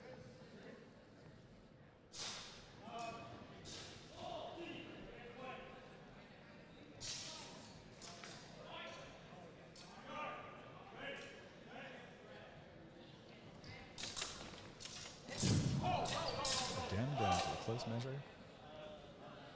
This time, I don't think there was anything.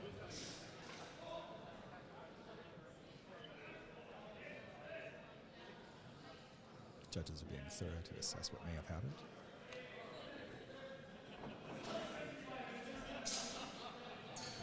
Is that another cut to torso?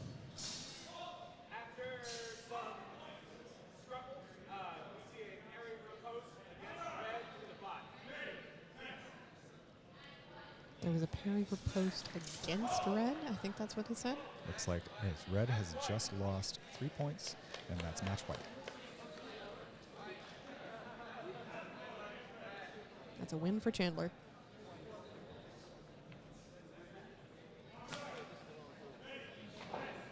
If you're not familiar with the sport, you can see over the course of this tournament there are a variety of styles in play.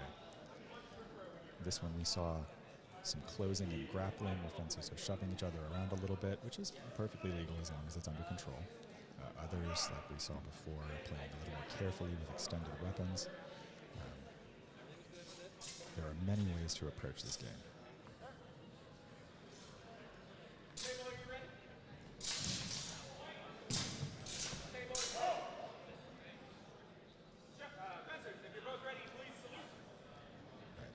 Final match for this pool is Stephen Williams in white, Alec Villanueva in red.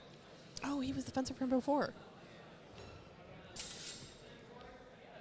You know, my brother's name is spelled exactly the same way, but he pronounces it Stefan, not Stephen. Alec again taking a careful tack here. Looking for an opening. Not letting anything through there.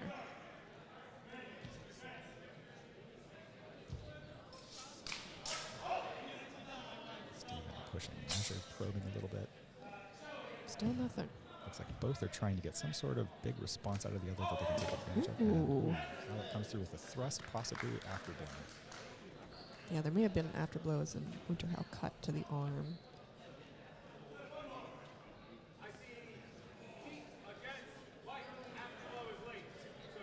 Afterblow was late. So that will be 3 points from white. Score stands at 4 points remaining white, 7 red.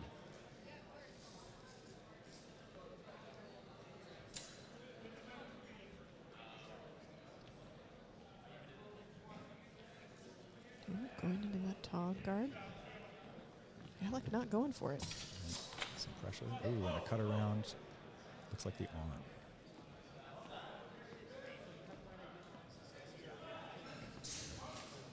Alex seemingly unfazed by that series of thrusts. That's a benefit of keeping your measure wide like that. It gives you some space to work and respond to things without having to panic. I did see he was getting pushed to the edge of the ring by the end of it, but he acted quickly enough. Yeah. Yeah, I think he had enough awareness of where the edge of the ring was that he struck before a ring out. It's hard to do, folks, when you've got that mask on. You can't see much. You've really, really got to have a good spatial awareness. Looks like judges might be calling a deep target strike.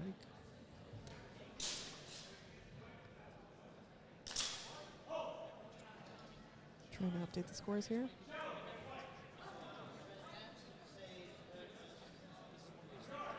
Sorry, folks. We've got mixed up and moving places. I'm afraid I'm going to have to wash the exchange because the judge and I cannot agree. I'm very sorry. There's been some disagreement and they're washing the exchange. I think there was a mix-up originally with the points. Oh, that is unfortunate. That was a really good score. Or, well, really good. It was a good watch, at least. Good hit.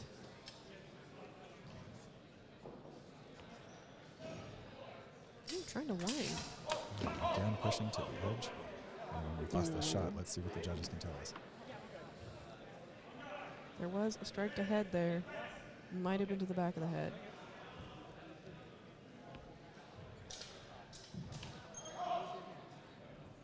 Fencer seems to be all right, though. I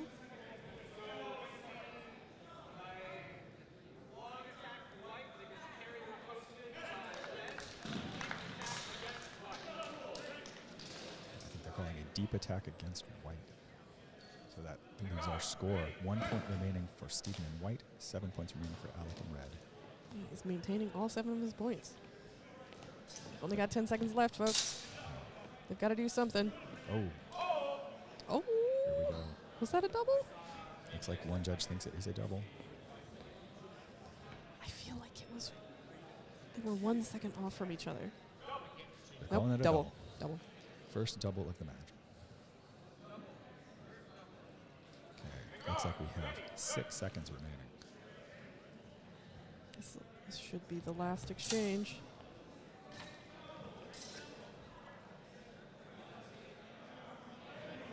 In the event that the time runs out, they do not call the match off until a scoring action or at least a hold has been called.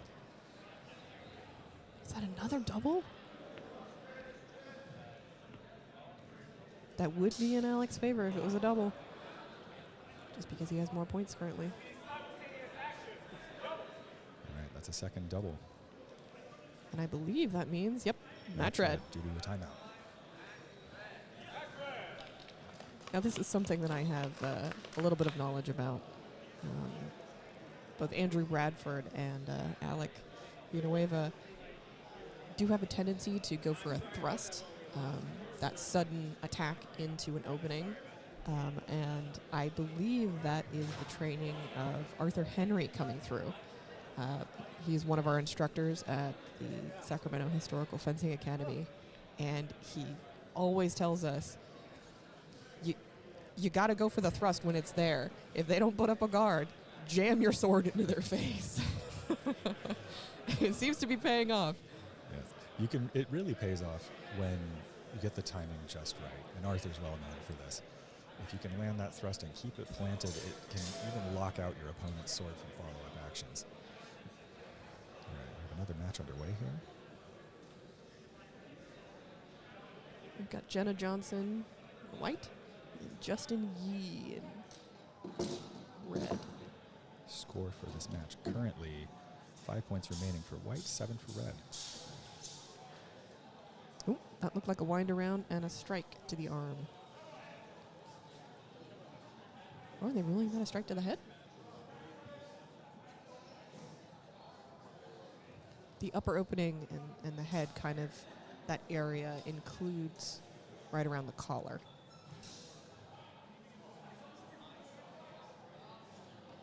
Everything else is ruled as torso. All right, they're calling that a deep strike against white. Score is now 2 points remaining white, 7 red.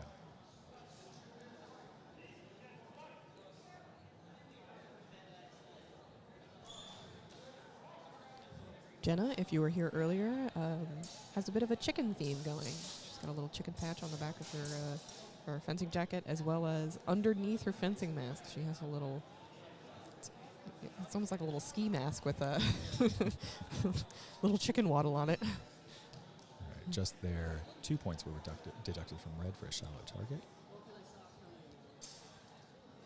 It's anyone's game. No. Oh. They stopped, but I didn't see anything done. This does happen. Combination of a clash as well as body language from the fencers can trigger a hold. Sometimes they're too they're too eager to self-call. All right, looks like blow after blow. It's -1 point from White. White has 1 point left. Red has 5. Jenna's got to dial it in here. Some excellent binding. Ooh, was there anything there? Oh, there might have been an arm cut. I don't know if I saw anything there. They're calling it. That is a win for Red. Ah, all right. Match red.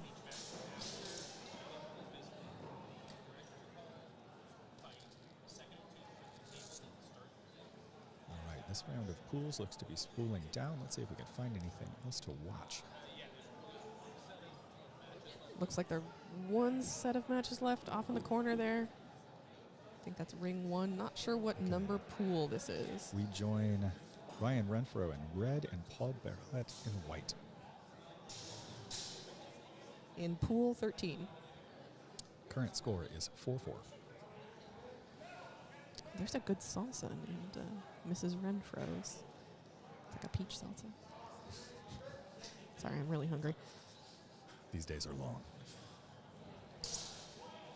All right. I think there was a clash there, some winding. Let's see if the judges like it. I think I saw a cut to white. It'll be up to whether they think it was structured enough to break through that parry. Good Lord, who is that fencer back there with a hair all the way down to his butt? That's some luscious hair there. Must be proud.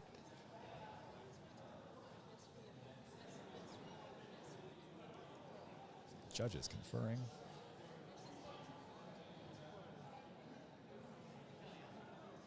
That hair is distracting.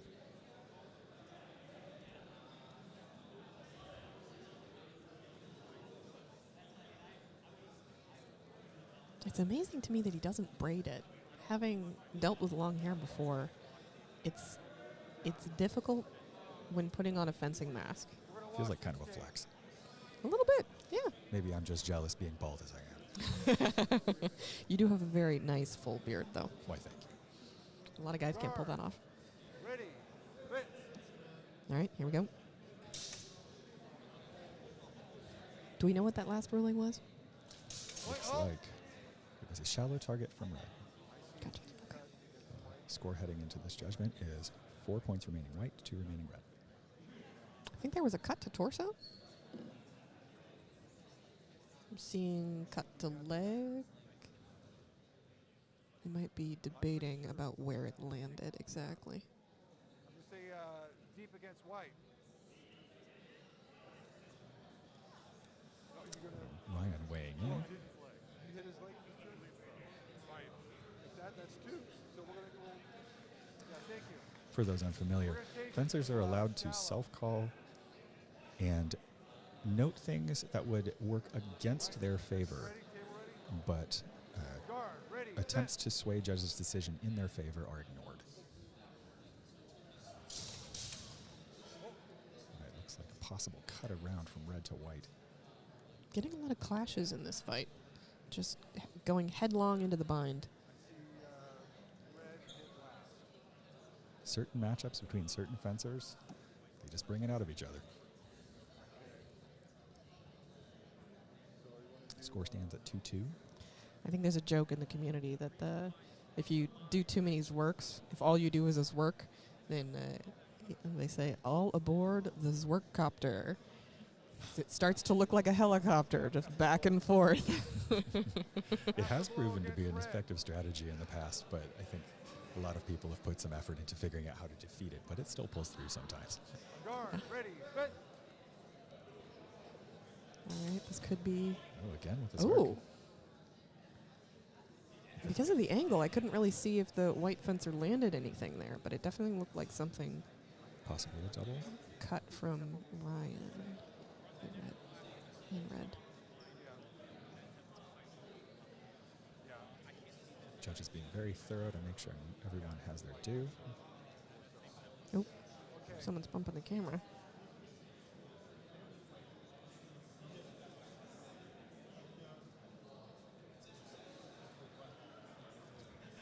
Both of these fencers contributing their perspective, both known to be very honorable. Are you familiar with either Paul or Ryan? Yeah, Ryan is from Reno, Nevada. He's a member of the Black Tigers, making his outside into Longsword here. Paul Barelet is from the Los Angeles area. And I think he's been in this game for a good long time. Wow, okay, yeah. And that looks like match red, so Ryan took that win. Oh, and it looks like we're going to catch one of the matches from Sawyer. Yeah, everyone's eyes are on For you. those who missed it, yesterday Sawyer took gold in 2 events in Rapier. He's lesser known in Longsword. We'll see how he does. Yeah, I have never actually seen him fight in Longsword before. I've only ever seen him in Rapier. I wonder if his style will be similar. Well, he has an Olympic foil fencing background, I believe, He does. which gives him quite the edge, It gives it at least in Rapier. Yes. Often maligned in the HEMA community, sport fencing, foil especially, has a bit of a bad rep sometimes. However, if we take a more generous perspective on it, one of the original intentions with foil fencing was to encourage fencers to address incoming attacks before offering their own attack, ultimately encouraging clean fencing. Fencers, if you're Having ready, spoken with salute your Sawyer opponent. about this, he really takes that to Fencers, heart. on guard, ready, Let's see fence. how it works in Longsword He's against Ryan ex- Renfro. Yeah, he's extremely technical in his fencing. So Point. That was a fast one. Let's see what the judges caught. yeah, you can see one of the judges trying to calculate there in his head exactly what he saw. Last one, I see red arrive. These judges have to be on top of it, folks. First double. All right, they're calling it a double. The first double of the From match. the bind. Comes Oftentimes when off. it's White fast, arrives it's difficult to top, judge. deep. Sometimes it's Red in the also favor arrives. of both Wilson cuts the fencers to flank. be a little more Fencer, deliberate on and guard, make things ready, easier to fence. see.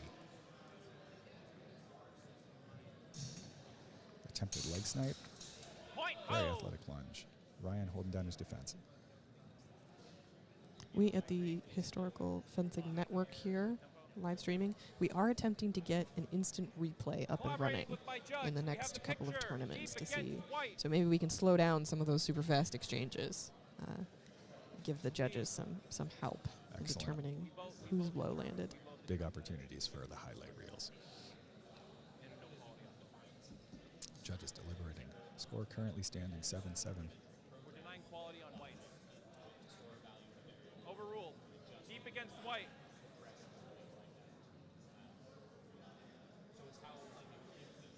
Right, they're calling that Fencers, on a guard. deep strike Ready, against Sawyer and White.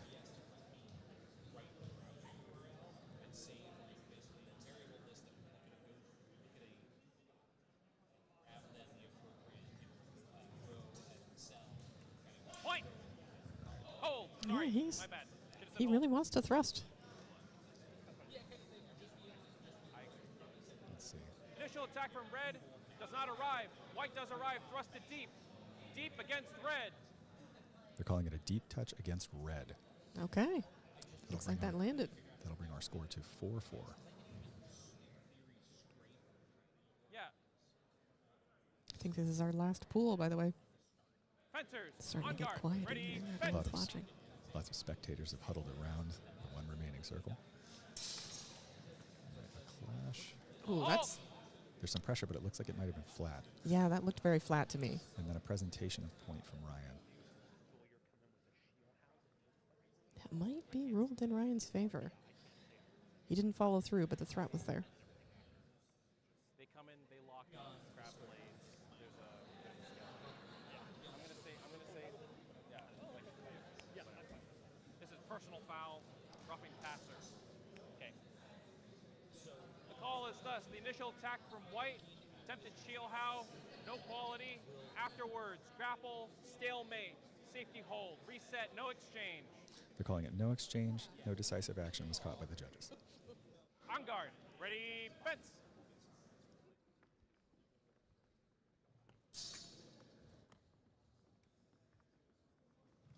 White foul, double. All right, they're calling that decisive double. First double of the match. No, that's the second double. Second double of the match. Oh, dear. I got to be careful here. If they have another one, it will be a double out. And we will all be very cross with that. Very, very cross. For all the blustering Sawyer does about his right-of-way rules from foil, he'd better display it. On guard. Ready, fence. Point. Oh. Ooh, there was the thrust. All right, some blade control, but a possible follow-up from Ryan. I do appreciate that he didn't lean all of his body weight into that. He kind of let it go. So there wasn't, excessive force into that thrust. Deep Yes, against he is well red. practiced in the Girata, those offline sort of turning steps from Rapier, and it looks like he's got some of that bleeding over into this. On guard. Ready, fence. Point. Oh. Ooh. Possibly a cut to the hands followed by a thrust from Ryan. Will it be a double or will it be a blow after blow? It all depends on tempo, folks. Score currently stands at 4 points remaining for Sawyer, 1 for Ryan in red. Okay, so then it'll be afterblow against red. Looks like Afterblow against red. On a blow after blow. against red. So how will that play out? in That is points? against red. That is Out match white. white. Woo! Fast-paced match. Both very technical, very experienced fencers. This bodes well for the rest of the pool, which, let's see. Our last match of this pool will be, forgive me if I mispronounce this, Edward Pandaji in white and Paul Barrelett in red.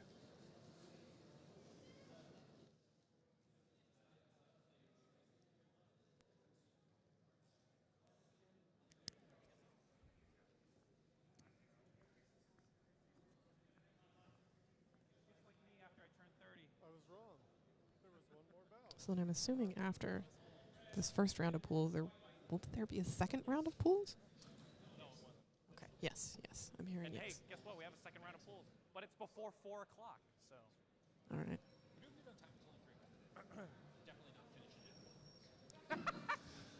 Doesn't look like All we'll be right. finishing at 4, but table. we want to get Judge. everyone the maximum number of Fencers, fights salute that if they you're ready. can Yeah, to lots- really On guard. showcase their Ready, skills. Lots of fence. people travel for these events. And we want to make sure everyone has a chance to Point. mix it up with as Oh. many people as they can. I think that was a cut to hand. Judges confirming.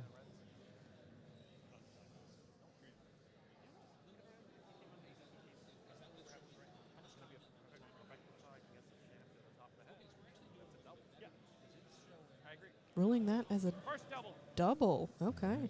Faucet's cut. Counterattack Hopefully in they time. take that to Cutter heart. rides atop of hands. Double. Fence cleaner. Fencers Let's see on if they guard. back off a Ready, little bit. fence.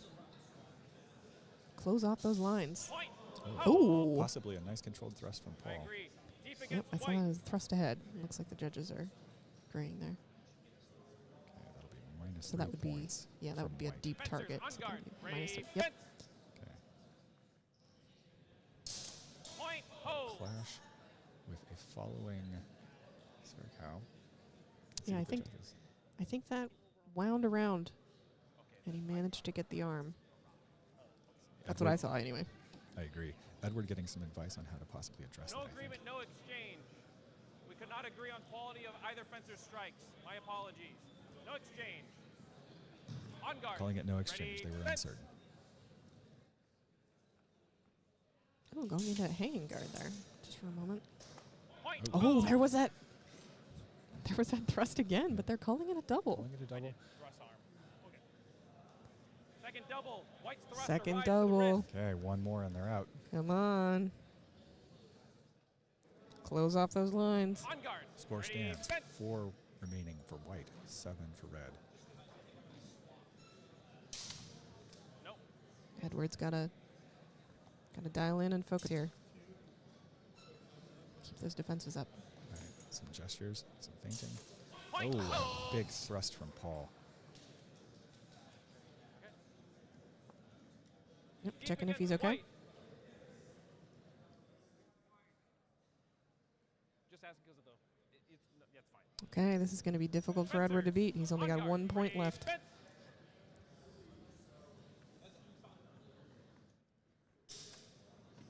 Nope. Point. Hold. Clash. Let's see what the judges think. I didn't see that one. Thrust arrives to mass. Might have been on the side that we can't see from this Nothing perspective. happens. Okay, Deep against white. Looks like they are calling it cut to the head. That is match red. Match red. And that concludes this pool. Out red. All right. First round of pools in the books. All right. Following a break, we will see how all of the fencers in this competition adapt their games, maybe having calmed their nerves a little bit, having that first round out of the way, new matchups. Stay tuned and we'll be back. Yeah, it looks like we're going to run some highlights, and we will be back, folks, for the next round of pools.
And oh, we are back. Already in ring 2. I believe this is pool 2. Back with Ronan. Yeah, second one was good. First one dubious, second one good. Yeah. Shallow against red.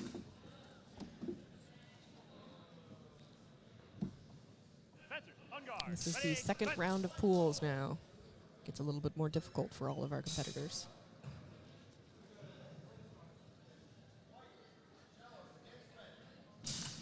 And I believe that's Sean? Sean Baker. in red. Yes. Deep against red. Right, they're calling it deep hit On against guard. red. Ready, Current score stands at 7 points remaining for white, 2 for red. Ronan still holding his lead. Taking advantage of his reach. Sean is attempting some blade interaction to hold him at bay. Oh! Sawyer You wanna waving wave it off off? a touch, Okay. it looks like. I have a declination from the fencer. I also thought it was a little tippy. Sorry. No Ronan. shame. They are both very young. On guard. They occupy Ready, the same fence. space in my brain. Snarky, tall, a little overconfident. That sounds about right. Oh! Ooh, that looked almost simultaneous to me. Let's see what the judges think. Yeah, I agree. They're seeing a cut to head. Carry. Deep against red.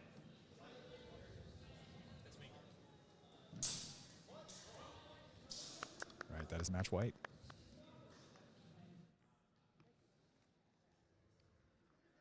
There were some hard clashes in there, but did you feel Right, the pressure? next up, Ronan will be staying up in white. Dimitri Sanborn will be joining us in red. Both of these fencers are rather accomplished Myrists. Let's see if they'll put on some flashy swordplay for us. For those unaware, Meyerist refers to studying Joachim Meyer from the German tradition known for big, some might say flowery actions, attempting to either intimidate or coax actions out of their opponent.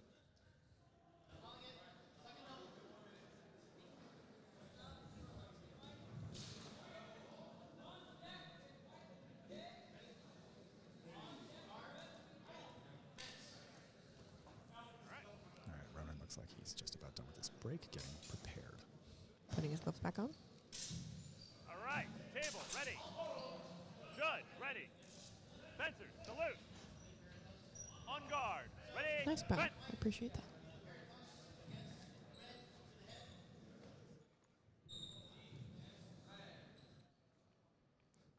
A lot of fast footwork. Hold. Thrust to the hand. Looks like Not sure I saw anything there. is your Might have glove been a okay? cut to hand, but Okay, good. All right, that's going to be shallow against white. Looks like the judge may have input. Fencer on guard. Let's see what Ready. the scorecard Fence. says. That is called a shallow cut against white. gotcha. Okay.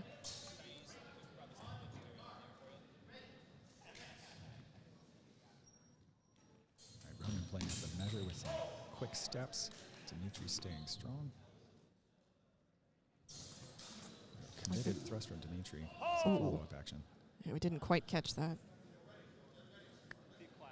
I do appreciate the continual swapping of guards. Both of them are very, very fluid. This is just what I was hoping for. This is pretty match. They're attempting a lot of techniques. Okay. I didn't see anything from. Yeah. Okay, so if you clearly saw right from white. Okay. All right, judges coming to a conclusion. All right. So we see a clash. We see nothing for a tempo or two, and then there's one last action in which we see Explaining white what they're strike to the head. seeing. So that's going to be deep against red. Deep cut against red, I think. Fence on guard. So that leaves the Ready. score. Fence. 5 points remaining for Ronan in white, 4 for Dimitri in red. Oh! Ooh. A nice bind there. Dimitri might have had something. Might have been a cut against Ronan's head. I think you might be right.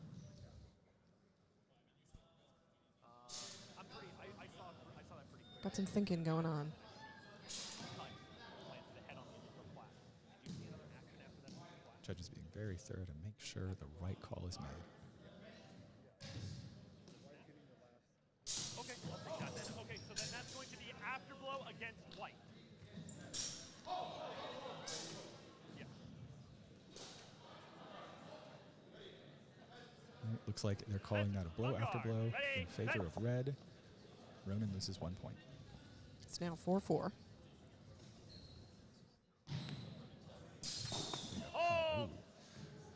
An attack with a following spark. Looks like Ronan was asking whether or not that was excessive. To be fair, he is known for hitting a little hard sometimes. He's working on it. He gets excited. He's His muscles are brand new, guys. He's still getting used to them. He's a growing boy. He's calibrating.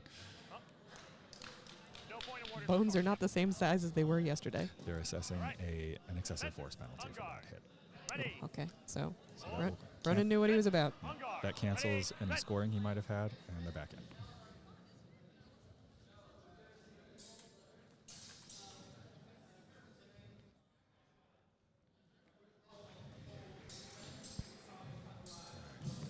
Definitely taking a more careful tack to begin. Well, I did see a thrust, but then they's worked around. It's worked around. It looks like Dimitri might have had some shielding from that last blow from.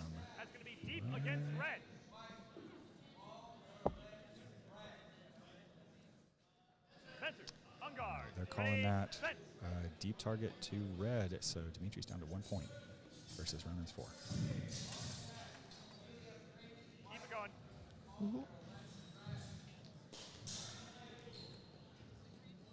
Wow, we've got a lot of almost hits.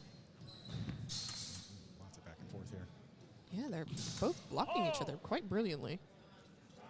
Very flashy.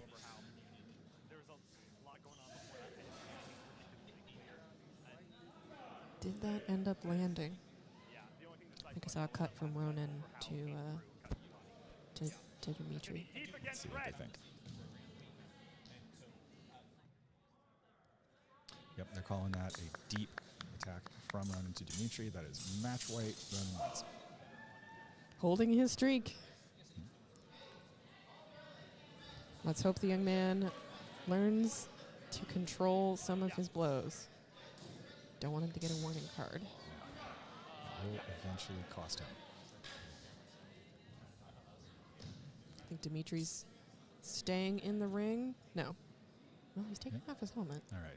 Looks like Dimitri will stay in red. Looks like he's taking a break to rehydrate and rest. He'll be facing Samuel Plack in white. I hope I'm pronouncing that correctly. Hydration is important, folks. These are long days. These the equipment that we're wearing, especially padded jackets, will make you sweat constantly. They are not breathable at all. They're better than they used to be, but you can quickly lose track of how much water your body has lost. I suppose that's rather the point of them. They shouldn't have any gaps in them. I think most of them are rated to about 350 newtons of force. So they're pretty puncture resistant.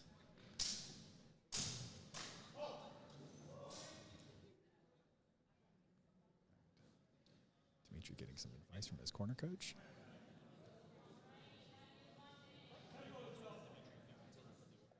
All right, looks like we're headed back in shortly.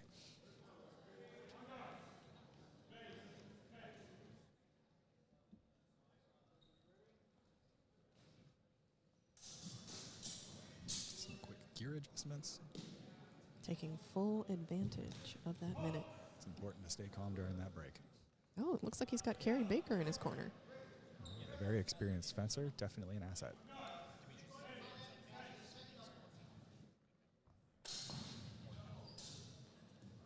I'm being told that Dimitri hangs out in Arizona lately. It would make sense why he has Carrie on his side, also being from Arizona. I think that was a cut to Dimitri there. I saw a cut to arm. Waiting for the judge's ruling. Looks like, yes, a cut to shallow target, minus 2 points for Dimitri.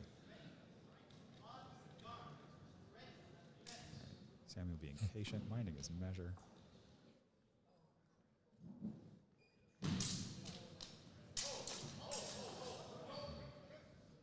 So we may have a thrust.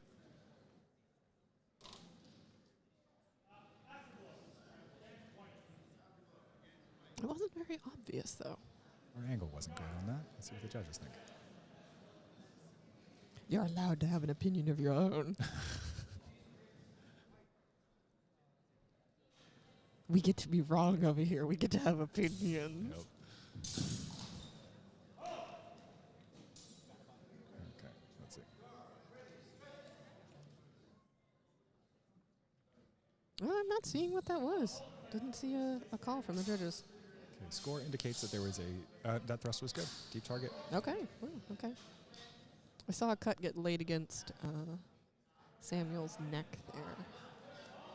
See whether or not it was sufficient.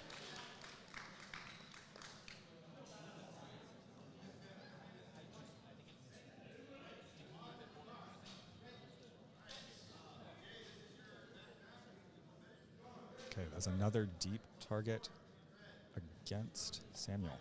Down to 1 point. He's got to get his defenses up.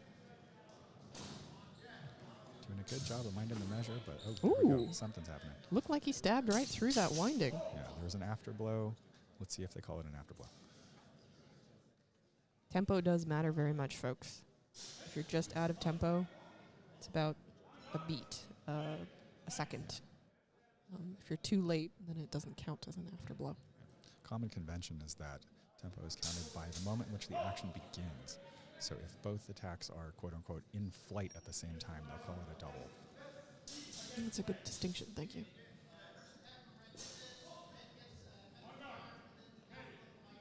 Both sitting in shoulder Raumtag there. Oh, there we go. Looks like Dimitri may have gotten through a little. Oh, I can see the scrunched up look on the judge's face. John is not having it. He's calling that a double. Yep.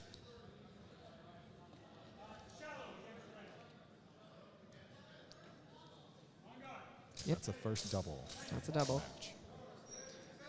30 seconds or so left on the clock. Samuel has 1 point left. Dimitri has 4. Some excellent back and forth. I didn't see anything there, but it looks like Samuel waved something off. Maybe conceding something? Possibly. It's always a little awkward when it happens in effectively the middle of the exchange, but it's good honor nonetheless.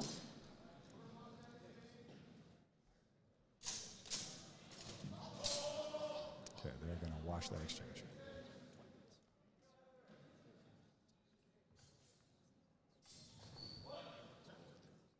All right, looks like Samuel may have landed a thrust to Dimitri. His mask moved a little.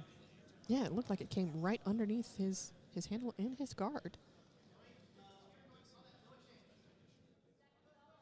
Let's see if Dimitri had anything as well. They're calling that the second double. One more double, and this will be a double out. Careful, Icarus. Whoa! Whoa!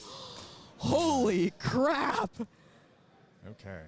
If any of you blinked, you might have thought that Dimitri's mask vanished. But Samuel struck it clean off. That is a concerning incident. I don't think I've ever seen that before. That's incredible control, though, that it went just far enough to displace his mask and not hit any farther. Noteworthy that Dimitri's glasses stayed on. in spite of it. Yeah! His glasses and his bandana all on there. Just whole thing just popped right off. Did a little somersault, landed on the ground. Certainly hope that Small Sword Pete in the editing bay caught that for the highlight reel. Oh my God, yeah.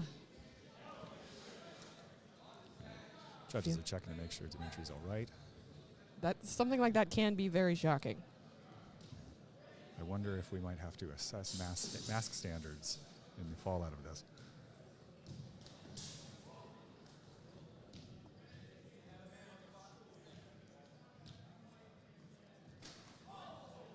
There's definitely something to be said for the mask absorbing all the force of that attack and flying off him when it didn't look like it transferred to him.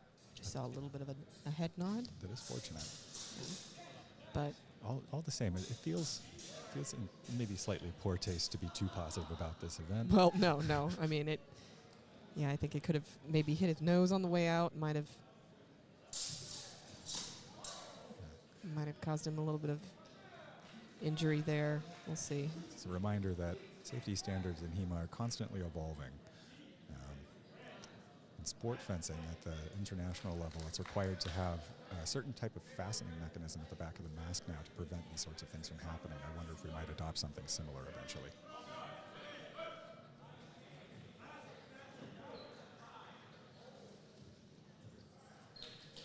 Looks like the match is over. Match is over.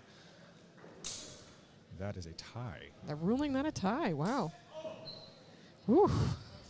What an end to a match. Oh, harrowing. All right, looks like Dimitri's in good spirits despite it. Yeah, we'll have to keep an eye on him, make sure he continues to be okay. Because sometimes adrenaline kicks in and stays there. It isn't until the adrenaline wears off that you really feel the hit. Yes, this is, at the very least, a simulated fight scenario. Tensions are high, focus is high. It's important that we have bystanders, judges to keep things sane. All right, our next match, Samuel Plex staying up in white. We have Sean Baker coming in red.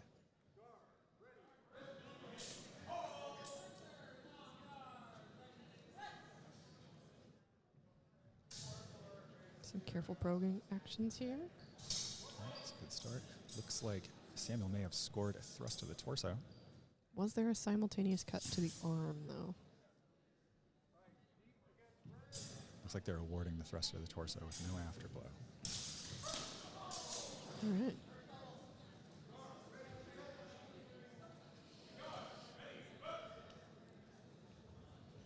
So that's minus 3 points for Sean.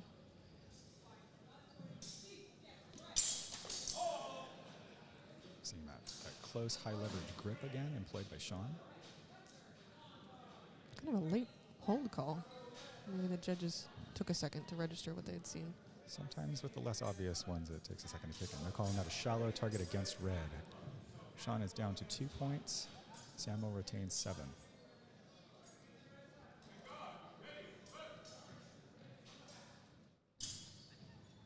Sort of probing, doing some light feints and beats. There may have been something there from Sean in the initial. I feel like that blade got caught on his guard. I feel like it didn't proceed farther than that. Yeah, Yep. Sean's calling Yep. it off. He's waving it. So that was just assessed as a shallow target against white, but Sean is calling it off. Okay, so I think that's a no exchange.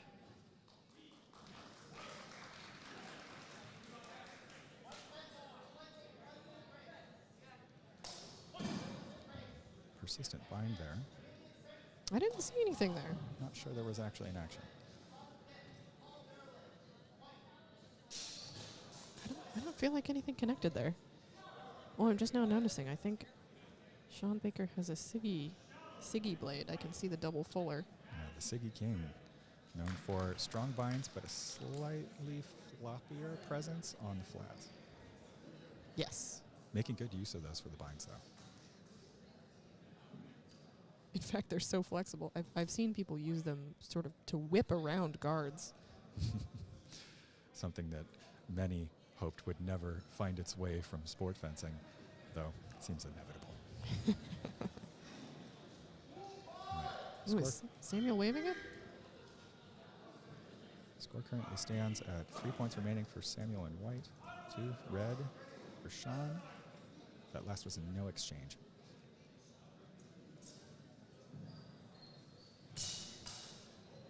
A nice hanging guard to catch that afterblow, perhaps. Looks like the judges are unsure of the quality.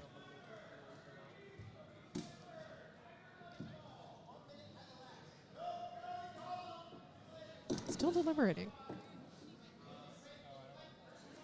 These judges are thorough. It's a positive thing. All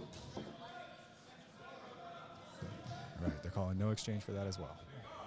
13 seconds left. It's very close here. All right. I think that was a cut to arm. Very quick.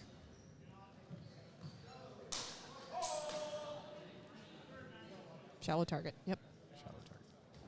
All right. Samuel in white is down to 1 point. Sean has 2. Samuel being a local here from on-guard fencing.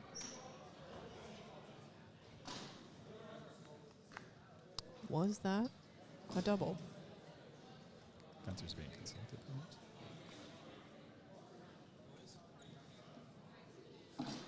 Looks like John's calling it a double. That is the first double of the match. And we don't have any time left, so are they going to call it? Are they going to do one more exchange? That is match red. Timeout. Yep.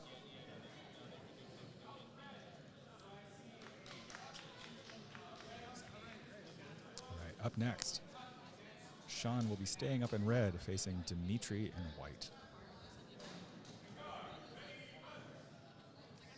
Both of these fencers are known for having an interest in more technical, slow-paced fencing, careful as if the weapons were sharp. Let's see if they find that space with each other. Oh, I love that.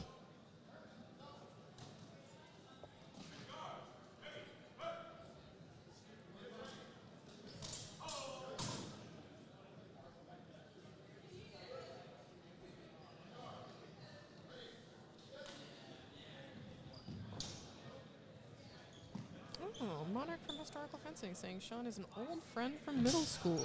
How about that? All right, and we're off. Dimitri making some big gestures. Looks like Dimitri has landed a cut to the arm.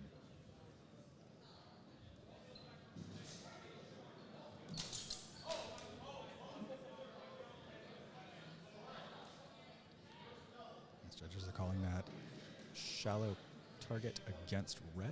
Would be minus 2 points.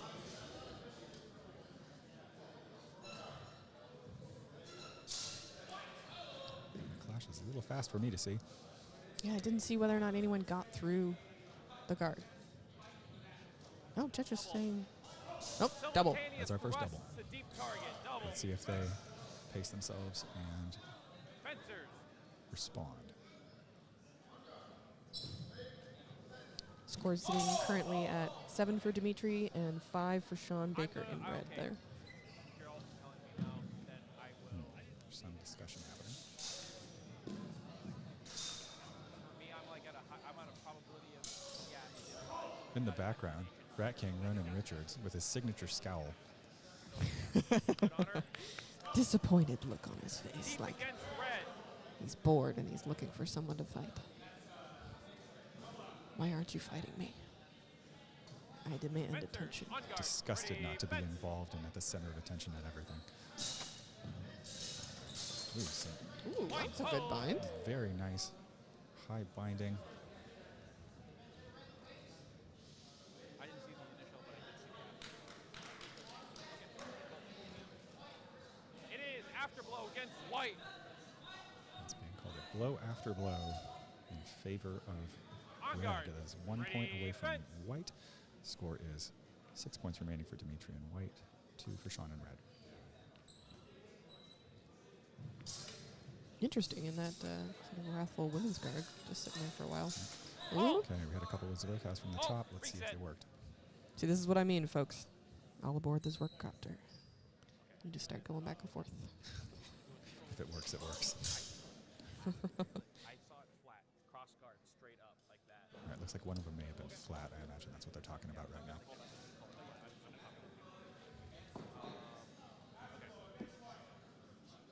No exchange, strike was flat. Warning to red, exposing back ahead. Back of the head? There may be a penalty underway. Let's see if our Oh, score okay. updates. Yeah. Especially when you get into those high binding situations where there was lots of that lateral turning around each other. Sometimes the back of the head gets exposed. And yep, that's a penalty against red Fencers. On guard, ready, fence. for hitting the back of the head. So that's no exchange for that action. Point, hold. That looked like a large slap. Possibly a double. From the engagement, coming off, simultaneous strikes to the top of the hands, double. Okay, that's the second double. Fencers, on guard, ready, fence. Be careful now, boys. Point, So plenty of hold. time in this match. I didn't see anything done there. Yeah, the judge is gesturing. He didn't see anything. Sometimes it gets called early just to be safe. Because from the clash, right, comes down. Yeah, sometimes the judges get a little a little eager. They stop the action. I think they've seen something. From the initial Judging is line, notoriously difficult to red do with comes off, fast cuts fencers. to the top of the hand. Shallow Some leeway against is white. appreciated. Boom. Okay. Fencers on guard. Looks like Okay. it's a shallow against white. Score stands at 4 remaining white, 2 for red. Making a bit of a comeback. Halt. All right. It's an action from Dimitri, which was interrupted by the guard. Let's see if the judges thought it was sufficient. Okay. Deep against red. The afterblow from red is out of time.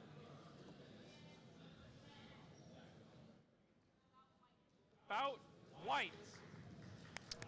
All I right, think they're that's, calling that match white. that's match white. Dimitri takes the win. All right. Great match to watch.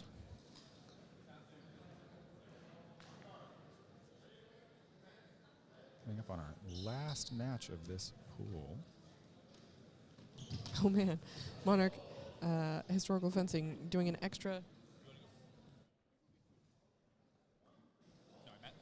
An extra comment here. They used to fight 24 years ago.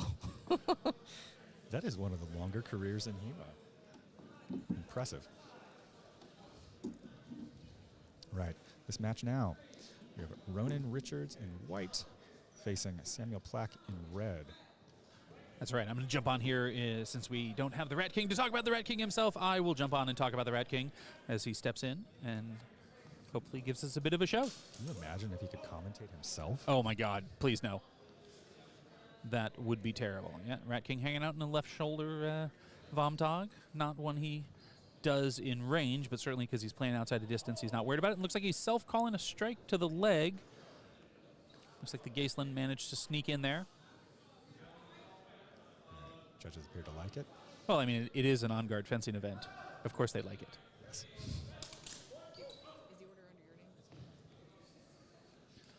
Right, heading in. Ronan adopting a low guard, hoping to elicit a response that he can take advantage of. Yeah. All right. Both in low guard. This is a precarious situation. If both decide to go at the same time, it could be a double. Oh no! Ronan managed catching it on the cross. Oop, looks like had the thrust, the cut around. Do we have contact? It looks like they're calling a strike to arm that Ronan managed to deliver. All right. Leaves the score now. We're at 5-5. Yes, there we go. All tied up. Ronan having a very good day. This is his last match of pools. Right now he is undefeated, making a really strong probability he's going to be going into eliminations. Strong showing from our young fencers this weekend. Absolutely. Ronan started with us when I want to say he was 15, maybe 14, and always laying on the ground when he first got started. We used to give him a really hard time about it. Then we found out he had just grown like 3 inches. It's painful. Yeah, and so his legs were tired. He used to complain about wanting robot legs, and then we understood, oh, that's why. And you were commenting earlier that he has a tendency to sometimes hit a little hard, and that really has been as he's 19 now. He's growing into his strength, and putting muscle on, and he definitely isn't trying to injure people. Doesn't want to hit too hard, but new muscles. Yeah. And it makes sense, and he's gracious about it. He always checks in when something's happened. Yeah, absolutely. All right, looks like there was just a shallow against Samuel in red. Okay. We're now at 5-3. Got that thrust. The probing action. A little circling happening. Ronan looking for a little bit of bind. Caught, maybe, no. It might have. Nothing decisive. Yeah, I mean, there might have been something to the leg they saw or a counter to the head. I think that Eric, the judge we can see the face of right now, I think I saw him indicating a strike to leg. Or they call it strike to arm. Ronan delivered a, shallow. They may be calling that. They're calling that a shallow. Yeah, right. Okay. Like, so leg would be shallow. And yeah, so we are down 1 point remaining for Sam. Ronan at 5. 10 seconds remaining. So really just a little bit of management. Oh, I think looks like there was potentially a head coming out of it. They are going to call double with 6 seconds remaining. It's our first double. Doubtful they'll double out. Yeah, very unlikely with 6 seconds. Ronan is not prone to doubling, does care about his safety. A little bit of Attempting some hand snipes. Oh, there we go. So the Low question thrust. is going to be the thrust. We did have that rising strike. I don't like calling that as a double unless it's really got something behind it. And it looks like the judges are agreeing. All right, that is match white. Ronan wins. All That right. is the end of our pool. Yeah, so I do believe that means that Ronan is undefeated in pools, so he will be going on to eliminations. He took his first medal last year at Battleborn. I think he took silver just under a year ago. I know he was wanting to hopefully pick up something else. See what he does. Maybe the Rat King won't be joining us back for commentary today. Yes, there's something about getting into this in your teens. Mind is still pliable. Yeah. Body's still working. Oh, absolutely, right? Like, you get a little bit jealous of, like, man, where was this when I was 14 to get started? You know, so if you're out there today and you're looking for something, look for your local club. See if there's something in your area. Almost certainly. Speaking of which, while we're having that, talking about a club, a big thank you to Simbrogi School of Western Martial Arts, a proud sponsor of Wine Country Sword Crush 4. If you've been enjoying the action today, be sure to keep an eye out this October for Gesellefechten, one of the nation's highest rated HEMA tournaments, also hosted by Simbrogi. We'll be live streaming that event as well. That's our plan. So whether you're competing or tuning in from home, you'll get a front row seat to top-tier fencing. Learn more at SimbrogiWMA.com. We'll probably throw that in the chat because trying to figure out how to spell that if you are not familiar with them is difficult. They're located in Oklahoma, actually, Oklahoma City. So if you're in the Midwest and looking for some action, look them up. All right. We're trying to figure out who we're watching at the moment. Our own Small Sword Pete has taken over directing duties and producing duties to give me a break. This pool looks like it's got Kai Eva in it, so we just that need to makes look us for pool 6. Pool 6. So up now we have Reed Chris in white with 7 points remaining, and Oliver Olick in red with 1. All right, probably not going to be very much longer going with that kind of point disparity.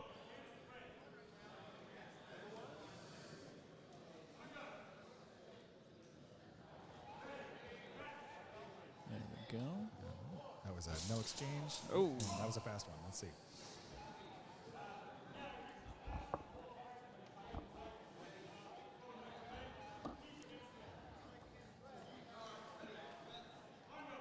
Okay, they're calling that a blow after blow against red. That is match white. Yeah, and that will be match white. Oh, here is the Rat King coming in to say hello.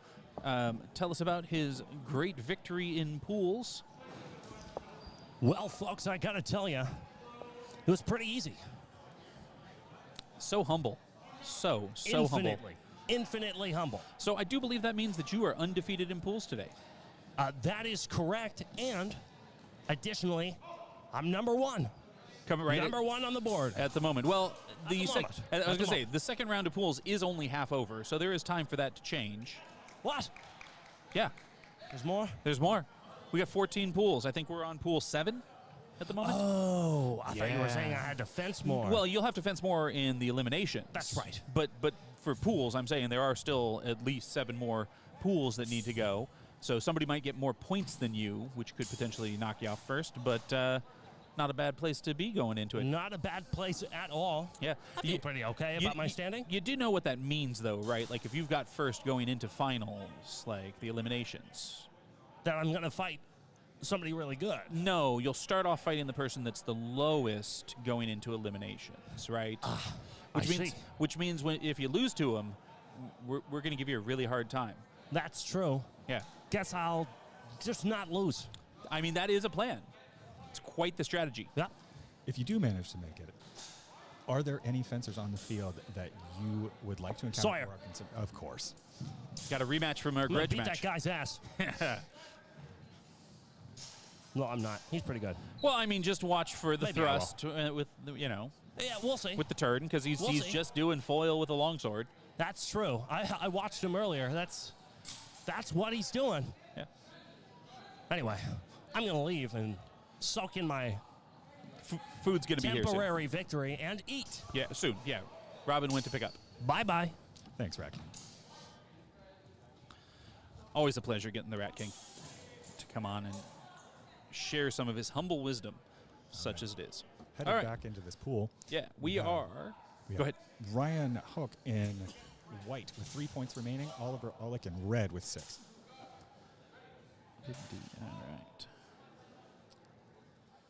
All right. Judges conferring. Looks like potentially calling a. I don't know what That was is. no exchange. No exchange. All right. On the back of it, that was a fast one. Looks like they are calling that shallow in favor of against red. Score stands 3-4. Still anybody's game. All right, these exchanges are going fast. Absolutely moving through. That was called a double. Oliver, of course, out of Einhorn in L.A., one of the numerous clubs that are down in the greater L.A. area.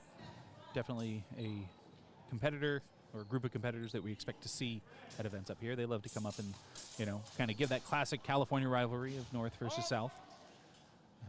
We like to believe that there's a significant difference in the way we do things, but outside observers would probably tell us wrong.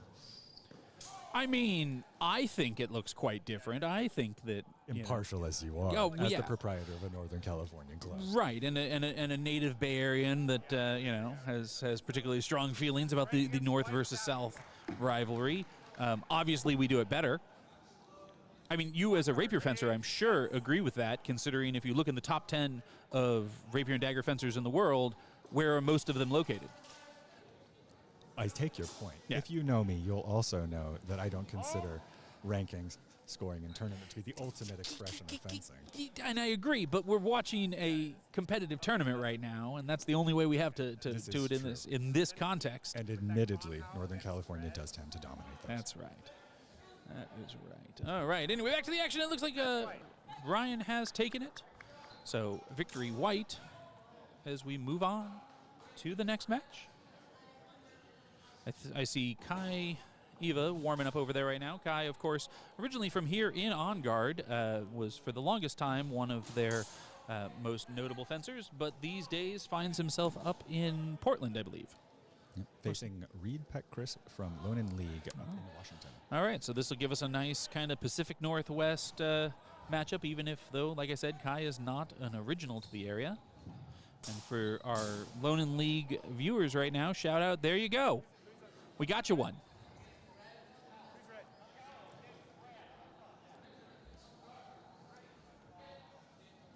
While we're waiting, Monarch Historical does agree that we do fence differently here, Northern versus Southern California. And a guy from, where did he say he was from? Kansas? Kansas. I believe he said he was from Kansas. He is. Would know. Anyway, match is on. Here we go. A little bit of forward point, kind of probing, looking for an opportunity. Got that swing low. Oh, Kai Kai. looking for thrust and shallow. Oh, absolutely. Kai, definitely a rapier fencer as well. Likes to use that point. Oh, there we go. One-handed thrust coming in. It's a close one. Yeah, absolutely. Techniques often do transfer between weapons, though not perfectly. Yeah, you definitely have to make adjustments. I think we sometimes get into a bit of a idea that either everything transfers perfectly, which is a problem and not true, or that nothing transfers at all and each weapon is its unique special butterfly, which also not really true. In truth, general fencing knowledge exists in common between all fencing forms, but controlling the weapon can be quite different, especially when it's 1 versus 2 hands. Oh yeah, absolutely. You know, there was some discussion I heard earlier talking about Joachim Meyer and things like that, and all of his various teachings. One of the interesting things about Meyer, the only time he turns his back to an opponent appears in 2 weapons: the rapier and the quarterstaff. A one-handed weapon that you're not going to be able to have, if the person has missed the thrust, quickly recover, and a quarterstaff, a 2-handed weapon that's quite heavy and long, and if they've missed the thrust, also not going to have time to recover. He never does it in longsword. He never does it in deusac. Interesting. Oh, and there we go. Match ends with Kai 7 and Reed -1. So Kai taking it home for the IGF/EGF/ I don't even know what we call him at this point. I think he's here officially as On Guard, though. Yep, that's what he registered as. Representing the Pacific Northwest. That's right. obviously hungry for a victory after narrowly missing one last night. All right, who do we got up next? Is Kai up again? That was the end of Pool 7. All right, well, let's see if we can find something else for you to watch. Looks like we are going into Pool 7. Oh, yeah, we got Andrew, fought Stacy. All right, where are we at? Pool 7, where are they fighting at? Oh, they're over in ring number 2, which on our board, there we go, is not the right ring.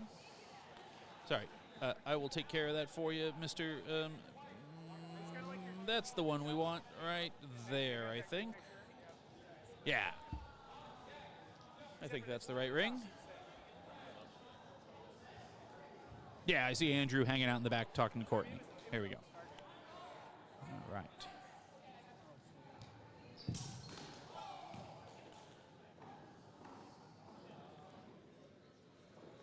Okay, looks like this next match we have in frame Marcel Montero in red from Intesferox Gladio. Same, is that? Yeah, the Pacific Northwesterner. Yes. Yep. And then Justin Yee from Laughing Wolves down south in California in white. Yeah, I believe they're in Tracy or Livermore, somewhere around the East Bay along that corridor. I believe is where they are located. Justin, a little powerhouse of a fencer, definitely comes in strong. While maybe not, like some of the guys, the tallest around, packs a punch. I was watching him at his matches during the Davenridge tournament last month, and the first time I had seen him fence, and yeah, definitely coming in a little bit like a bulldog, probably, if I had to describe the energy I was feeling off of him. Just get in there, try and get underneath the people, and cause some problems. And depending on the matchup, it can really pay off. Let's see how it works. Yep. Guard, ready, fence. All right, here we go.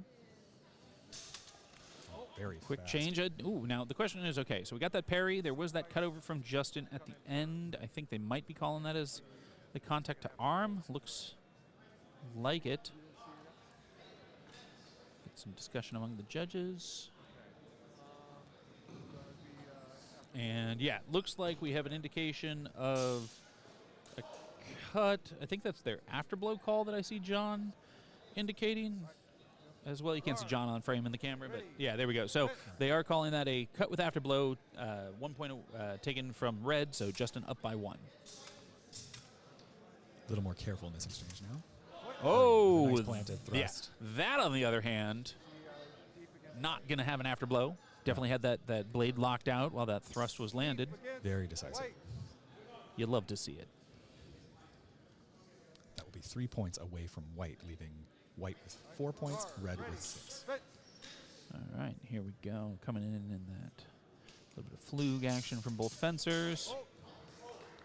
Couldn't quite see as we had a director standing right in front of the camera. That happens, directors and judges. Sometimes with those rapid exchanges, you call hold just to confer and make sure if you think you saw something. Right. There we go, a little discussion going on. John, pretty sure he saw something from the looks of things. John, of course, in the right side there is the organizer of today's event. Also doing double duty as a director, judge, and table when necessary. They're doing a good job of swapping around their roles so nobody gets burnt out. Looks like another deep target against white. Justin and white now down to 1 point versus 6 for red. So a little crump action in there. Oh, he thought he had it, but the judges disagree. Oh, all right. Looks like we had a planted point from Marcel, but there might have been an afterblow, possibly considered a double cut from Justin to the head. Let's see what the judges think. Double. They're calling it a double. Yeah. First double. Lots of time left on the clock. Yeah. Justin's going to have to be careful here. First double.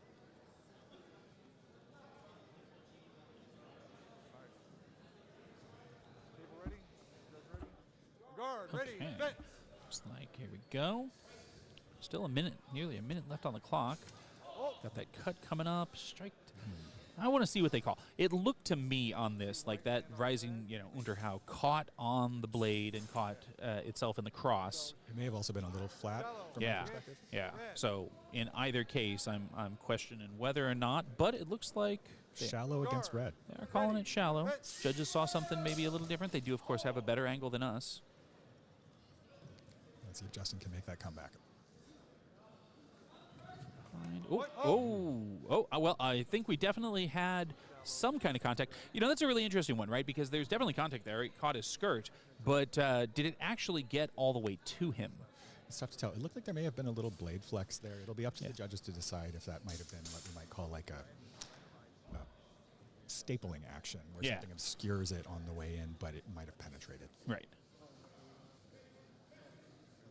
Oh, yeah, and it looks like a blow after blow is what we're looking at. Peter, sitting here behind me, was feeling that should be the situation, and that seems to be what John is indicating. So that will take it down to 0-4, which means that Marcel is the victor. Red wins this round. All right, up next, Justin, you will be staying up in white, facing Stacy Stocky from Tassetti Institute in red. Yeah, Stacy, one of the OGs of the NorCal fencing community around here. I've been doing it longer than I have in the area. I got started back in 2012 up here, and Stacy was already well established in the area at that point. While we're waiting, though, it looks like we have a little bit of time, so let's talk about another one of the sponsors for today's event, Siggy Forge, right? So if you're looking for your next favorite sword, check out Siggy Forge. Proud sponsor of Wine Country Sword Crush 4. From high-performance fetters to elegant arming swords, Siggy Forge is known for producing some of the most trusted and admired blades in the HEMA community, built to perform, built to last. Visit SiggyForge.com to browse their full lineup, because your next tournament deserves a sword worthy of the fight. And I gotta say, I am a Siggy fanboy.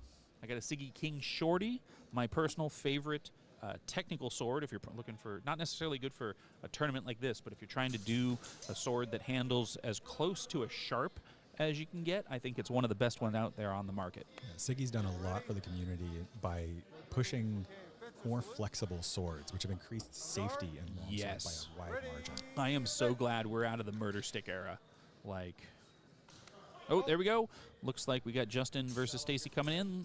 Saw a strike to hand potentially from Justin. Guard, ready, fence. Right. Both fencers staying in relatively close measure. That last one was a shallow target. This one is being called a double. First double. Lots of time left on the clock. Ready. You know, one of the things that you don't see as much in longsword as you see it in rapier, but oh my God, do I love it when I see it in longsword, is people taking the time to really feel out their opponent, get a sense of what they're attempting to do, a strategy, and then work to counter that. It is a big part of the game. It's mentioned in a lot of sources that the approach is part of fencing. Yeah. And it's that probing. It's trying to understand how your opponent will respond to things, so you can predict what openings they might make if you suggest a certain action or feint. Yeah. Exactly. Sorry, I got distracted there. Justin landing a thrust against Stacy's torso while also looking to take a light strike to the arm. I believe that was called a double. We have two doubles now. They got to be careful.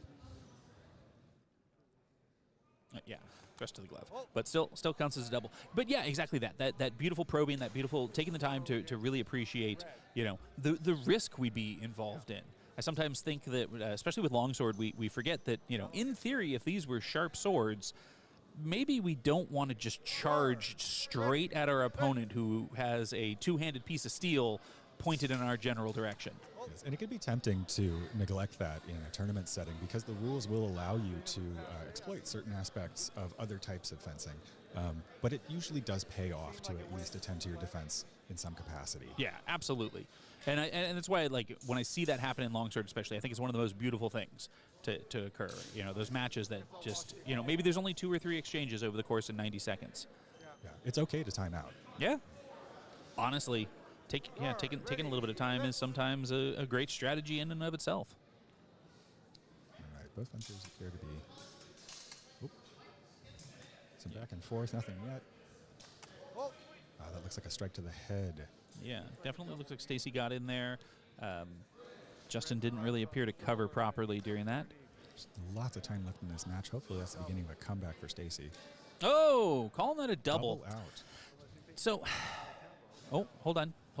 hold on. John's running over. It's not over yet. Maybe disagreement. This is one spot where I do think we fail sometimes in tournaments, especially of considering all simultaneous hits to be doubles, right? And I understand the desire to punish that, but especially in scenarios where, for instance, I've stabbed you in the face and you cut me lightly on the outside of the arm.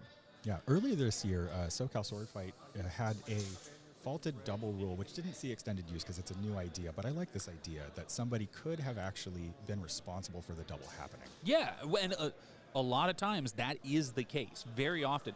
There was a match at the DMOS tournament last month where they doubled out in 6 seconds. That's extreme. Yeah, right, and it was extreme, but a lot of it, at the end, you can look at it and say, well, this one fencer was charging in, not bothering to cover themselves at all, and when you looked at their other matches in that same pool, had doubles. It was a very clear scenario of it. Oh, but it looks like they have decided to stick with the double out call. Okay. Always a bit of a downer, I think. It happens. I do like that we've seen a lot during this tournament, people waving off a hit that would be called a double, willing to take that loss of points against themselves. It's one of the things I love about this sport is Yeah. that people are willing to take a numerical point penalty just to be kind to their opponents or because they respect the sport. Yeah. Yeah, it's great, and it's just better overall. And I appreciate that the event is allowing that to happen too, because some events will be like, "Nah, it was a double. Sorry, get out of here." Yeah. It's like, no. Let the fencers fence, especially if one of them's willing to take the penalty and put themselves behind. Yeah. All right, Stacy's back up in red again. Let's see if he's learned from that last exchange. Marcel Montero in white. Yeah. Had a couple of actions coming in there. Looked like a potential thrust from Marcel, and then definitely, had an overhow cut from above returned from Stacy. Looks like we've got a definite call that Marcel's thrust landed. I think the question is whether or not the afterblow was sufficient or if it was considered too in tempo and maybe be considered a double. All right, judges are doing their diligence to make sure they get the right call. Well, and especially in this case, John is very much a proponent of, judges being as accurate as possible, trying to get the call right in the process. And then Kyle, a very experienced fencer in his own right, the other judge, definitely one of the best served to be watching a fight like this. John makes adjustments to the rules every year. He has justifications for everything.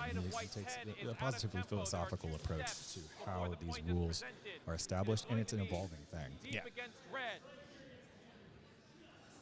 All right, yeah, so it looks like we are calling. Fencers, Was on it guard, thrust? ready, Yeah. fence. That's a deep against red for Yeah. -3 points. With no afterblow. Some of that probing now. Playing with the measure. Halt! Go to a grapple. Didn't see anything there. Let's see what the judges think. Looks like a disagreement of who struck who on the arm. Test something here real quick.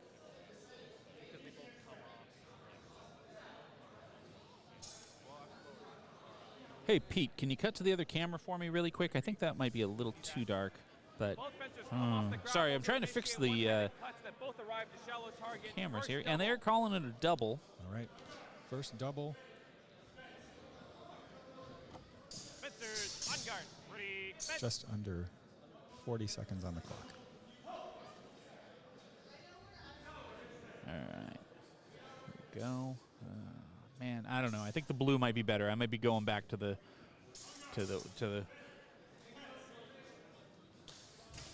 Right, big wheeling cut. Yeah. With a counter cut. Looked from like Stacy. a possible parry, but also looks like we did make contact in both situations.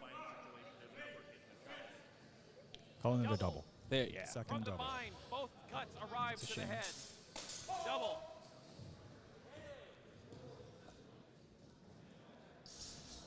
Fencers, on guard, ready, fence. All right, both fencers sizing each other up. Being careful not to step into measure.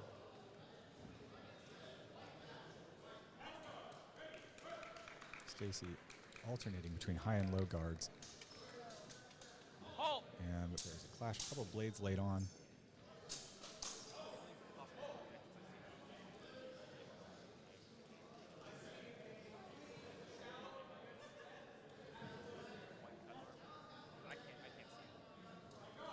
Looks like there's an acknowledgement of a cut to the arm. I was just looking at chat here, missed a little bit there, and yeah, Monarch Fencing, I absolutely agree with you that people, feel like they need to attack first, right? Got to seize that vor, but again, that doesn't mean just charge in blindly and there get are in there moments. first. You wait to see a signal or an opening, and that can be from in a wide measure, or you can provoke by stepping in even. Right. Yeah, seize the vor when the vor is actually available to you. Don't just charge in like a fool, rushing straight forward. And then the question of whether or not one person is responsible for a double or not. Some people, there's a lot of strong feelings about it in kind of both directions within the community. Probably the one that gets me most upset is when you get somebody that's taking a shot at your leg, right? And you try and slip the leg, but you fail to slip the leg, hitting them in the head at the same time, and that gets called a double. And that one probably pisses me off the most because that's the appropriate response to try and slip that leg when the person's cutting at it. So you didn't double, you just failed to perform your counter appropriately, and that's not a double. That's just I tried to parry and I missed, and then my riposte was coming in, right? Kind of scenario, right? It's the exception to certain situations. Yeah, there are all these gray areas, and somebody will disagree with anything we say here. Different expectations, different goals. Yeah. Right. Yeah. Well, and that is, I think, where we run into it, especially at tournaments, right? Where we all come with the basic idea of what are you doing? Well, I'm doing HEMA or WMA or whatever you call it. But what does that really mean to each of the groups, right? Because right. And these events are important for that. This is the meeting of the minds in addition to a competition. This is where we keep up with other clubs and see, how did those expectations vary from region to region? Right. Yeah. Absolutely. And arguments are happening, debates rather. And those are important for the sport as a whole. All right, so back to it. Sorry, we got Andrew Bradford versus Justin Yee over here. Oh, okay, that's why. The camera we're looking at it was confused why they're on the wrong side. That's okay. We're just we've broken the 180-degree rule. That's all right. Andrew on the right of the screen right now, fencing in the white side of the ring. Oh, Justin coming in with that hop and thrust. Did manage to make contact. Saw the flex on the blade there. Yeah, the mask moved a bit after that opening double. That's a nice controlled thrust. Yeah. All right, coming in, looks like a discussion of whether or not an afterblow landed, if I had to guess based on the judge's body language and hands.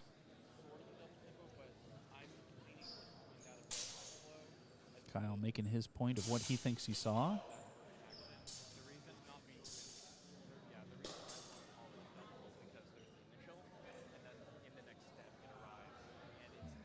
I sometimes love watching the judges, right, without hearing what they're saying. I know you guys might be able to hear them that are watching on the stream, but we can't. Yeah, especially someone like John, who can be quite animated and recreating what's happened.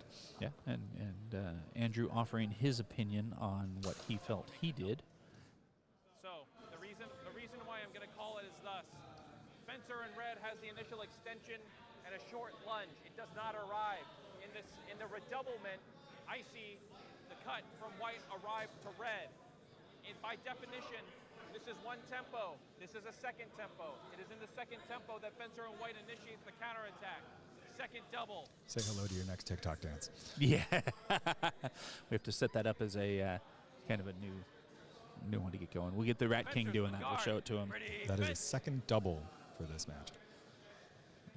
So Justin does like to use that kind of offset flug over his leading leg. It creates an interesting opening that a lot of people haven't practiced against. Yeah, it's definitely, if you practice in the German tradition, generally not something that's going to be advised, which then can create some confusion when you see it for the first time.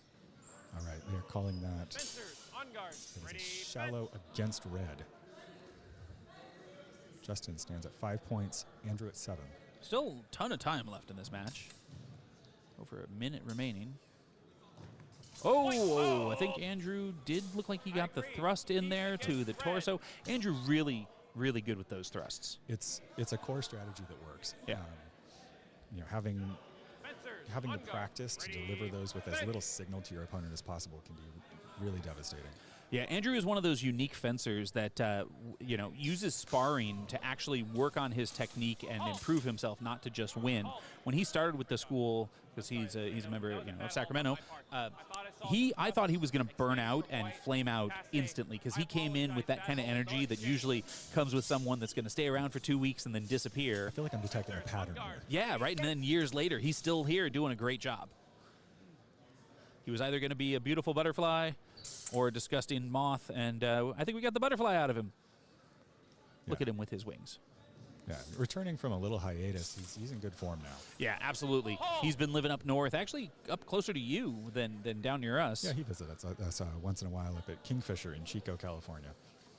Nice. He is getting ready to move back to the Sacramento area, and we are very excited about it. We've missed him. Brings good energy to the club. Yeah, and he's very tournament focused. He's developing his own methodology for tournament-specific longsword, which does acknowledge a lot of core principles that some sportier perspectives tend to miss. He has a good foundation in historical fencing that he's adapting to this. Yeah, absolutely. He's currently working his way, reading through Fechtbook Fabian, Martin Fabian's book that he has recently published, and I know that Andrew has been enjoying having a read through that. All right, and also holding a commanding lead right now, 7 against 1. Oh, nice. 16 seconds left on the clock. Ring out. First ring out. Hanging out right on the edge of our cameras. Looks like, don't double out. Don't double out. Through. Oh, it was a ring out. Okay. I say don't double out when you're up by 6 and. Yeah. Complicated feelings. Yeah. Like, let the other guy have it. And I mean, like, let them hit you in that kind of scenario. That's part of the game of like a HEMA tournament, right? Is understanding what your score is relative to your opponent, and realizing that sometimes, you know what, maybe I should just let him have 2 points instead of a double, and now it's all done. Yeah, I mean, some would agree with you. Some might also disagree that spending too much time thinking about your score as opposed to being in the moment and working on each touch as if you're last. Yeah. When I say think about your score, I mean like awareness of the situation, right? I'm really talking more about the situational awareness, not just of the fight, but the overall meta of the thing, right? Because if this was a life or death duel, the match often would have been done a long time ago. There was that strong thrust earlier, for instance. That's fair. There are inputs to consider from your opponent as you go on. Yeah. And so, if we're going to play a game, sometimes you just have to consider that. And I think that's a sign of a good fencer, right? To have that situational awareness to say, you know what, I'm doing so well that even if I eat a strike to the arm, that's okay. That can be it in this game context. Sure. Yeah. If you care about winning. If you don't, who cares? Just go have fun. Presumably, when we come to these events, the objective is to win. One would presume. All right, and that does look like, yes, we've ended with a call of match white, so Andrew does pick up another victory. Justin did manage to take a point away from Andrew on the way to that. Yep. End of pool. All right. And that's the end of that pool.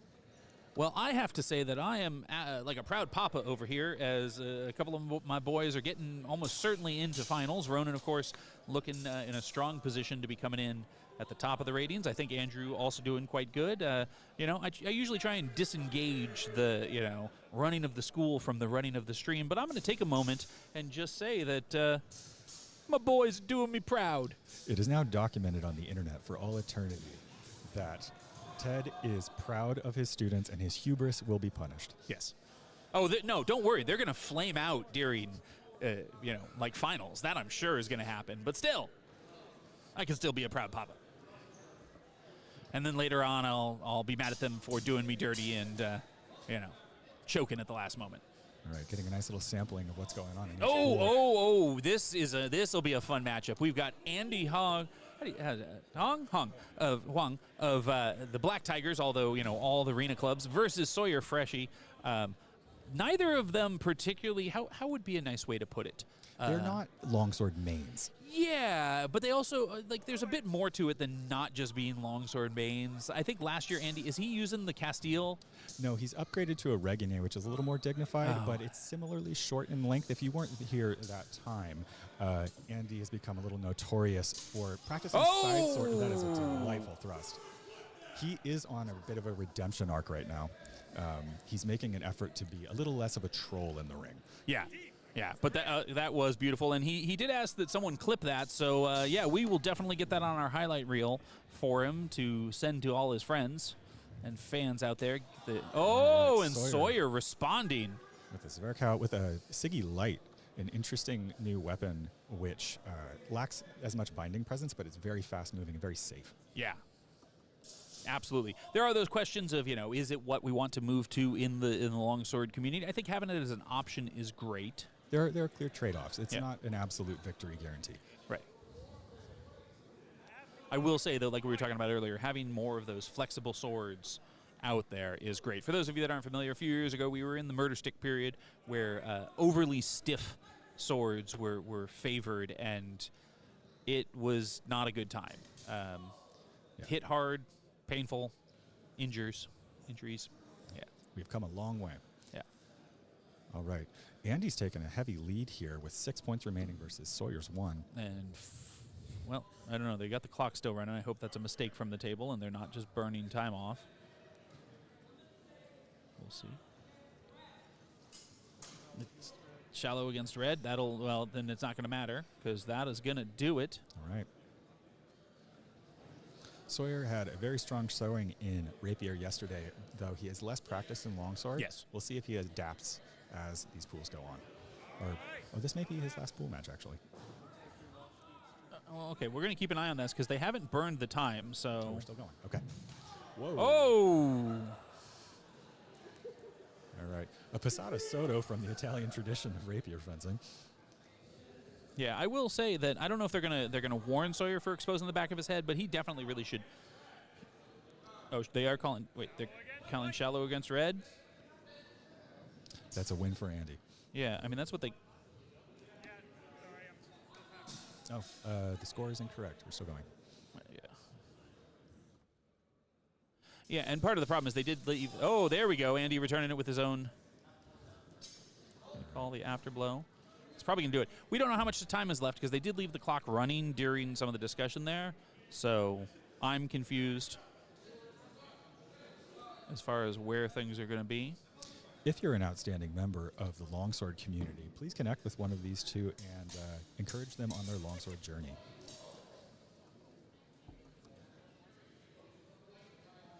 Looks like that's counted. Oh, they're deliberating. All right, Monarch Historical Fencing feeling that the light is an abomination. I haven't actually handled one, so I don't know.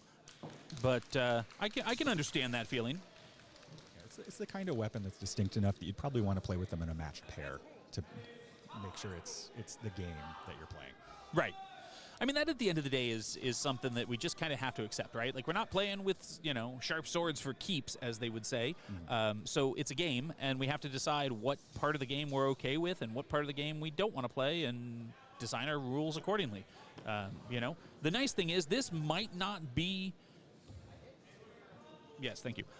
Peter chiming in chat, so I'll leave it to the people in chat because they're there to read it.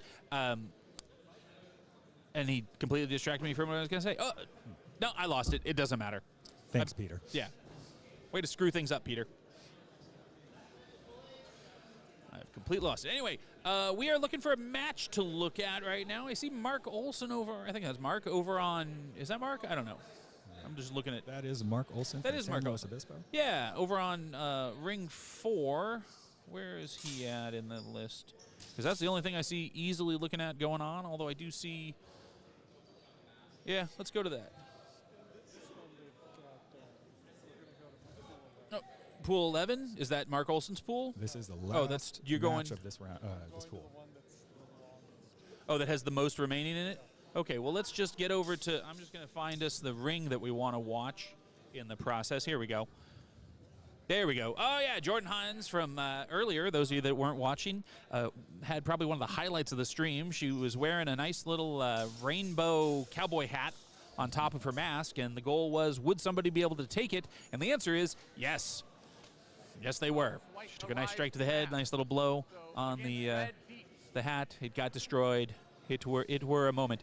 I'm going to see if Andy wants to come over and share some of his glorious victory with us. Hey, Andy, you want to come talk about that amazing blow that we saw? We were watching the stream when you landed it. maybe come on in here, jump in, hand that off. He's going to be sweaty. That's okay. Right. Joining us, Andy Huang, who just had a match with Sawyer Fresky. It can go on either ear, Andy. It's just a headset. There you go. Put it on. All right, give us. Castile, baby. Hey, and Castile is one of the sponsors of today's event, so good shout out to them. Castile #1. Castile makes American-made. Did you guys see that Unterhau into upper thrust? They did. We were watching it on the stream. Yeah, that was pretty sick. It was. What wasn't sick was when Sawyer cut me in the leg. Very dishonorable. It's part of the game, Andy. We'll let you come in and you know, talk about all the things that Andy is saying about you and why they're. I hope you can tell by the match that heavy longswords are not the way to go. You need the lightest swords from Castile if you want to win medals, boys. Oh, here we And go. gals. We're going to make some And space so everyone else. that Sawyer can get in here and give his opinion on that match as well. And I have some comments from chat for you, Sawyer, to see your response to, and Andy as well. There was a feeling from chat in regards to the sword you were using, the Siggy Light, that it is an abomination. How do you respond? Don't care, didn't ask. Plus, I have a higher Hino rating than whoever said that. I guarantee it. Damn. Andy, what are your feelings about that? I imagine you agree with him on this. Can you bring Same. yourself? Yeah, Same. we found something that maybe the two of you agree on. I love Andy. I don't know what you mean. We also agree that on- Castile is the greatest Castile- sword maker of all time. Castile invented swords so that we could do historical fencing. All right. I'm pretty sure when I-33 started, it was sponsored by Castile as well. Yeah. Oh, it's not called I-33 anymore, but you know what I Factbook mean. 1, I think now is. Yeah, Factbook 1. Yeah, I think is the name of it. Yeah, absolutely. Well, gentlemen, thank you. I do have to say that was a very fun match to watch. We did catch the thrust, the rising cut into the thrust. We'll clip that for you, so you can share that. Maybe our first You should YouTube clip short. Sawyer's first touch too. Yeah, I would like to see my first touch on Okay. video. All right. It was a very, very well thought out action. Okay. That was a very complex action. Yes. Well, all right, we'll Yes. make sure to pull that one out for people to watch. Also, I need some YouTube shorts, so those might be perfect. Yes. Get them on TikToks. Make sure you put like the Castile logo like really big in the corner so people know to buy Castile. Oh, absolutely. Yes. Absolutely. If you buy Castile sword, you become good at fencing. Hey, that's the way it works. You heard it here, folks. That Castile Armory is the way that you become good at fencing. Go buy one of their swords. Hear this, guys. I went to Combat Con last year, Giselle infected. I lost every single longsword match I fought. I was there, The I saw moment I got sponsored by Castile, I'm number 3 in this longsword seating right now. Coincidence? I definitely don't think so. No, that is definitely not correlation. That is causation in action. That is Castile coming into my soul. Is what that is. All right. All right, and we love it. Well, thank you, gentlemen. If you want to stay and chat, you're more than welcome to. But if you want to go and play with, I'll leave so Robin's headset doesn't get even more sweaty. I will also leave. All right. Well, thank you, Buy gentlemen. Castile. By Castile. You heard it here, folks. All right. Anyway, back to the action. With nothing happening. It looks like a couple of judges talking. Sorry, for those of you that are watching at home, I was paying attention to our two guest speakers there and not paying attention to the action. Though, if Robin is back and so is Syrian, I'm going to take a break because I have food here and I want to go eat because I have had nothing to eat today.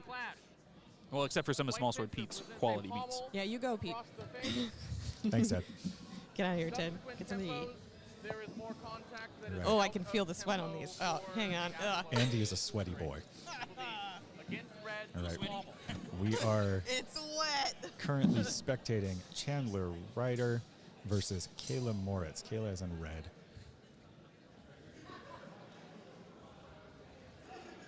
Score currently standing. Chandler has 6 points remaining. Kayla has 2.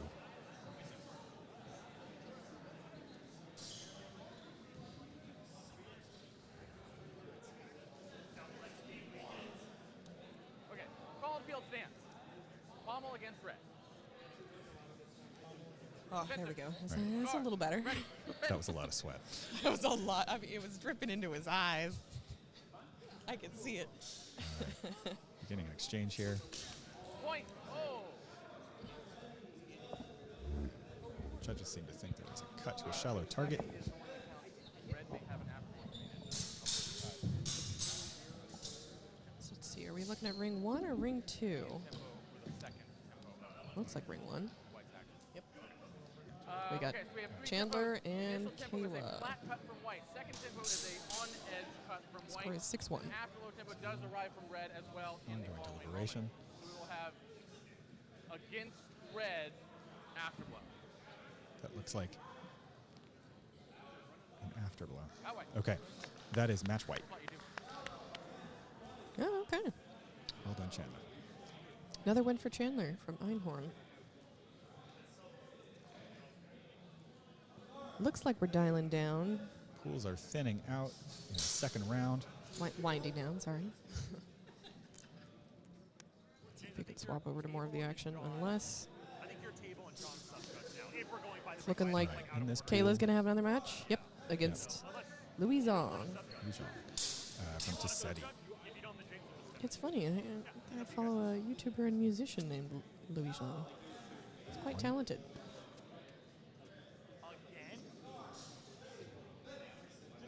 All right, we're almost underway. Paul giving some advice to Kayla before we begin.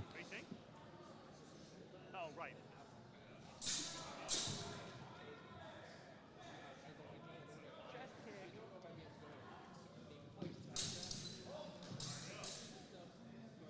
Okay, judges setting up. How I walk.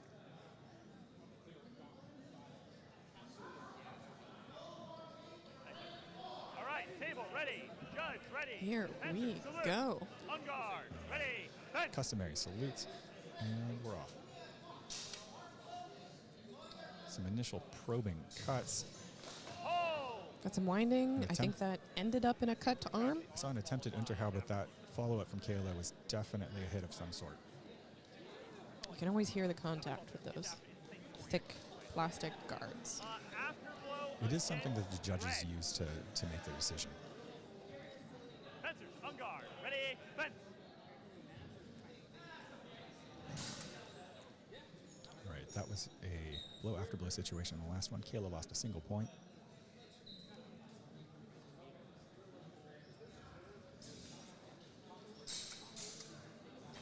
All right, good measure control from Louis. Those backing up steps can make a difference. I didn't see any exchange go on there. I'm not sure what the judges are calling there. Maybe something small that we didn't see. That's going to be shallow against white. Or they might just be erring on caution. Handle is on target. Okay, great. Yep, shallow against white. Fencers on guard. Ready. They're calling that shallow against white. Score is currently 5 points remaining for white, 6 for red. I think I did see a cut against the shoulder there. See whether or not it's ruled as a shallow target. Fencers on guard. Ready. Looks like they've called that a deep target. So Kayla's down to 3 points now. Oh, counted as torso. Okay. Sometimes the distinction can be a little vague. The all-black clothing can make it difficult sometimes. Yeah. You can see that most fencers put either some electrical tape or some other brightly colored tape to either hold a tip on or just to better distinguish where their tip is. Yeah, it can make it much more apparent to the judges. There's some discussion, although I don't think widespread, that brightly colored tape can also give something away to your opponent. However, once they're in flight, once they're moving, it's not a significant advantage in my opinion. No, I really don't think so. Tracking the point of the sword is inadvisable.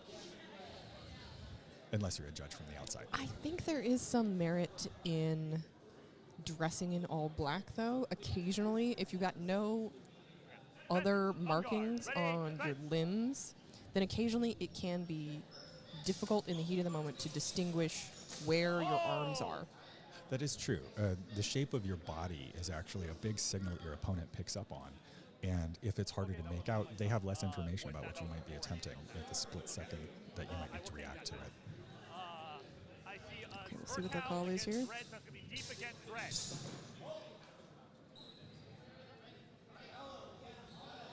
Okay, that is a win for Louis Jean. Wow, 5-0. Louis will be staying up for the next match. next will be against Jordan Hines in red. God, I would crack up if I found out that this was the YouTuber I'm thinking about. He Uh-huh. also secretly does fencing in addition to being a musician and a composer and an animator and a YouTuber. Like, There's an easy way to find out. Table ready. Good. Ready. Fencers ready. Looks like Louis is ready to go without much of a break. On guard. Ready. Fence. Oh, a big one-handed cut to the leg, which is valid in this rule set. Shallow against red. oh, I remember getting taught that. Fencers on guard. Ready. You can really only pull it off once in a match, though. It only works when you learn somebody else's measure, and then you trick them, because you actually drop your dominant hand and you use your non-dominant hand, and it actually gives you maybe 3 or 4 inches of extra reach. It does. It looks like Louis accompanied his with a very long lunge as well, which can make a difference, but it's doubtful that Jordan will fall for it again. Yeah, that's usually a one-time trick. Very fast cut around to the hands, it looked like, from Louis. Yeah, I saw that hit the elbow, basically. Fencers on guard. Ready. Fence. Current score, Louis has 5 points remaining, Jordan has 3 in red. Ooh. Very nice controlled thrust from Louis. Against red. That's what we like to see, folks. All right. That way. And that is a win for Louis in white. 2 in a row. He's on a streak. Boy, where has Louis been the whole time? Oh, right. I always forget. Yeah. Next round, we will be having Kayla Moritz in white, and Jordan Hines is staying up in red.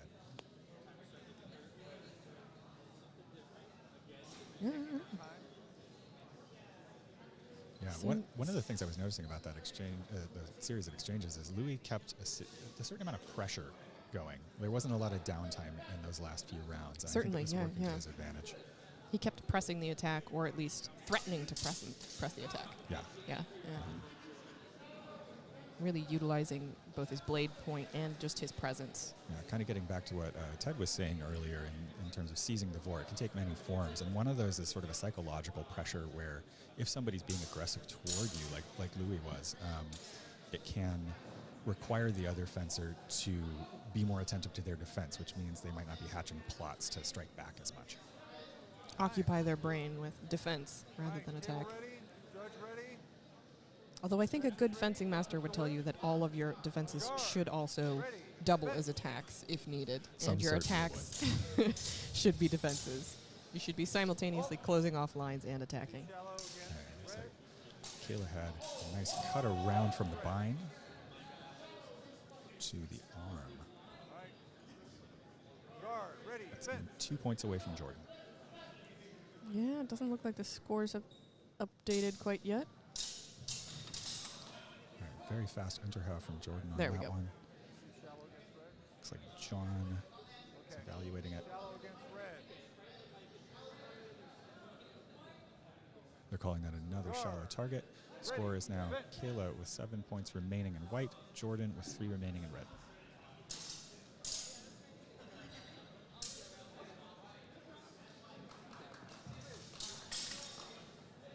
Good defense. Not letting anything through there. Both taking their time to feel each other out. Okay, looks like a cut around possibly to the head from Kayla. That looked like a pretty clean cut. That's becoming a bit of a signature move for Kayla. Just to bap him on the head. First double. Oh, the judges are calling that a double. First double with about a minute remaining. Really? I didn't see the other hit. There's something that we couldn't see from our angle. Oh, self-call from Kayla there. Love to see it. Shallow. White. That was counted as a shallow against Kayla, leaving the score Kayla 5 points remaining, Jordan 3. Both self-calling. They're both self-calling. I saw the hand, but not the other. Judges are deliberating. You know, sometimes a self-call from one fencer can sort of inspire the other fencer to do a self-call. It can buy you some goodwill. It's a slippery slope, though. Yes. No, that's not. It's a bit of a gamble, let's say, where oftentimes that might not be reciprocated, but it's a small loss, and oftentimes it's a matter of personal principle for the people who do self-call. So it is what it is.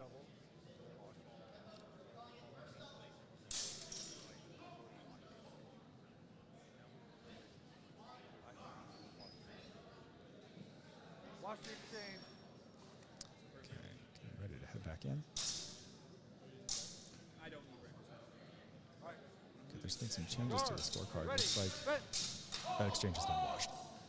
So Yep, and you got 50 whole seconds left. It's a long 50 time. seconds. Kayla with 7 points left. Jordan with 3.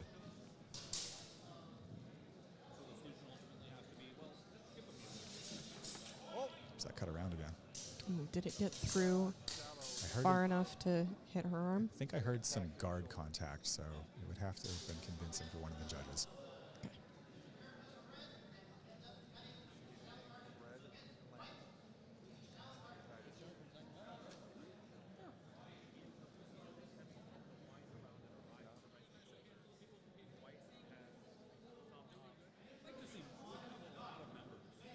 Deliberating the technique exactly used to deliver the cut.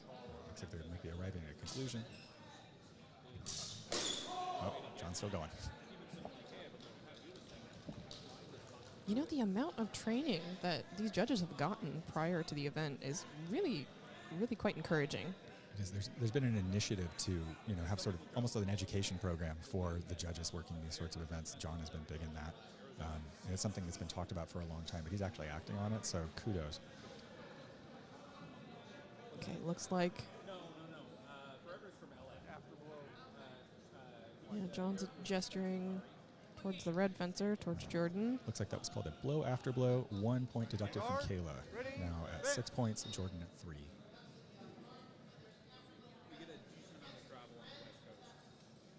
30 seconds remaining.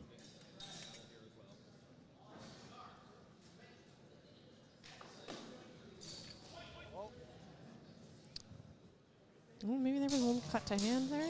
Looked like it might have been shallow. Couldn't quite tell from our angle. Red land, but I'm not sure if it was deep or shallow. I think it's IGN. If you look in the background, you can see some fencers observing these matches. Even if fencers are not in the present pool, it often pays to do a little reconnaissance of others you might face later in eliminations. To have some insight as to what their habits are, or what vulnerabilities you might exploit. Now, are they washing that exchange, or was that a double? Looks like they're calling it a double. 2 double hits so far. All right, be careful. Hanging out in shoulder Vontag again. Looks like Jordan's getting used to those cut-arounds from Kayla. Arm cut. Oh, Okay. okay. All right. 13 seconds for a comeback. Let's see if we can have it. Oh, man. It's possible. Score stands Kayla 4, Jordan 3.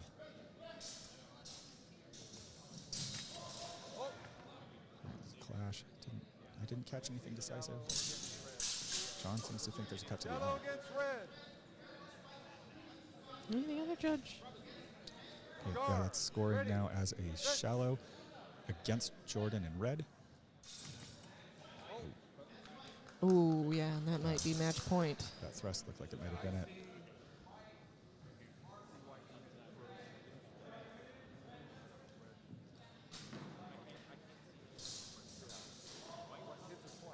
Judges are making absolutely sure, because this very well could end the match.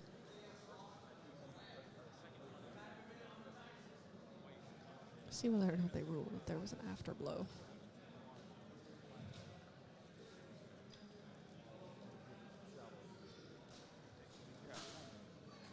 Yellow against red.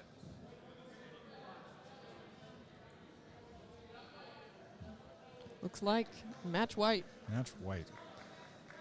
Kayla takes that win. Nice match. It was good to see the response from Jordan for that cut around. Towards the end there, we were seeing that the strategy against it was changing. Like a follow-up parry started coming as sort of an instinctive reaction, expecting it. And you know, that's actually quite impressive, to be able to change your tactics mid-match. Yeah, it's a challenge, and there's not a lot of time to think in these matches, especially when you're reacting to judges and being put in again and again and again. Here now we have Chandler Ryder versus Hui Zhang. Chandler in white, Louis in red. Ooh, this should be an exciting one. Chandler's done well. The last 2 matches I saw that Louis was in, he won both of them. Yeah, it was very promising. Looks like Louis just lost 2 points due to a shallow target hit. Jeez, I didn't even see it. How did we miss it?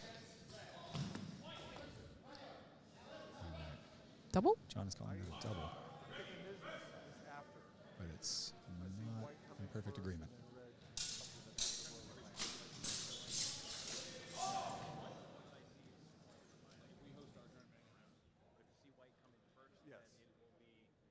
All right. Possibly a blow after blow here. After blow against red. Yep, there it is. Guard, Okay, ready, that'll be minus 1 point from Louis. Score stands. Chandler retains 7 points, Louis 4.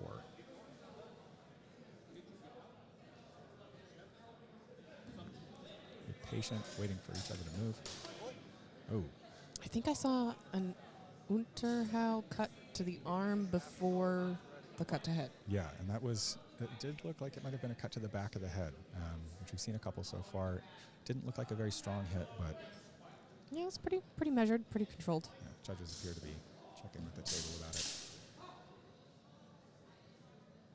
It is the defender's responsibility to notice their relative position to their opponent if they might accidentally cut the back of their opponent and be in control of their weapon at all times.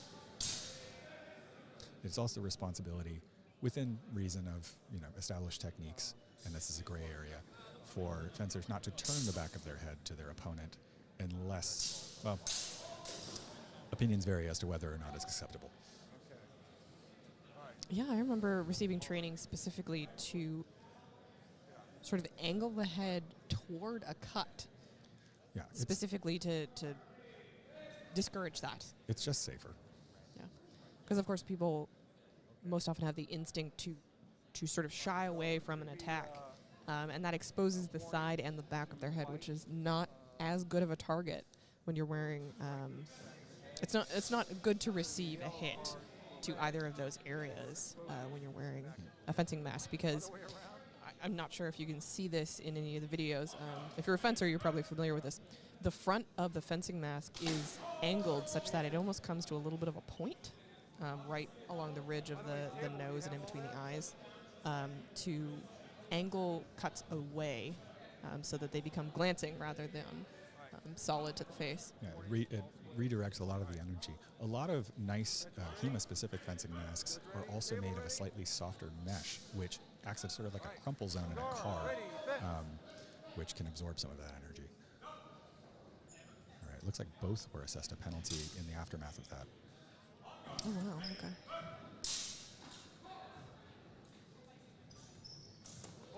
Possible cut to the hand with an afterblow.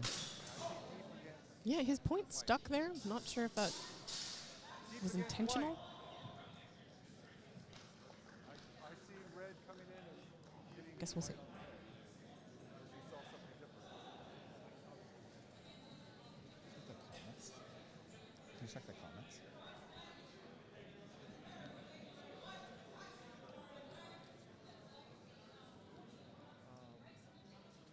You saw white come in. White, okay. So Judge is deliberating.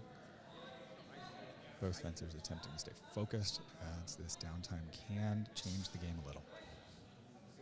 Current score standing is Chandler in white with that yellow jacket there, holding a full 7 points from the beginning of the match. Louis is down to 4 in red. I didn't see this hit. Afterblow white. When they begin again, there will be 48 seconds on the clock. Guard, ready, fence. Here we go.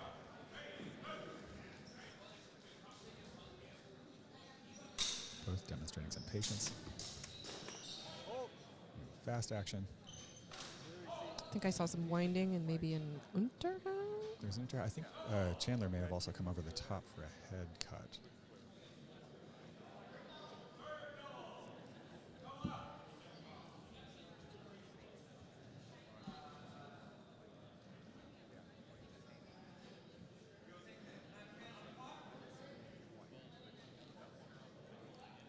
faster decision there. Deep against white. Waiting for score to update and see the outcome. That is a Guard, deep target ready, against set. white. Chandler has lost 3 points. Now holding 3 versus Louis 4. So thrust with possible afterblow from that spare cow. God, I looked away for just a second. It's fast. These are so fast. It'll be a question of whether that afterblow is in tempo.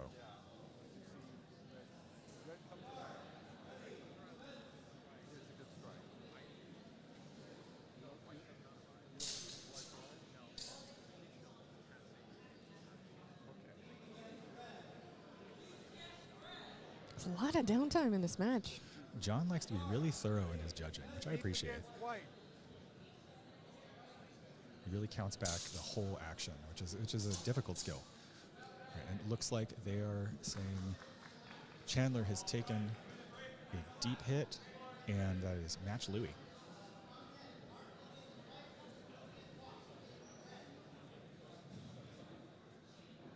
All right. Do we have any more matches in this pool? That is the last one for Pool 11. Let's see what else is going on. We might be coming down to the end of this round of pools.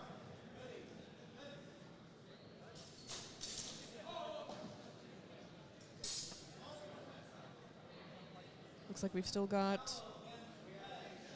Yep, okay. I think that's either pool 13 or 14.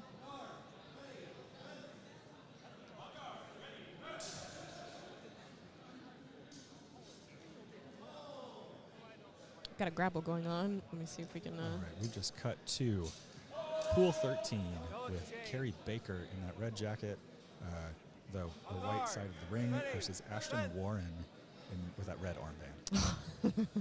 They always do that. The red jacket's a bold statement, but it's a...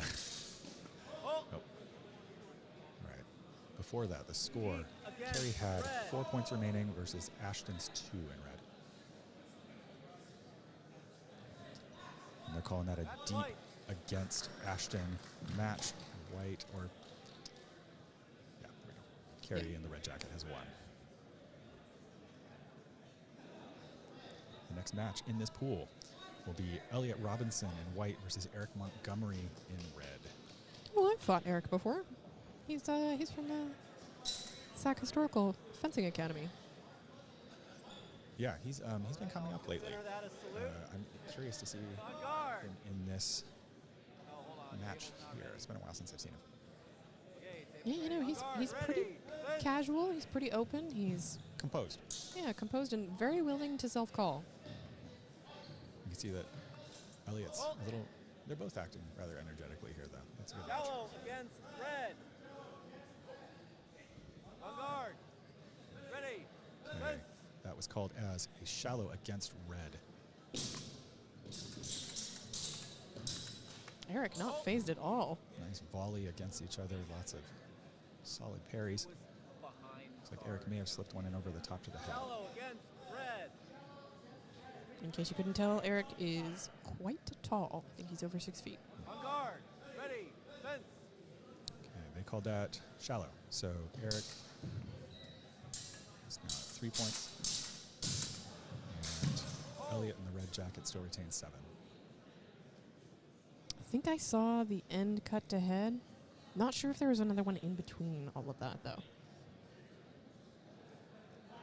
So the judges are working it out. On the initial flash and exchange, we have deep against white. Looks like they're saying Eric's managed to deep with an afterblow. On guard. Ready. Fence. Let's see if the score updates. Yep, there we go. That last one was assessed as a full deep, so Elliot lost 3 points for a total of 4 remaining versus Eric's 3. Deep against red. Another deep cut against red. So I Right. think that might be... That's match. Yep, match So- Elliot. Nice match.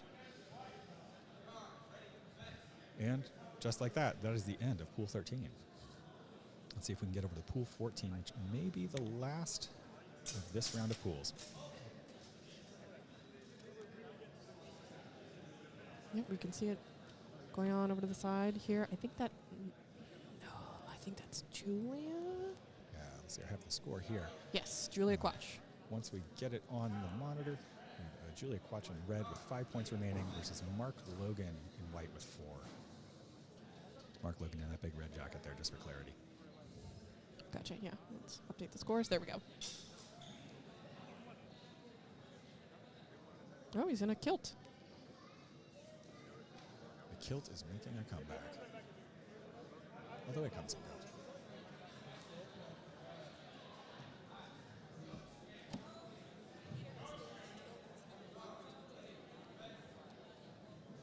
That is true, Peter. The kilt is never left. It remains for those only brave enough to wear it. All right, that last exchange was washed. This one, let's see. Shallow against red. That brings the score. Julia Quatch in red has 3 points remaining. Mark Logan has 4 in white. Trying to remember. I've seen those clan colors before. Let's see. Little tangle there. Not sure if there's a scoring action. Yeah, I didn't see much. I think they just kind of bound up.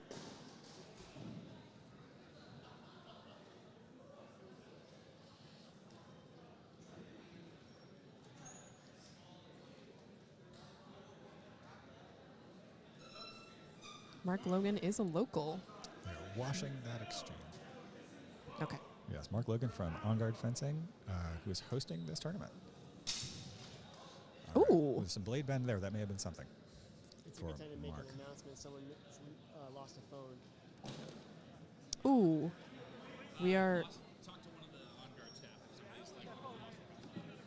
No, they have it. I found it. Oh, go give it to. I did. He has it. We have a lost phone Announced it on the screen. somewhere. Yeah. Check your phones, At folks. least you guys know.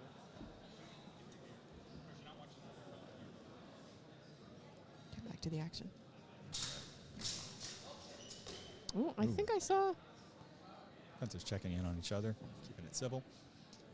Yeah, Julia had a cut there, but then she just kept whacking.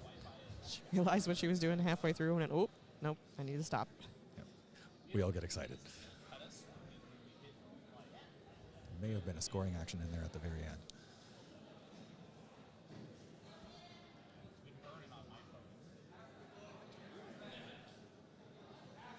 I agree with you, Monarch Historical Fencing. Kilts are nice to fence in. All right, that was called blow after blow against Julia. Julia has 1 point left. Mark has 4. 20 Ooh. seconds on the clock. That's an interesting reverse guard. Yeah. Let's match up. Okay, let's see what they think. I think that'll probably be another blow after blow. Could be. That's what it looked like to me. Timing looked close to double, but I could be wrong.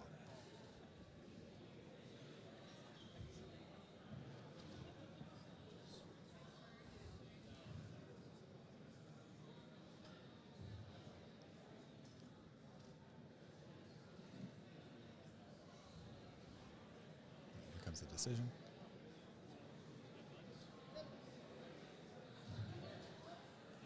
Psych.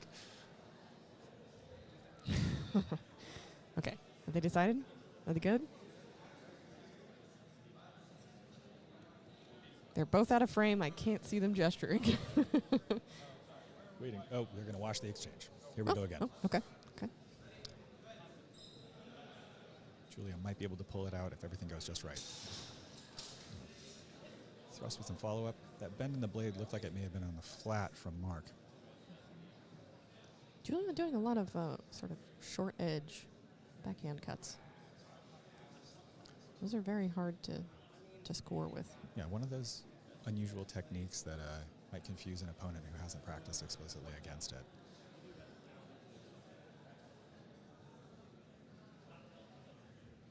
And before you come at me, anyone who doesn't know, there is a false edge, aka a short edge, to a longsword, despite the fact that it is double-edged and seems to be equivalent.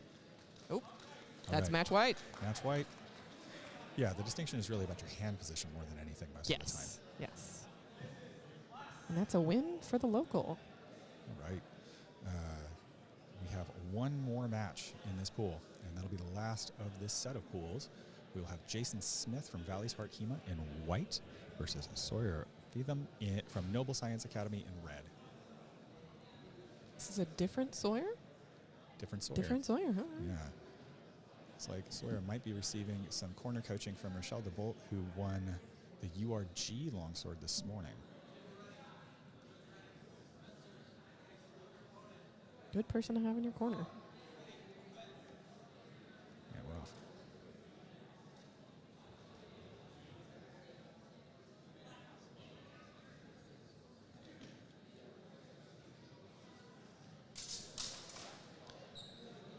I think I saw a cut to arm there. I think Jason might have secured something.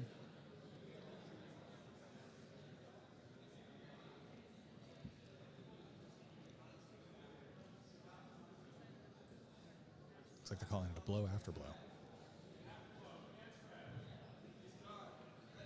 So it'll be 1 point away from Sawyer.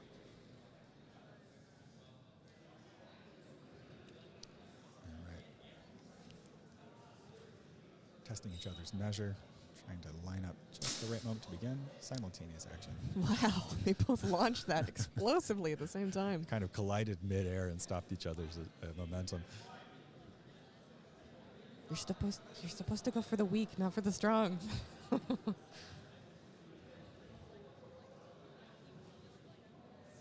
a hand shot. Over again. That Unterhau looked good. Yeah, yeah. Sawyer might have got something there.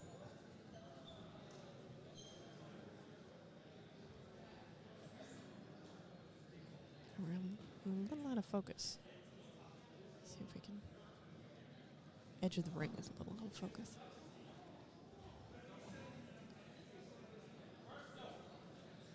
It sounds like they're calling it a double. First double with 52 seconds left on the clock. All right, headed into this decision. Jason in white has 4 points remaining. Sawyer has 6. I didn't see that thrust connect, but he might have been able to get a wrist shot there. Might have landed on the wrist and pressed through. 4-4. Oh, backing off. Ooh. Oh, see, he's pulling out that trick again. What did I tell you? Yeah. They learned each other's measure, and then he pulled the wool over his eyes. Making good use of all that sort of data collection from those early exchanges where they were tracking each other's measure. Ooh, an attempted backfire. I will tell you, as soon as somebody pulls that on you, you want to pull it on them right back. Yep. Oh, and again, I don't know if it's going to work again. If they keep trying it, it might.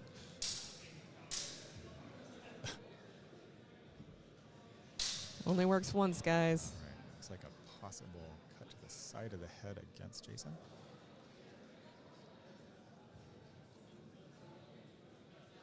Head cut, torso cut?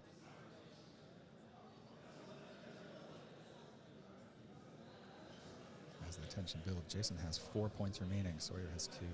You know, sometimes in these exchanges, when I see them clash and I know something's about to happen, sometimes I tend to focus on just one blade or one fencer, and then I don't see where the other cut has come. I do also. It's there are a lot of things happening. It's a benefit to have multiple judges for that reason.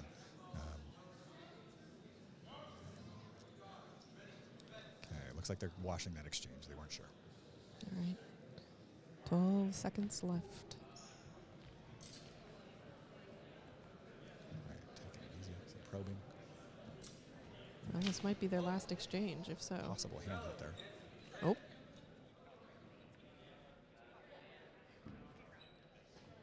Looks like they're calling that a win for Jason. End of pool. All right. That was an interesting match. I like the use of measure. Yeah, definitely. They certainly calibrated each other's measure and then tried to exploit it. Yeah, Jason really kind of had the number for that leg shot that he ended up taking. Yeah. And then you're absolutely right. The other ones after that did not connect at all. Okay, that is the end of round 2 of pools for Open Longsword. There will be a break, and then the elimination bracket will be announced shortly. Okay, so we're going right into eliminations rather than like a third pool, because I know there were a lot of fencers here. I'm open to being corrected, but I think it was 2. Okay, gotcha. Yep. Okay. Ted is confirmed. We might take a little bit of a break. We might run an ad here. There's some good highlights for sure. Oh, yeah, yeah. I heard a lot of shouting. All right. Well, we will be back soon.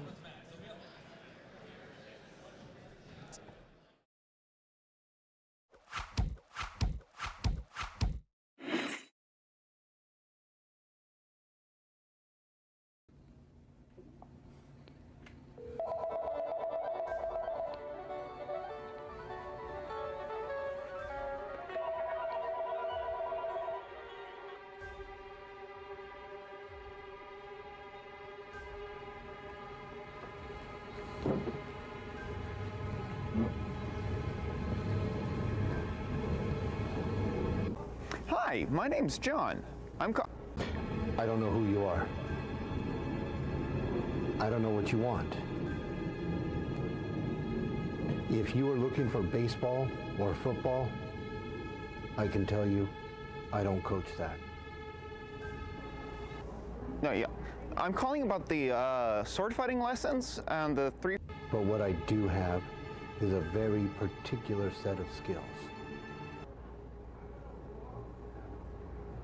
What the hell? Skills that I've acquired over a very long career. Skills that help me to teach Italian and English martial arts. No, that's why I'm calling.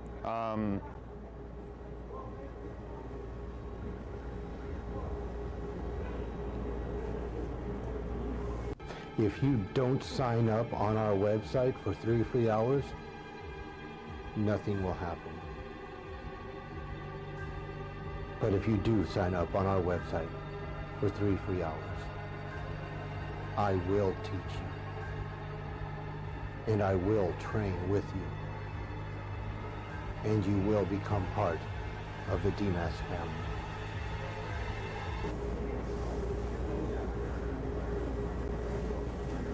Signing up.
All right. We're going right into elims.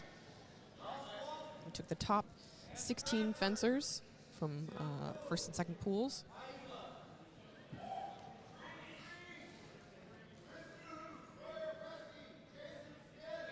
And they're currently calling out different matchups for eliminations. We're currently looking at ring 1.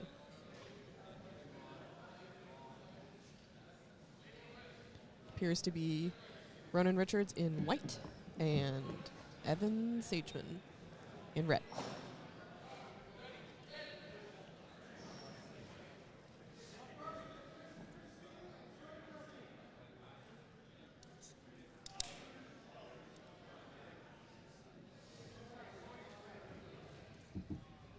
Tell me you're drinking something out of a can without telling me you're drinking something there. Sound recognizable the world around. We're currently looking at Chandler Brown directing this match with fantastic facial hairstyle.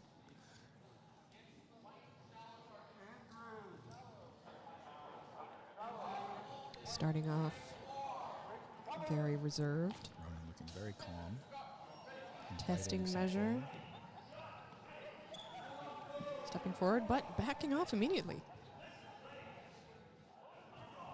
This is that probing phase where they're trying to figure out how each other might respond. Ronan almost appears to be leaning in to offer his head as target. Ronan is quite good at leaning back out of that as well. He can cover a lot of distance just by leaning. Gotcha. I think that might be a cut in favor of red fencer here, Evan.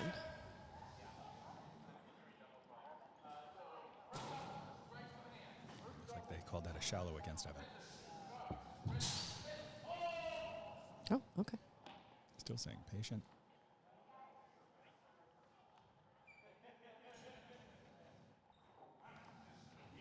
Circling, testing. A little bit of pressure from Ronan. Ooh, that thrust was close. Did it connect, though? Didn't see any blade flex there. It looks like Finn might have seen something from Ronan. Ronan self-calling?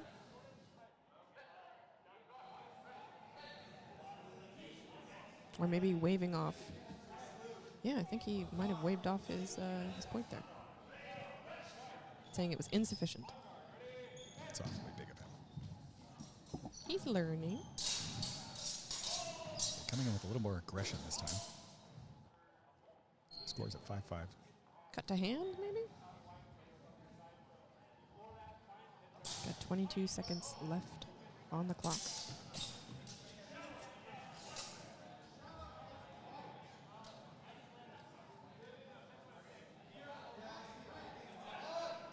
Judges comparing what they've seen.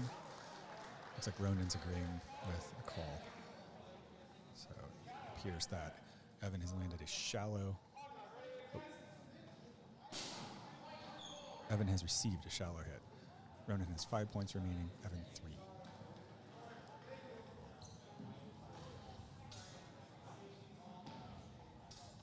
Got an appel there. For those of you who don't know, an appel is a very loud stomp meant to intimidate and to make your opponent flinch. It's a different kind of feint. Instead of feinting with the blade, you feint with the body. It suggests that something's happening, even if maybe it's not. But also, in Ronan's case, we'll probably give him plantar fasciitis before he's 22. Okay. Oh, and they're calling that in Ronan's favor. Match white. All right, final score 5-1 for Ronan.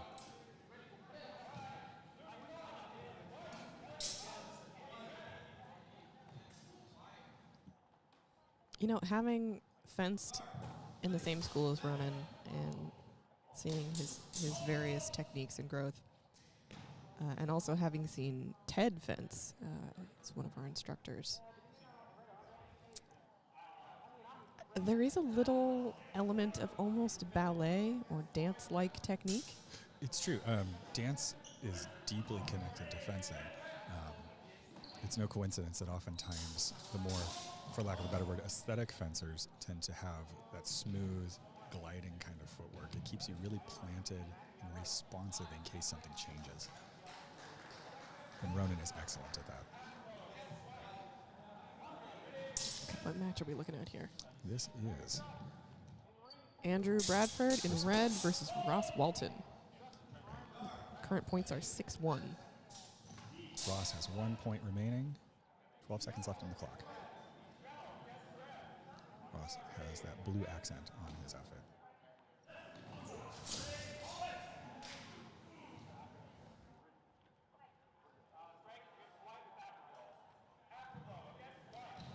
It's funny to see how techniques change now that they're in eliminations. We're seeing a lot more patient fencing. The stakes are a little higher.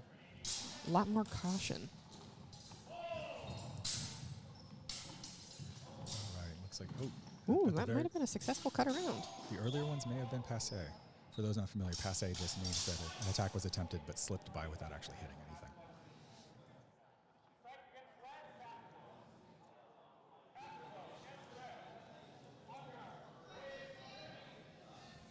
Okay.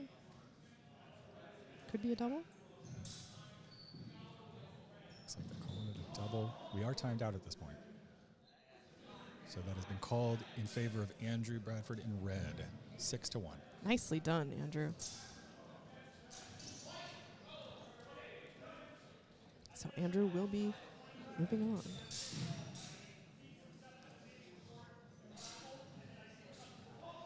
Yeah, you can tell that a lot of fencers out on the floor right now are more focused than they were before. It's oddly quiet in a way compared to earlier. That could also be because a lot of fencers, since they didn't move on to eliminations, have either left or decided to take a break. That's a very good point.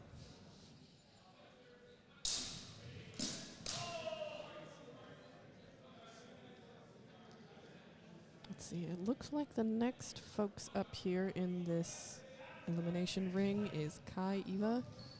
Eva? Kai, Eva. I think it's Eva. Yeah. And Si Hong Fu. Kai is wearing that very interesting looking mask. Probably one of the more protective masks to wear. But they don't really make them anymore. No, kind of a limited edition now. And we're off.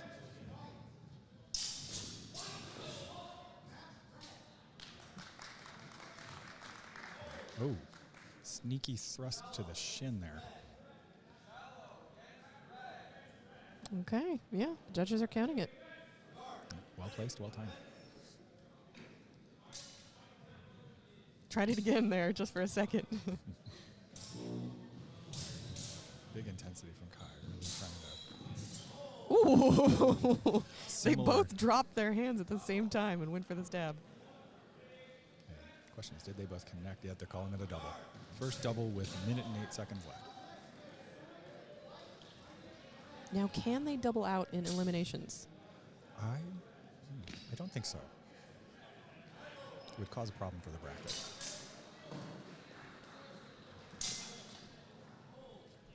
Big swing there. Didn't quite connect. Yeah, hold being called, but I didn't see it connect. Looks like the judge thinks it was there. Okay. Yeah, they're calling that 2 points against Kai. Si Hong has 7 points remaining. Kai has 3. Wow. Yeah, keeping the pressure with those thrusts. Kai, oh, something flew something. off there. Yeah. What was that? Hopefully something small, maybe a patch? That was a patch. Yep. Okay. That is the danger with having patches on. Could be ripped off unceremoniously. Buy yourself a few seconds of respite. Okay, score. Si Hong has 5 points. They called that shallow against Si Hong being a little bit more aggressive. Yeah. Okay. Ooh, that was a back of the head. Let's see what the judges think of it. Might have been on the edge.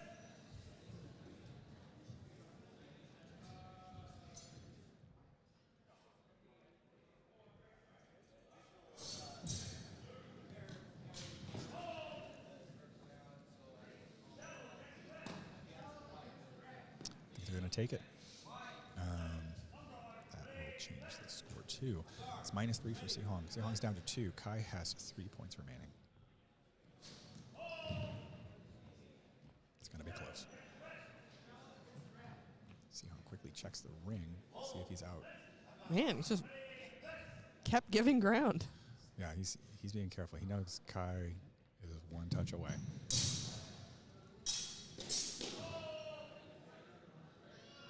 It's interesting to see the difference there. Kai was here yesterday fencing in rapier. Oh, a penalty has been assessed. What is that? I think that was the back of the head. A strike. Ring out. Oh, for the ring out. Sorry. Okay. Yep.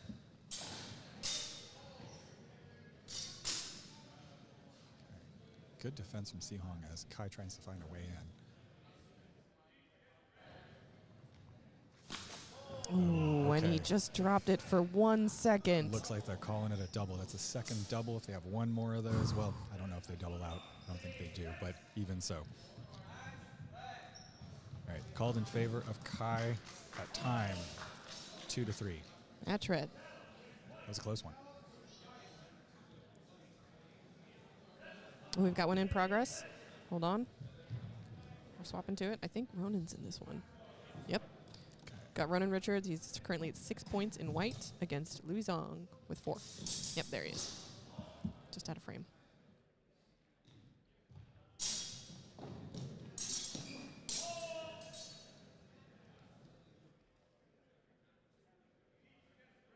Okay, that was 3 points deducted from Louis for a deep target hit. Wow. There's still a minute on the clock. Minute left. Louis has 1 point. Ooh, I might call that a double. Unless blow after blow?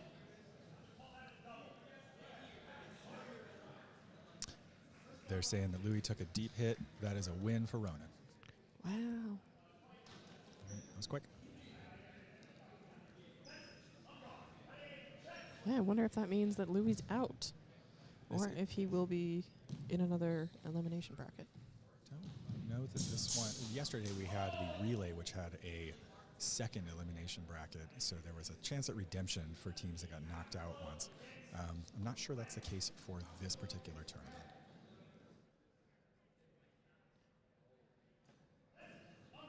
Okay, seeing Andrew Bradford here getting ready for an upcoming match with Kai Eva.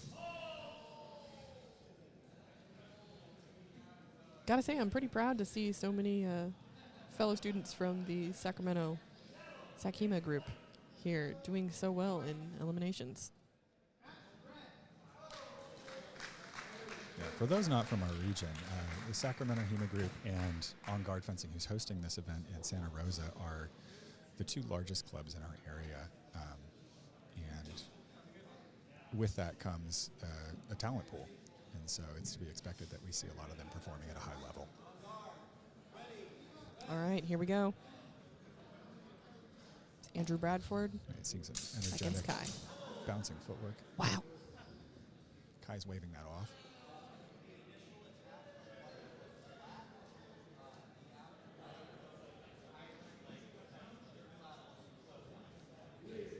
This high energy can, if both players match each other, it can work. Sometimes it can lead to a little bit of a mess. Let's see how it goes.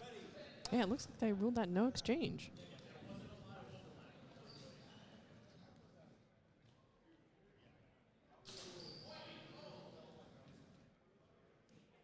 Got a little head cocked there. Doing some...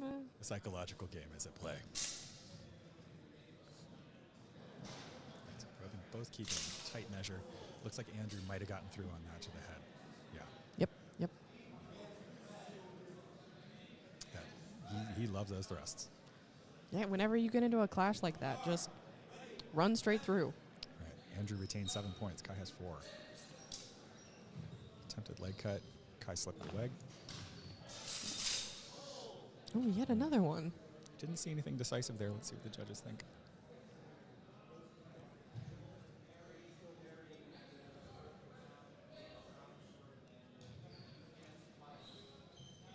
So that's a parry and against white is what I heard? Yep. Yeah. That brings Andrew down to 4. 4 all. With a minute left. what is it in tennis? Love? I'm out of my depth. Oh, almost fell over there. A little loss of balance. Yeah, you kind of overextended. Might have expected. Blow after blow?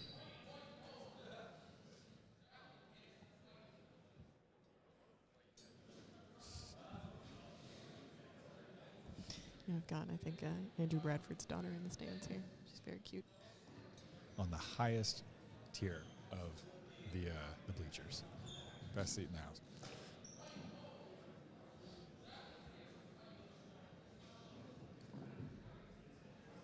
Yeah, something's going on here. Yeah, two fencers taking a moment to talk. Oh, wow. A sword tip came off. Oh, okay. All right. Didn't even see it. Glad that safety was called.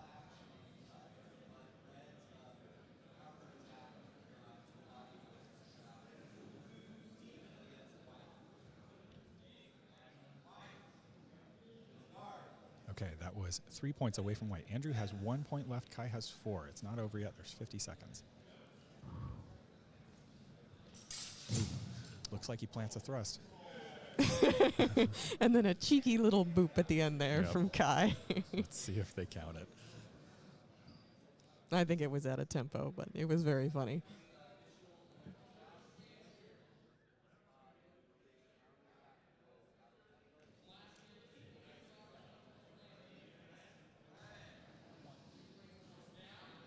Ooh, 1-1. All right. Lots of time left. 43 seconds. Oh. Oh, did he just sneak in that cut there? Looks like they've decided it for the judges. Two experienced fencers like this. All right. Kai Eva wins and proceeds. Good showing from both, though. Great match.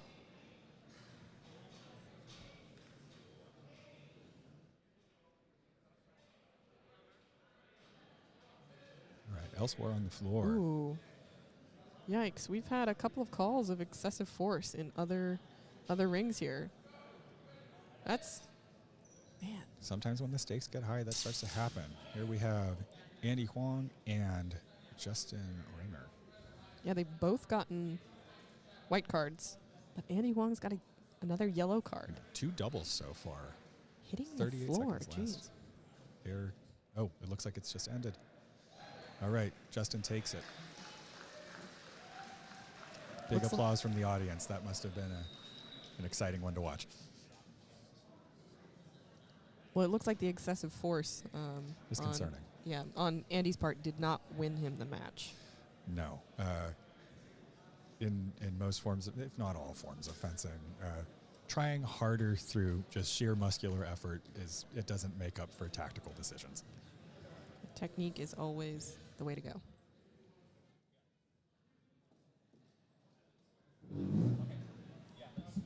That was loud. Okay, that was the end of eliminations. We're going to cut to highlights here for all the rings that we may have missed. We'll come back later for finals. Yep, see you soon.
Wow, and we are back. Quite fast. We've already got one of the finals matches going. Semifinals. Right. In a moment here, we'll cut over to Looks like Kai Eva, and is that Michael Martin? Yep. Michael Martin is from Noble Science Academy in Reno. There we go. We might cut in the middle of the match because we got Ronan over on the side there, so we're a little biased. We want to see him. All right, one double has happened in this match so far. Both players retain at 7 points. Wow, that's fast.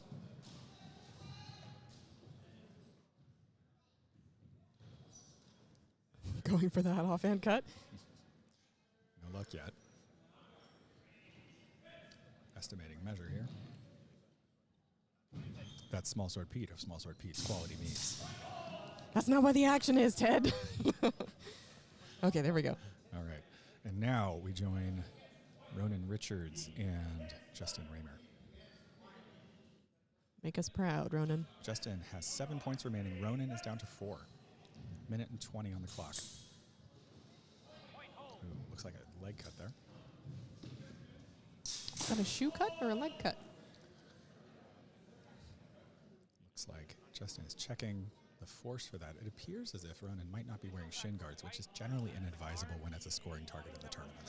Yeah. Shallow cut. All right. Ronan is down to 2 points.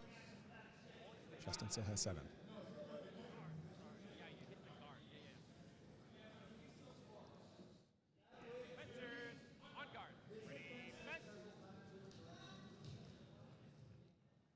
Big slide there.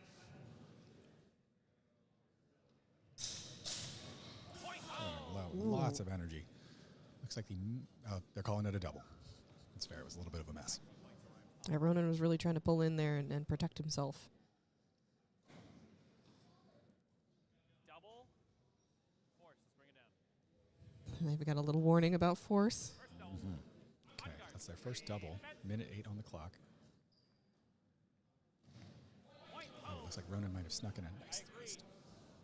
Oh, they might roll out of the cut. I saw a little cut on her arm. Oh, yeah. They're saying that's a deep against Ronan. Dang. Justin wins with the full 7 points left. Nicely done. Trying to shake hands and not being able to with those giant gauntlets.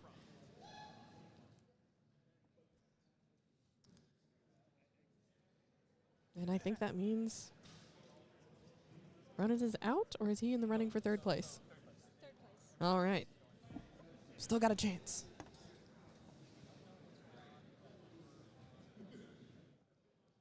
Okay, we're not really sure what's going on with Kai and Michael here. Looks like there's some commotion at the judging table. Missed something along the way. We'll see soon. That's a lot of different judges around this table. Let's see. Kai still has, according to HEMA scorecard, 7 points. Michael has 4. 1 double hit so far. And then 1 deep to Michael. Okay, that was a good run. You still have the match left. What? I just thought, oh, okay. Sweet. Yeah, Ronan, you're still in the running.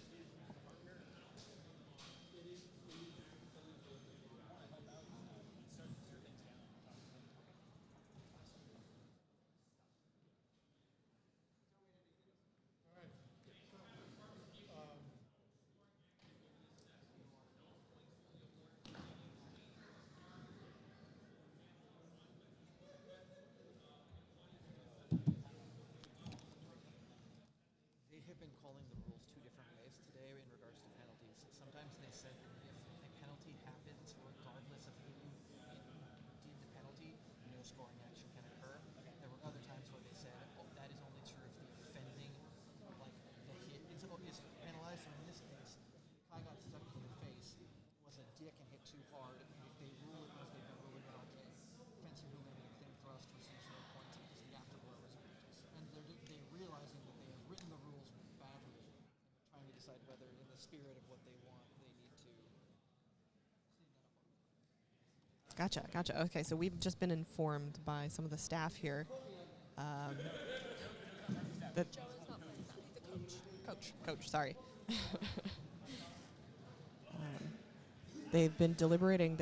Apparently penalties have been called 2 different ways And that really came to a head here in this match.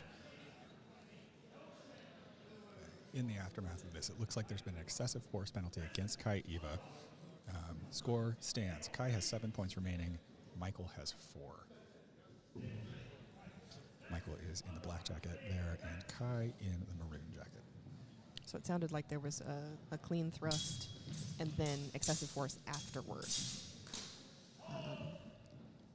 And it sounds like it's been called before that any excessive force is just a wash for all fencers. Right, looks like we have a self-call from Kai here. Okay. Called a double? Double. Double. That would be the second double. 30 seconds remaining.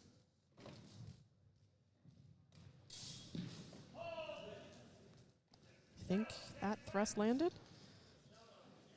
Right, they're Cut to calling it hand? shallow. Kai comes down to 5 points versus Michael's 4.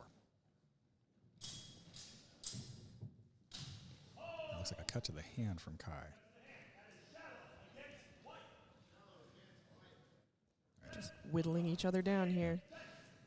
Michael has 2 points. Kai has 5.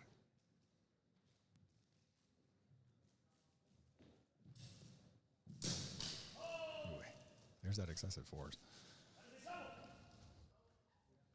Calling it a double. As a reminder that I don't think they can double out here in the semifinals. No. Ooh, that was a cut to leg. Pretty clean. Okay, the next touch could end this. Michael with 2, Kai with 3. Going into potentially the last exchange of this semifinals match. Oh, that could be a double. How interesting. Kai just ducked down there. Shallow against white. That is match Kai.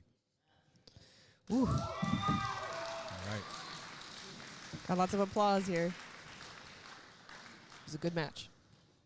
Despite the fact that there was excessive force. 2 things can be true.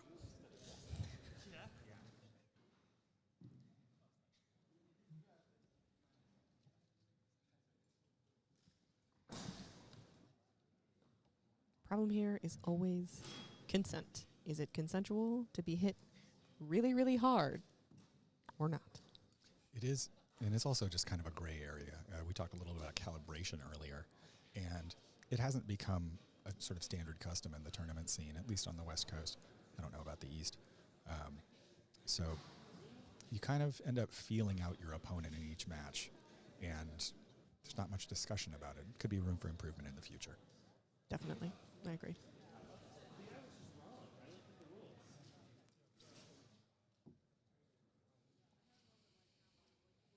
So now we're waiting for the finals to gear up here. It looks like we will have Justin Raymer versus Kai Eva.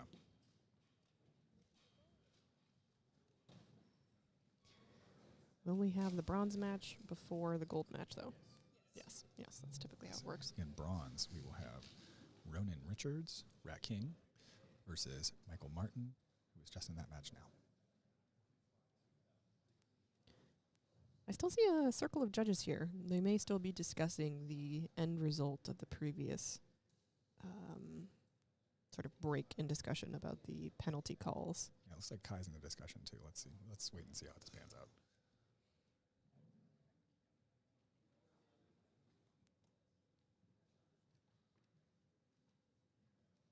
I do understand that, like, the kind of fairness there where, you know, if there is excessive force in an exchange, but it's not you dealing the excessive force and you've just dealt it. Yeah. Okay, so just been told that taking a brief timeout, while they're discussing this. And then we'll have the 2 medaling matches coming up shortly. But anyway, to continue, it doesn't quite seem fair. If you're not the fencer delivering the excessive force, and you deliver a clean cut basically to your opponent, your cut shouldn't be thrown out because of your opponent's excessive force. So that's the interpretation that they're trying to decide exactly on. All right, while we have some downtime here, let's hear from one of our sponsors for this event. One of our sponsors is HEMA Gear by Amber. Big thank you to HEMA Gear by Amber, a proud sponsor of Wine Country Sword Crush 4.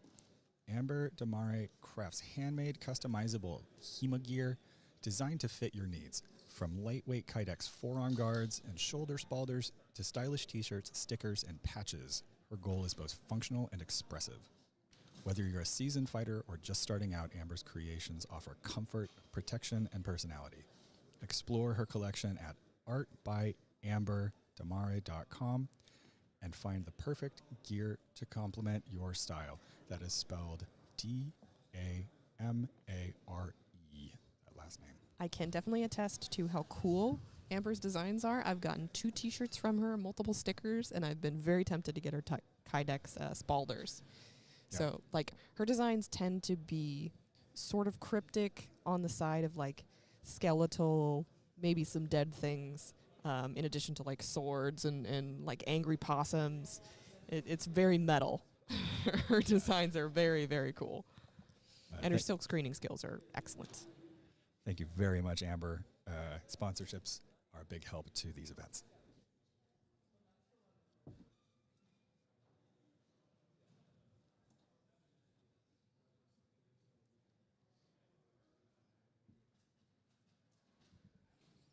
So, I think, wow, it's not even 6 o'clock. We might actually wrap on time today. That's a major miracle. Rarely seen in the HEMA community, and a testament to the effort that On Guard is putting into. I mean, you can see through the stream here, there are those maroon shirts all over the place. This is a well-staffed event. They're communicating constantly, and if you've been in HEMA for a while, you know that a tournament that runs on time is rare. So these guys deserve some praise, and we could all, if you're going to plan an event, maybe get in touch with them and see if you can get a pointer or two. Definitely. Oh my goodness. They're running like a well-oiled machine here. I think everyone appreciates it.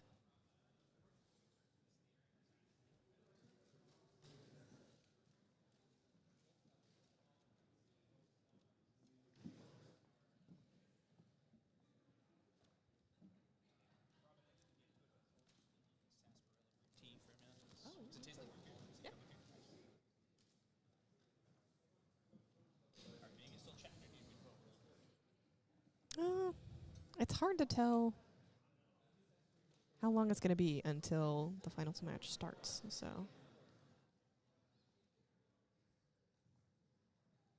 I mean, chat, if you got anything to discuss. We are at your disposal. Otherwise, we might just start making puns, cracking jokes.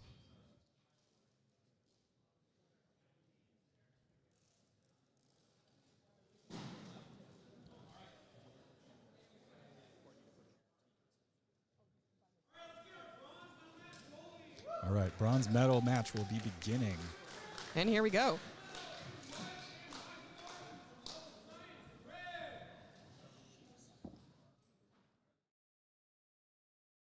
Just a moment here as the fencers approach the ring.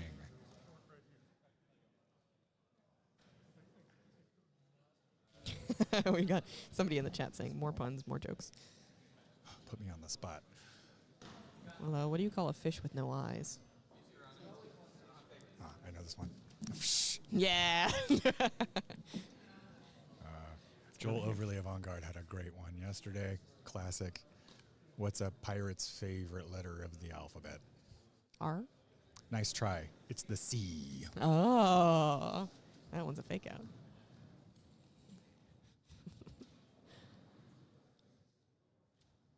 Okay, we've got Ronan here. Where is his opponent? Looks like he's gearing up off to the sidelines here. Michael Martin is approaching the ring. Looks like Michael will be the red fencer. Two very different styles coming from these two.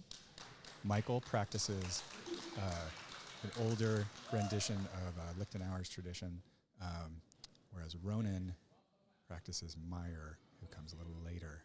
So we can expect an interesting matchup here. Both German, though, right? Both German. Compatible for sure. Not that any aren't. But.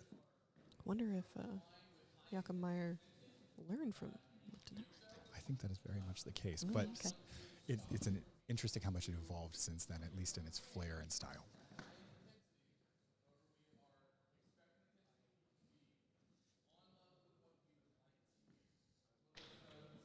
So we've got one of the judges here just giving a quick lecture to bring the force down a little bit.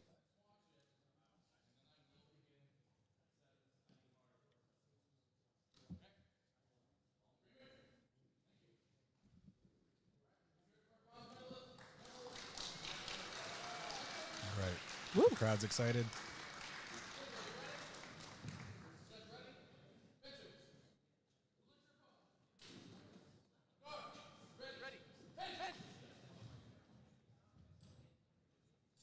Here we go. Ronan testing measure. Right,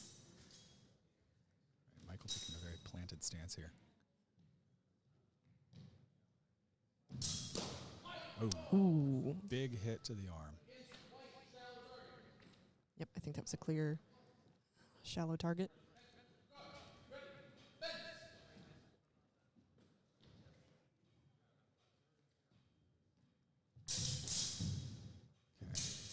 Wow, Ronan really backing off there. Little flex there. Might have just been laid on.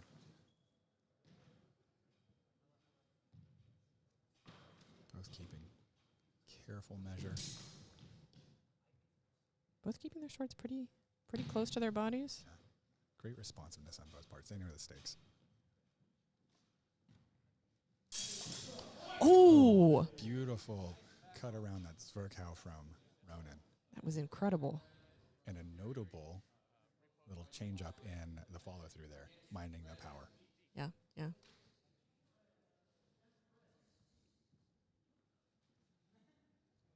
Okay, that leaves the score now. Ronan has 5 points remaining. Michael has 4.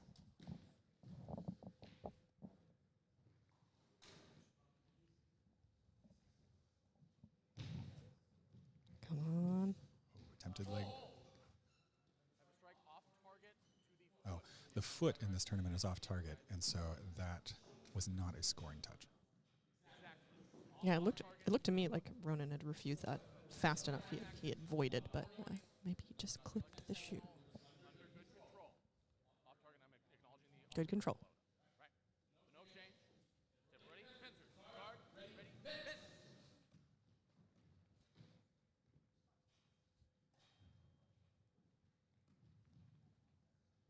Ooh, getting some little lapels and intimidation there. Oh, looks like Michael landed a hand shot.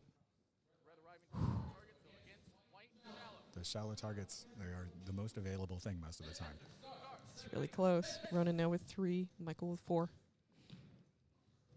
Right. Ooh. Slick void. Attempted thrust just short. Power's increasing. Keeping it under control, boys. All right, looks like Michael might have landed a torso cut.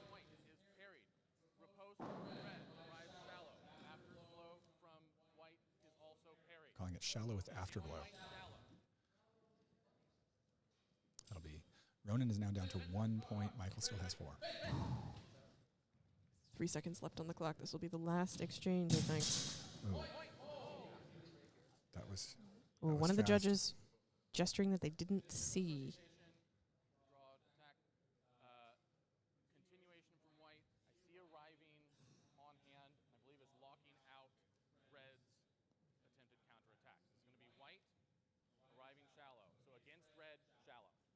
Oh, and that's a shallow cut, so that's -2 from Michael. -2. We are over time now. All right. One more exchange. No, tie. Tie. They're 1-1. Oh, that's right. You can't tie in this. You've got a Have medal. to have a winner. So this is sudden death now? All right.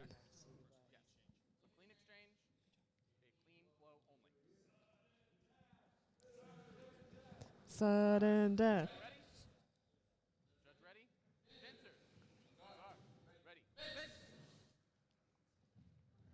cautious approach now. Ronan choosing refuse guard, which is a good void. In case your streaming resolution is not high, a phone has fallen out of Ronan's pocket. What a dramatic moment. What a Gen Z moment. Well, that's Really taking his life into his hands. That thing could get hit. really diffused the tension there, though.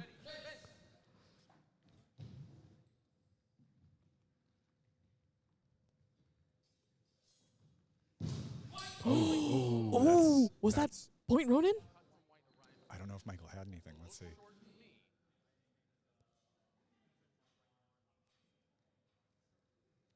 Calling it short. I believe white fencer is retreating as that comes in and does not arrive.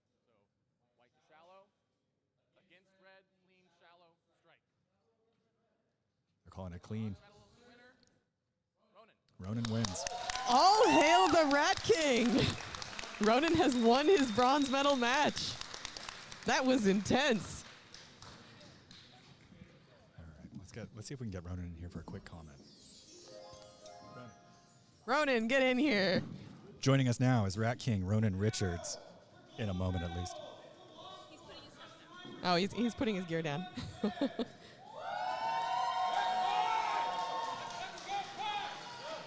Ronan's a little preoccupied. We have bigger things at stake here. Oh, I love that camaraderie between the two of them before they even fight. That's what this is all about. Good-natured, good sportsman.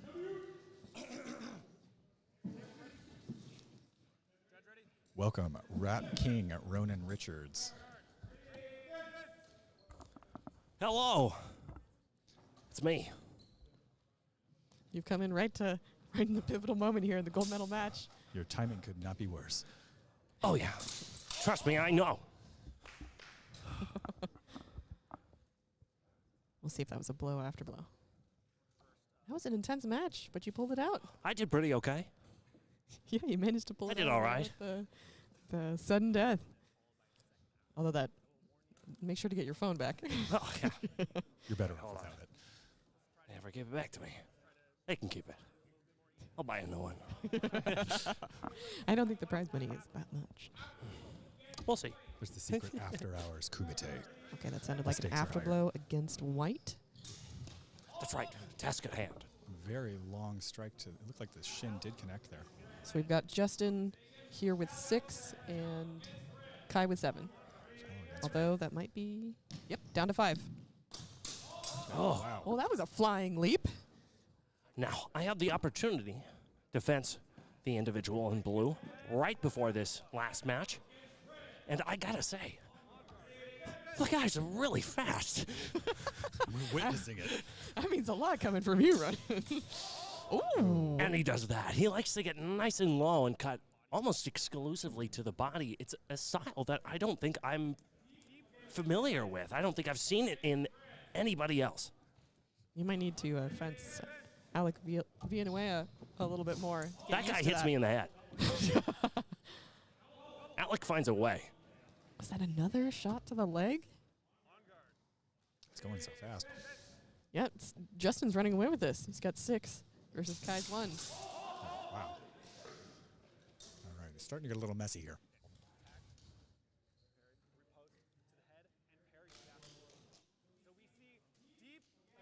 Now it's going to be Call that deep one long comeback.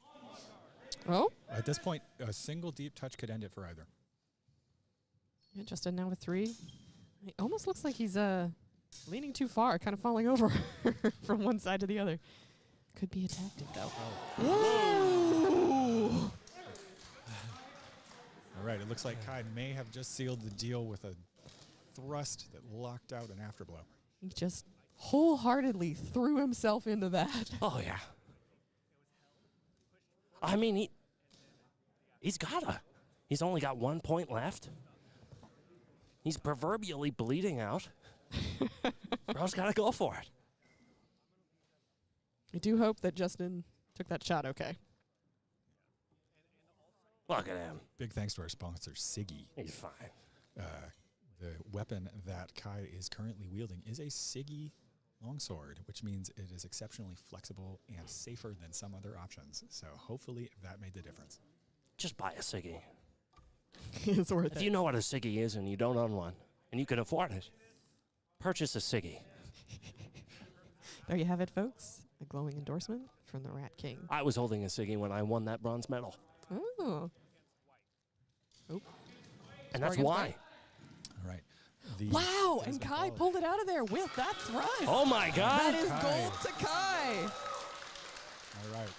The true homecoming. Wow. I can't believe it. Okay, so that's Kai with the gold, Justin silver, and now Ronan. I with started. bronze. Thank you. Again, like I said, I did okay. I did pretty all right. I think that's an understatement. Ronan, but, you were delightful to watch. You were Thank you. always very You know what? entertaining. That's what matters. At the end of the day, Looking good. if I was an Content. ugly fencer, it wouldn't mean anything. Looking good and wearing pink. Thank you. Oh, hell yeah. Bringing that back as a masculine color. Love it.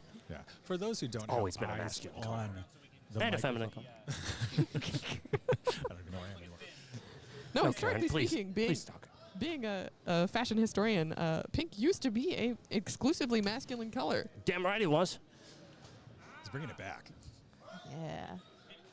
Anyway, Only I'm real out of men here. wear pink. Thanks, Later. Go get your medal, mister.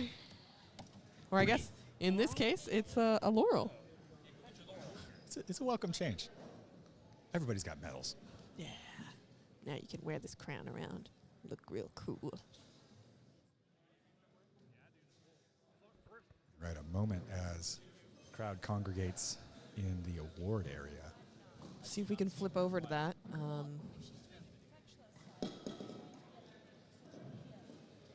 Can we cut to that, Ted?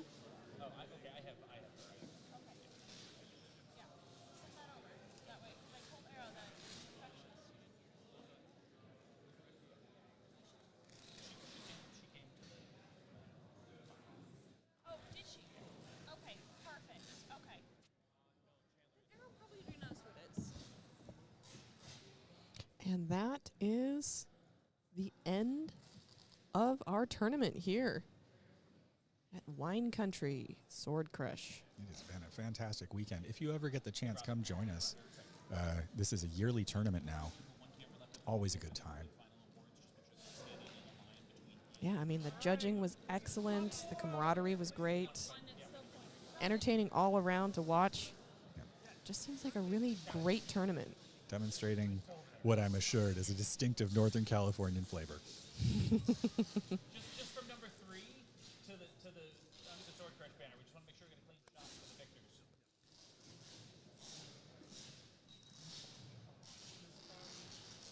Got some congratulations going on. Oh, man, Kai is dripping sweat. You can see it soaking through his shirt there. A common sight. And you know, I'm a fan of the suspenders on most HEMA pants. I like the look. It's one of the few places in the modern world where you can still see broad use of suspenders. They're a practical garment. Or accessory, I might say. All right. Yeah, I mean, better than a belt So, right now. In most fourth cases. place, we Don't have to worry Michael about Martin the from fitness Noble stuff. Science That's Academy. the list. Say about right there, so. Yep. Third place, Ronan Richards from Sacramento. Yeah, go Rat King. Whoa, bounce there. Second Nice place, little Justin Reimer from Lonan League. All right. And first place, Kai Eva. And Kai with the gold. Take a bow, sir.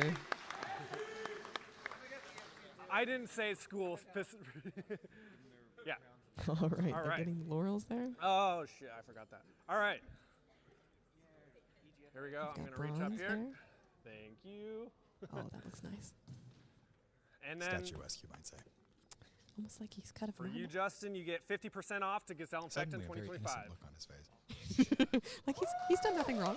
The atrocities he's committed all day. And Kai, you get 100% off to beautiful Gesellen. fencing. Oh, that's super cool. Yeah, it is.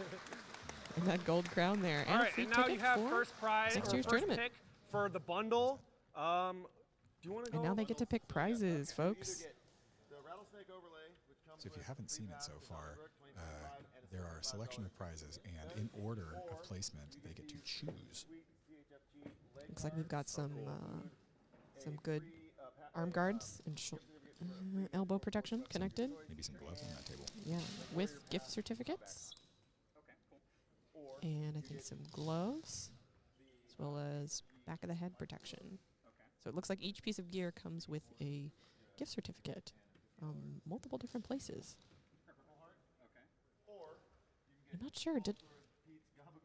Are those books in his hands also a prize? I think they might be. Sometimes those can be expensive. Interestingly, not on the table for selection there. All right, Kai going with the gloves. Good choice. Thanks, CKFG. Those gloves are great if you haven't tried them. Great dexterity. All of that or all of this? All of that. And do they have individual fingers? Congratulations. Nice. Silver medalist here, Justin going for the arm protection. And Ronan going for the little relic lantern. And meats from Sponsored Beats. Quality meats. Beats meats. And then there you go. So there's your prize. Free entry to Donnybrook. Michael taking that overhead, head overlay. And the gift certificates. Good prizes all around. They're getting ready for a picture. Well, I think that might be a wrap for us, folks. Thanks for joining us. Same time next year. This just keeps getting better and better each time we do it.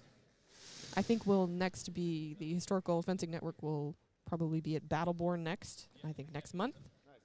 About 1 And month's time. come and join us. Tune into our live stream. Like and subscribe. Keep watch for all the released matches. Some of them will be on the main channel, and all of them will be on our Patreon. So please do subscribe, become a member, and get access to all of those juicy, juicy cuts. One exchange where he was just going hard in the paint, right? And he immediately was like, okay, and dialed it back. No further issues from then on out. And it wasn't just that. It was that throughout the day I saw over and over, I saw you Thank you for taking the time out of your day to join us. We appreciate your choosing to give your attention. Ooh. Our last little moment here. The books have been awarded. Ooh. Who did that get awarded to? Did they have a clean fencing award? I'm not exactly sure what that was for. This is some hidden lore that you'll have to investigate outside of the live stream. Yeah, occasionally there will be, awards for, like most enjoyable to fence against or cleanest fencing. Yeah, or most accurate to historical sources is one that's happened before. Yeah. Those are some very nice books, by the way. Yes. Oh my goodness. Very pleased with that. I also want to thank all of the volunteers from EGF. Can't hear it. There are thanks going to the volunteers right now, which is important to note. Volunteers make this thing work. It takes a lot of people to run a tournament this smoothly and on time. Yeah, I'm fairly certain that none of the EGF staff were paid. I think they were all volunteers. No. Volunteers. Yeah, they just care that much about this. They take pride in it. So, I mean, if you're ever at any tournament, not just this one, be sure to thank the staff. It's hard work. Sometimes it can be really stressful, and they deserve your thanks. They do. They do. I think it's a testament to their commitment and their passion for this sport that they're willing to put in so much time and effort to elevate their local tournament and hopefully inspire others to do the same. Absolutely. Jeremiah! J-Dog! Hopefully you can hear the roar there and the clapping. Thank you. Yeah. Thank you, Joe. Thank you. No problem. Happy to do it. What about the after party? At EGF at 7 o'clock. Oh, they're announcing an after party. All right. Fence us. Yeah. Joel just keeps cracking me up. All right. So this is Robin Nightingale signing off with. I've been Kieran Flanagan. Thank you so much for watching and listening. We hope to see you again soon. Good night. Battleborn is next month. All right.